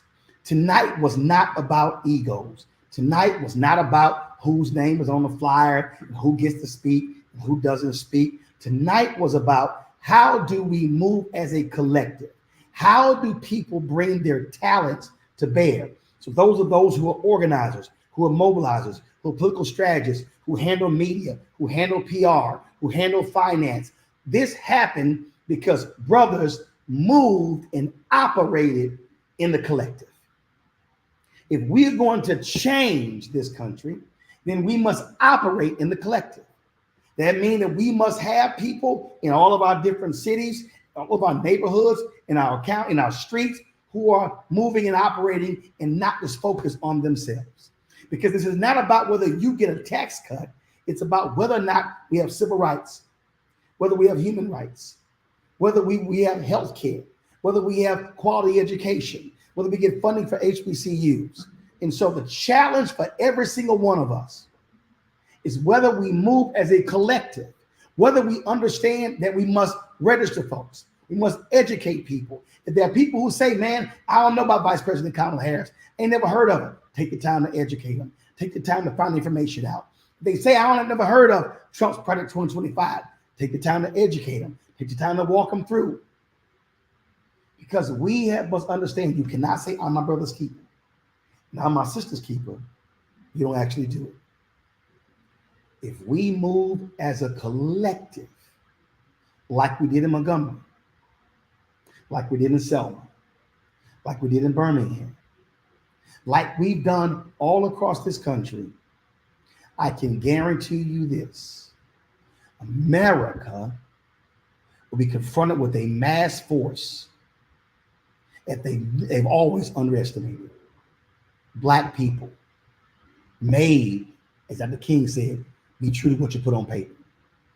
America was not a real democracy until the Black Freedom Movement. And we are going to do what is required to ensure that we maximize our power and we leverage power and influence. But it cannot happen if we as Black folks are operating in individual silos. It requires brothers and sisters working together. It requires folks putting ego aside. And as Dr. King said, if we move and operate as a collective, then and only then we'll be able to achieve what our aims are. Brothers and sisters, it's time for us to get to work.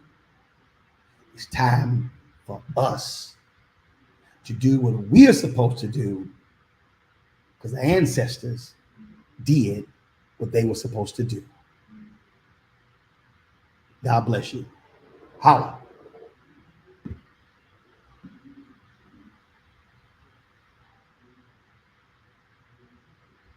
Thanks, Roland.